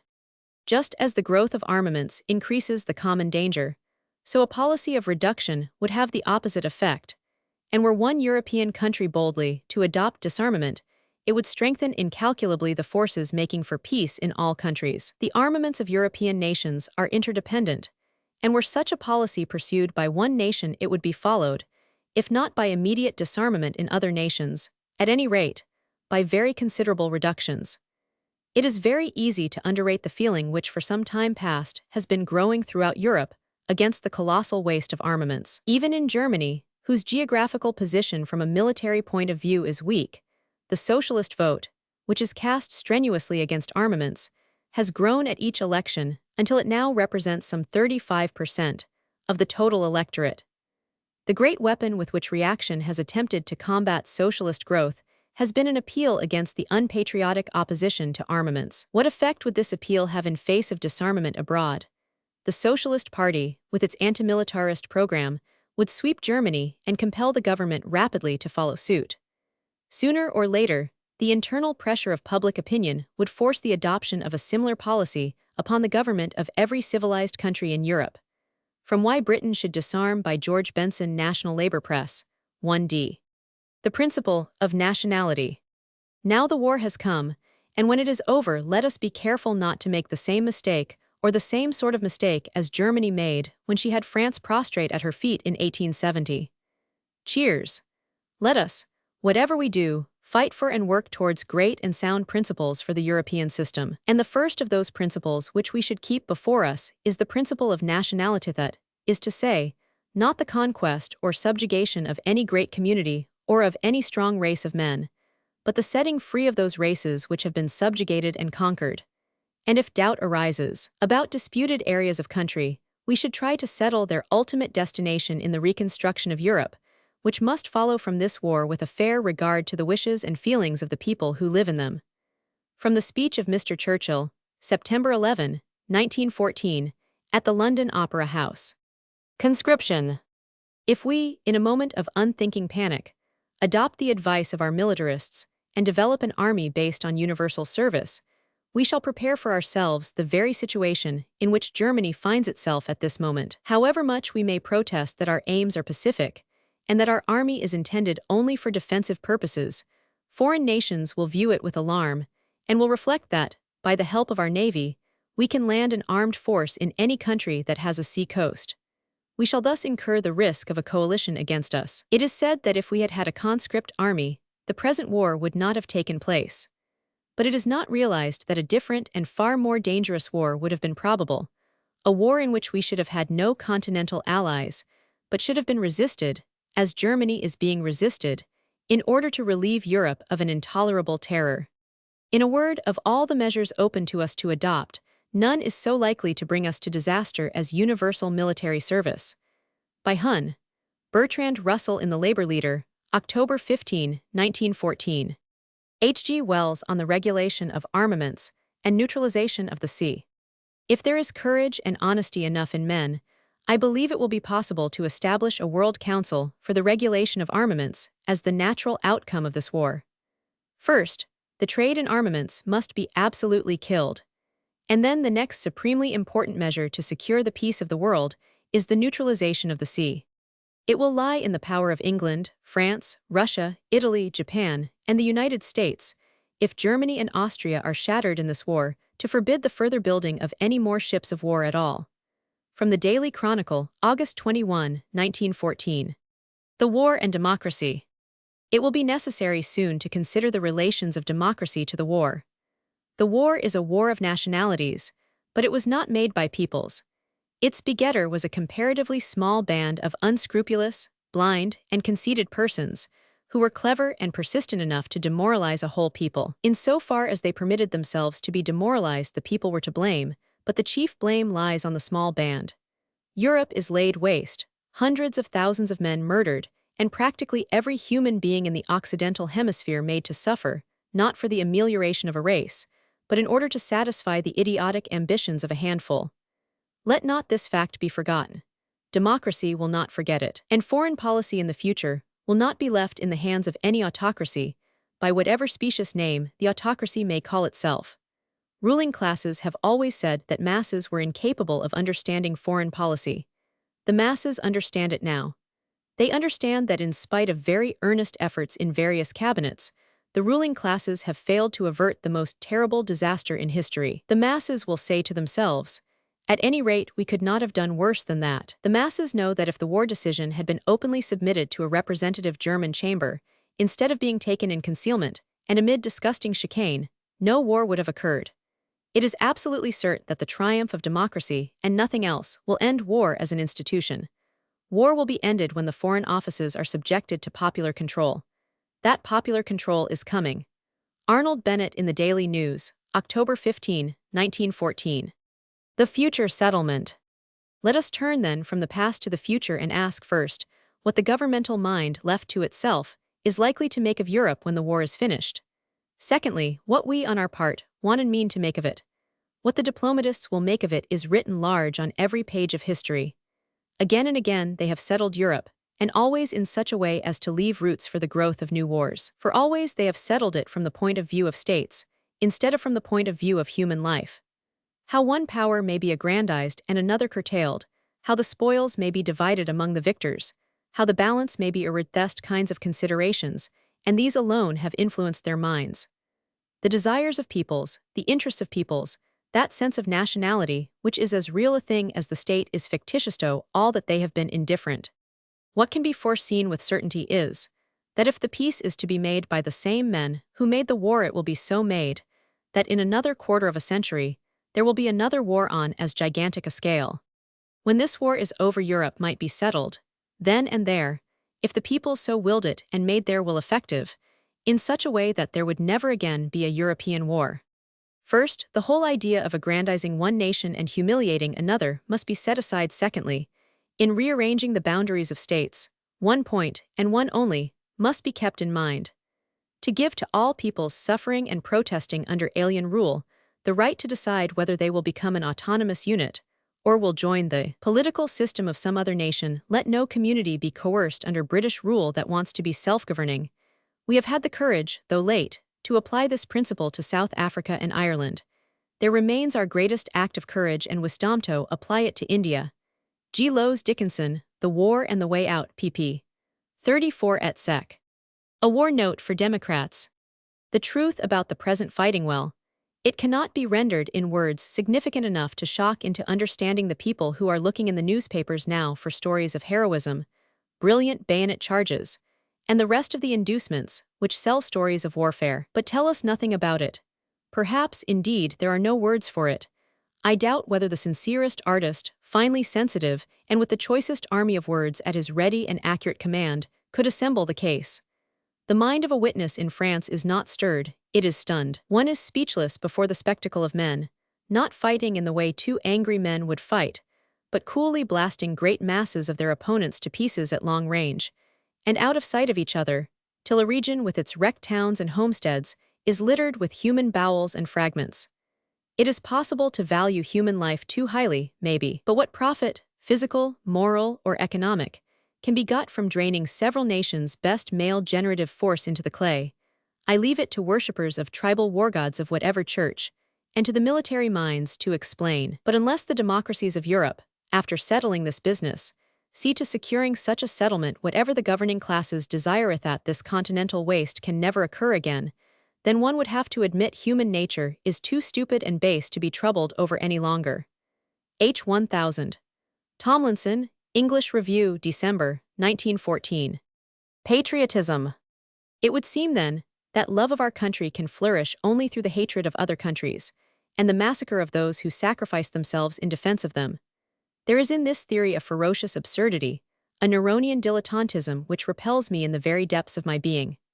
No, love of my country does not demand that I shall hate and slay those noble and faithful souls who also love their country, but rather that I should honor them, and seek to unite myself with them for our common good. You socialists on both sides claim to be defending liberty against tyranny, French liberty against the Kaiser, Germany liberty against the Tsar. Would you defend one despotism against another? Unite and make war on both. There was no reason for war between the Western nations.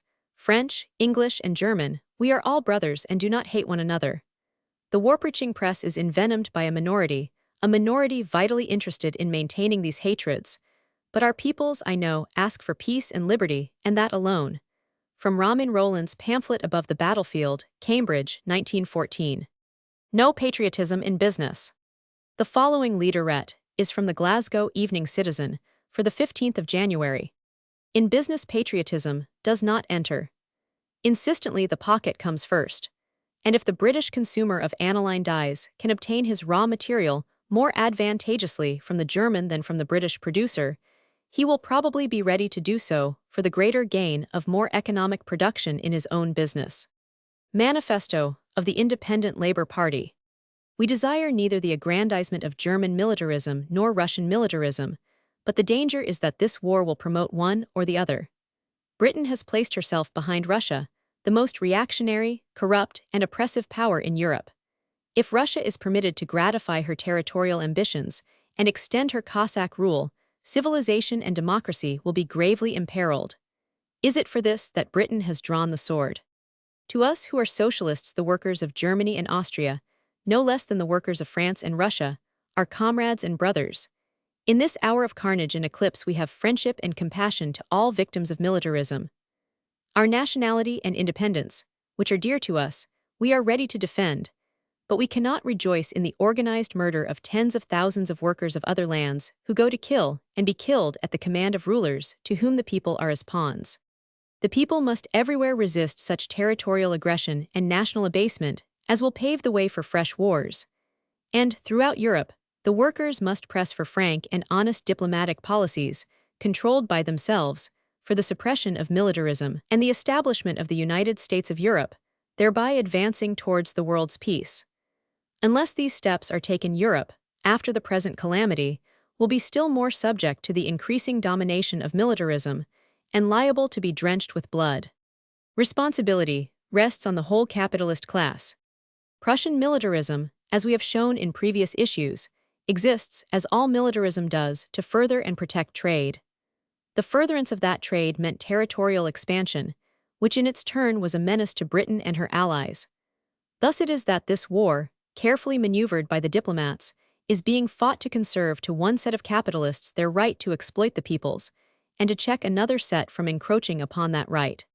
Germany, or rather, the capitalists of Germany, for whom the Kaiser has always been the publicity agentas, consistently worked toward the objective of challenging the right of Britain to a worldwide empire. To the German capitalists, this war is but the realization of their philosophy: might is right, and, reckless of human life and suffering, a European war is to them the way to vaster fields of exploitation and greater wealth.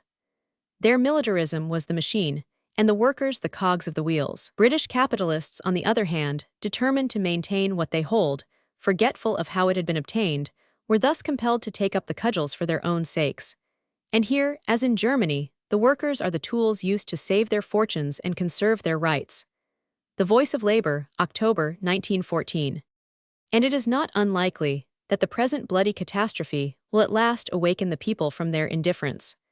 The bitter pain and fearful suffering will perhaps make a deeper impression than the words of the revolutionaries. It is possible that the social revolution will be the last act in the present tragedy, possible that murderous militarism will be drowned in the blood of its numberless victims, that the people of the different countries will unite against the bloody regime of modern capitalism and its institutions, and finally produce a new social culture upon the basis of free socialism.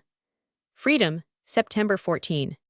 In an American Contemporary, a quotation is given from an issue of Vorwärts, which was suppressed by the German government. It reads, "The comrades abroad can be assured that the German working class disapproves today of every piratical policy of state, just as it has always disapproved, and that it is determined to resist the predatory subjugation of foreign peoples as strongly as the circumstances permit. The comrades in foreign lands can be assured that, though the German workmen are also protecting their fatherland, they will nevertheless not forget that their interests are the same as those of the proletariat in other countries, who, like themselves, have been compelled to go to war against their will, indeed, even against their often repeated pronouncements in favor of peace."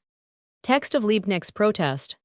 The Berner Tagebuch publishes the full text of Karl Liebknecht's protest against the vote of credit by the Reichstag on December 2. The protest was not read, the president having vetoed it under pretext that it would entail a call to order. The protest was communicated to the German press.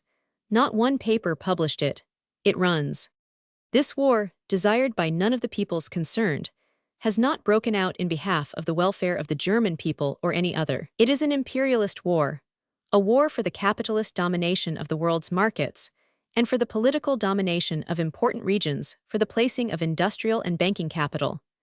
From the point of view of rivalry in armaments, it is a preventive war provoked by the German and Austrian war parties together in the obscurity of semi-absolutism and of secret diplomacy. After declaring that this is not a defensive war for Germany, the protest continues. A rapid peace, one which does not humiliate anybody, a peace without conquests, this is what we must demand. Every effort in this direction must be favorably received. The continuous and simultaneous affirmation of this desire, in all the belligerent countries, can alone put a stop to the bloody massacre before the complete exhaustion of all the peoples concerned. A peace based upon the international solidarity of the working class and on the liberty of all the peoples can alone be a lasting peace. It is in this sense that the proletariats of all countries must furnish, even in the course of this war, a socialist effort for peace. But my protest is against the war, against those who are responsible for it, against those who direct it. It is against the capitalist policy which gave it birth. It is directed against the capitalist objects pursued by it, against the plans of annexation, against the violation of the neutrality of Belgium and Luxembourg, against military dictatorship, against the total oblivion of social and political duties of which the government and ruling classes are still today guilty. For this reason, I reject the military credits asked for. From the Daily News, December 14, 1914. Karl Liebknecht. Berlin, December 2. Danger of Russia. The following is the text of the resolution passed by the Central Committee of the Russian Social Democratic Party in reply to 1000. Vandervelde's appeal on behalf of the Allied cause. We recognize the anti-democratic character of the Prussian hegemony, but as Russian social democrats we cannot forget another enemy of the workers, and no less dangerous Russian absolutism. In home affairs this enemy remains what it always has been, a merciless oppressor and an unceasing exploiter. Even at the present moment, when we should have thought this despotism would be more cautious, it remains the same and continues the political persecution of the democracy and of all subject nationalities. Today all socialist journals are stopped, all working-class organizations are disbanded, many hundreds of members are arrested, and our brave comrades are sent to exile just as before. Should this war end in victory for our present government, it will become the center and mainstay of international reaction. Our immediate objective should be the convocation of a constitutional assembly.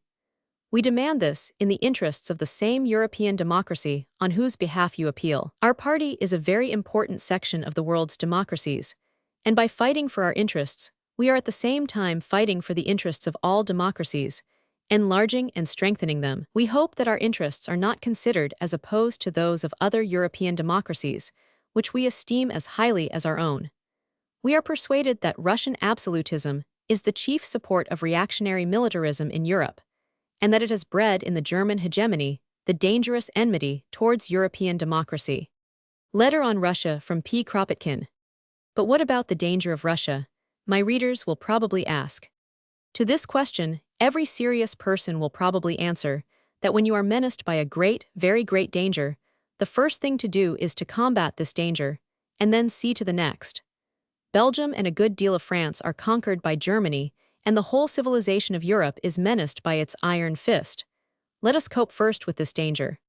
As to the next, is there anybody who has not thought himself that the present war, in which all parties in Russia have risen unanimously against the common enemy, will render a return to the autocracy of old materially impossible? And then, those who have seriously followed the revolutionary movement of Russia in 1905 surely know what were the ideas which dominated in the first and second, approximately freely elected Duma. They surely know that complete home rule for all the component parts of the empire was a fundamental point of all the liberal and radical parties. More than that, Finland then actually accomplished her revolution in the form of a democratic autonomy, and the Duma approved it. And finally, those who know Russia and her last movement certainly feel that autocracy will never more be re-established in the forms it had before 1905, and that a Russian constitution could never take the imperialist forms and spirit which parliamentary rule has taken in Germany. As to us, who know Russia from the inside, we are sure that the Russians never will be capable of becoming the aggressive, warlike nation Germany is. Not only the whole history of the Russians shows it, but with the federation which Russia is bound to become in the very near future, such a warlike spirit would be absolutely incompatible. Quoted in Freedom, also in the Manchester Guardian, October 1914. The Future of Europe. Portion of a letter written by P. Kropotkin to Mr. R. J. Kelly, K100, of Dublin, December 15, 1915. The same for the South Slavs, and for all nationalities oppressed in Europe. When the last Balkan War had shown the inner power of the South Slavs, I greeted in it the disintegration of the Turkish Empire, which would be followed by the disintegration of the three other empires Austria, Russia, and Germany, so as to open the way for 2, 3, or more federations. A South Slavonic Federation, the Balkan United State, was the dream of Bakunin, would be followed by a free Poland, free Finland, free Caucasia, free Siberia, federated for peace purposes. Yes, dear Mr. Kelly, you are right. We are on the eve of great events in Europe. Warmest wishes that this should become a reality or receive a sound beginning of realization during the coming new year, and my very best wishes to you of health and vigor. Sincerely yours, P. Kropotkin. Servia. We are therefore justified in declining to accept such evidence. We are witnessing the birth throes of a new nation, the triumph of the idea of national unity among the disunited southern Slavs, and it is the duty of Britain and France, whose fleets are now operating on the Adriatic, to insist upon a just and permanent solution based upon the principle of nationality and the wishes of the southern Slav race. Only by treating the problem as an organic whole and avoiding patchwork, we can hope to remove one of the chief danger centers in Europe. Lecture at Essex Hall, November 13, 1914, by R.W. Seton Watson. The battlefield. Then the camps of the wounded. Oh heavens, what scene is this? Is this indeed humanity's butcher's shambles? There are several of them. There they lie in the largest, in an open space in the woods, from 200 to 300 poor fellows groans and screams, the odor of blood, mixed with the fresh scent of the night, the grass, the trees, that slaughterhouse. Oh, well is it their mothers, their sisters cannot see them, cannot conceive, and never conceived these things. One man is shot by a shell. Both in the arm and leg, both are amputate, there lie the rejected members. Some have their legs blown off, some bullets through the breast, some indescribably horrid wounds in the face or head. All mutilated, sickening, torn, gouged out, some in the abdomen, some mere boismany rebels. Badly hurt, thee take their regular turns with the rest. Just the same as eneth surgeons use them, just the same. Such is the camp of the wounded, such a fragment, a reflection afar off of the bloody sinuhile all over the clear, large moon comes out at times softly, quietly shining. Amid the woods, the scene of flitting souls amid the crack and crash, and yelling sounds, the impalpable perfume of the wood sand. Yet the pungent, stifling smoketh radiance of the moon, looking from heaven at intervals, so placid the sky, so heaven-lithe clear obscure up there. Those buoyant upper oceans, a few large, placid stars beyond, coming silently and languidly out, and then disappearing, melancholy, draperied night above, around. And never one more desperate in any age or land, both parties now in forcimus, no fancy battle, no semiplay, but fierce and savage demons fighting, their courage and scorn of death is the rule, exceptions almost none. From Walt Whitman. Chinese Christians on the War. The most remarkable attitude, yet taken in regard to the war by any body of people in the world, is that of the native Christian churches in China.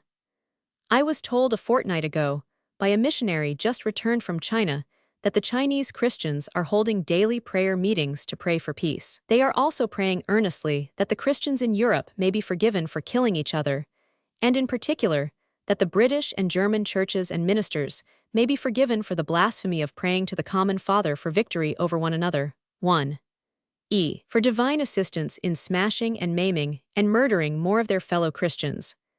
I am also told that these Chinese Christians appreciate perfectly that for the most part the people to be killed are helpless, innocent workmen who have had nothing to do with the cause of all the trouble. That action of the Chinamen is of the essence of real Christianity. It is the real spirit. It has been expressed in Europe only by the Pope, on the one hand, and on the other, by the socialists of the neutral countries and by the 150 in England. It is the echo of the angel song of the first Christmas 2,000 years ago. It is the true note, the eternal note. It is the note which will bring mankind back to its senses when the hideous passions, the false idealisms, and the sordid greeds behind this world tragedy are shown up for what they are. By Dr. Alfred Salter in The Labor Leader, December 31, 1914. Essential friendliness of peoples. This essential friendliness, not between nations, but between people of different nations, is one of the biggest facts of civilization. And yet it is counted for so little that half the nations in Europe are fighting one another. Are the causes, then, that have set us fighting stronger still? Yes, when it is a question of national conscience. And one must regretfully say yes, as long as it is possible for those who rule nations and desire war to carry out their will.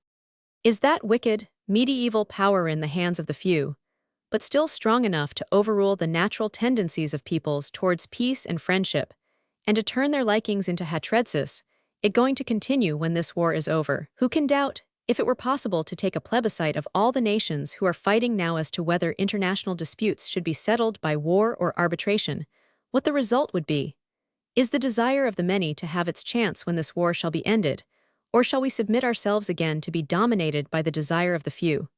From the Daily News, October 5, 1914. At one spot where there had been a fierce hand-to-hand fight, there were indications that the combatants when wounded had shared their water bottles. Near them were a Briton and a Frenchman whose cold hands were clasped in death, a touching symbol of the unity of the two nations in this terrible conflict. From the Sheffield Telegraph, November 14, 1914. Reconciliation in death. Letter written by a French cavalry officer as he lay wounded and dying in Flanders. There are two other men lying near me, and I do not think there is much hope for them either. One is an officer of a Scottish regiment, and the other a private in the Uhlans. They were struck down after me, and when I came to myself, I found them bending over me rendering first aid. The Britisher was pouring water down my throat from his flask, while the German was endeavoring to staunch my wound with an antiseptic preparation served out to them by their medical corps. The Highlander had one of his legs shattered, and the German had several pieces of shrapnel buried in his side. In spite of their own sufferings, they were trying to help me, and when I was fully conscious again, the German gave us a morphia injection and took one himself.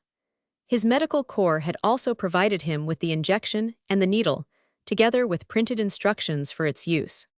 After the injection, feeling wonderfully at ease, we spoke of the lives we had lived before the war. We all spoke English, and we talked of the women we had left at home. Both the German and the Britisher had only been married a year. I wondered, and I suppose the others did, why we had fought each other at all. I looked at the Highlander, who was falling to sleep exhausted, and in spite of his drawn face and mud-stained uniform he looked the embodiment of freedom. Then I thought of the tricolor of France, and all that France had done for liberty. Then I watched the German, who had ceased to speak. He had taken a prayer book from his knapsack, and was trying to read a service for soldiers wounded in battle. The letter ends with a reference to the failing light and the roar of the guns. It was found at the dead officer's side by a Red Cross file and was forwarded to his fiancée. From the Daily Citizen, December 21, 1914. Christmas, 1914. Letters from the front from the Daily Press. Last night Christmas Eve was the weirdest stunt I have ever seen. All day the Germans had been sniping industriously, with some success, but after sunset they started singing, and we replied with carols. Then they shouted, "Happy Christmas," to us, and some of us replied in German. It was a topping moonlight night, and we carried on long conversations and kept singing to each other and cheering. Later they asked us to send one man out to the middle, between the trenches, with a cake, and they would give us a bottle of wine. Hunt went out, and 5 of them came out and gave him the wine, cigarettes, and cigars. After that you could hear them for a long time calling from halfway, "Englishman, komm hierer." So 1 or 2 more of our chaps went out and exchanged cigarettes, etc., and they all seemed decent fellows. We had quite a sing-song last night Christmas Eve, says one writer. The Germans gave a song, and then our chaps gave them one in return. A German that could speak English and some others came right up to our trenches, and we gave them cigarettes and papers to read, as they never get any news, and then we let them walk back to their own trenches. Then our chaps went over to their trenches, and they let them come back all right.